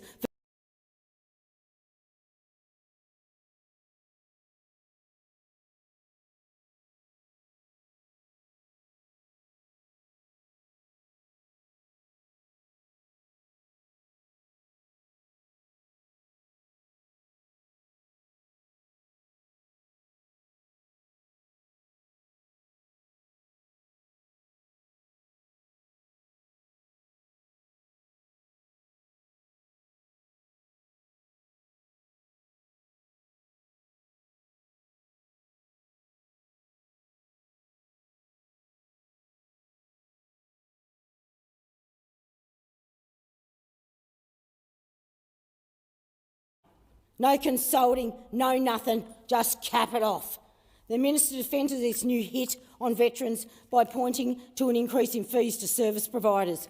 Like veterans are supposed to be grateful that this has been tweaked, even though these fees are still not the ones the NDIS is paying. That's why we're being outdone, and you're not listening. We are still missing out, and we are still being treated like second-class citizens. The Minister says this will be easier for veterans. What planet are you on, Minister Keogh? What planet? That's because you didn't sell it, and no wonder. You've had to be either arrogant or totally clueless to know that this will bring harm to veterans. I say both, arrogant and clueless. Why are we putting arbitrary caps on treatments that get veterans back on their feet? Do you just want to sick our whole lives? Does the Prime Minister think he knows better than these doctors? Has he finally really become that arrogant? That arrogant elbow needs to pull his head in, he needs to scrap this cap. You will go back to killing veterans. How's that for your conscience this evening? The Prime Minister has a duty to make sure that veterans that are harmed because of their service get the treatment and support based on clinical need, not what suits your budget for the year. Not what suits your budget. Go take your money elsewhere, but stop taking it off veterans. What price do you put on a veteran's well-being? For veterans managing chronic pain and mental health, allied health is critical. They help us manage the pain, they keep us mobile, and they get us back on our feet faster. And it's cheaper when we're at work than you paying us a wage. And when access to allied health care is reduced or delayed, it puts us behind, and we lose years of our life because of your poor decision-making. Based on my own circumstances, I would reach the proposed threshold in 5 weeks. At the moment, I have 3 lots of physiotherapy sessions a week. I'm paying out of my own pocket $150 a pop, and I'm seeing a chiropractor twice a week at $110 a pop. At least DVA is paying for that. Between that and if I chose to have a psychologist, which most do, a couple of times a week when they're that far down, my goodness me, there is another $250 a pop each session. That means I would burn through my cap like many of the others, like the other 7% in 5 weeks.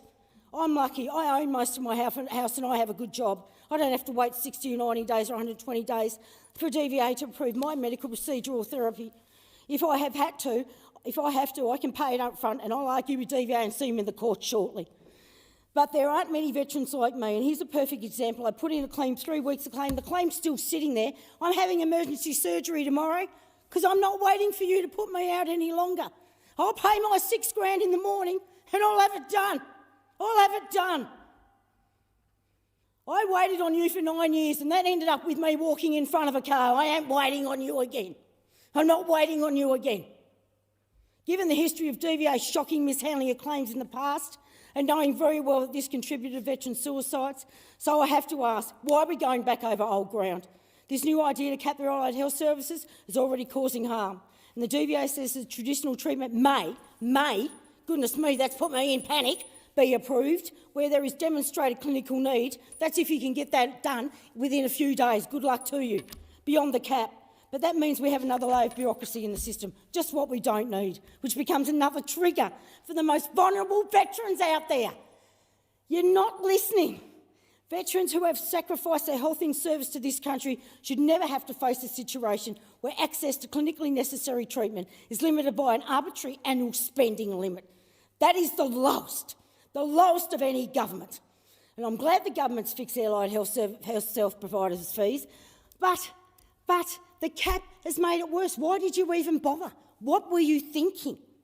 Rather than improving access to care, the combined effect of paying higher fees now will chew up the cap even faster.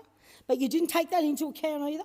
And it might mean that veterans burn through their cap even faster than what they've been doing. So their 5 weeks will go down to 4. So once again, you're either arrogant or ignorant or both. The proposed cap on allied health services is totally out of step with the findings and recommendations of the Royal Commission into defence and veteran suicide. The Royal Commissioners went out of their way to highlight that, and I quote, timely, accessible and ongoing health care for veterans is absolutely vital, end quote. But I guess the Prime Minister thought he knew better. He thinks he knows better than the Royal Commissioners. He thinks he knows better than the healthcare providers.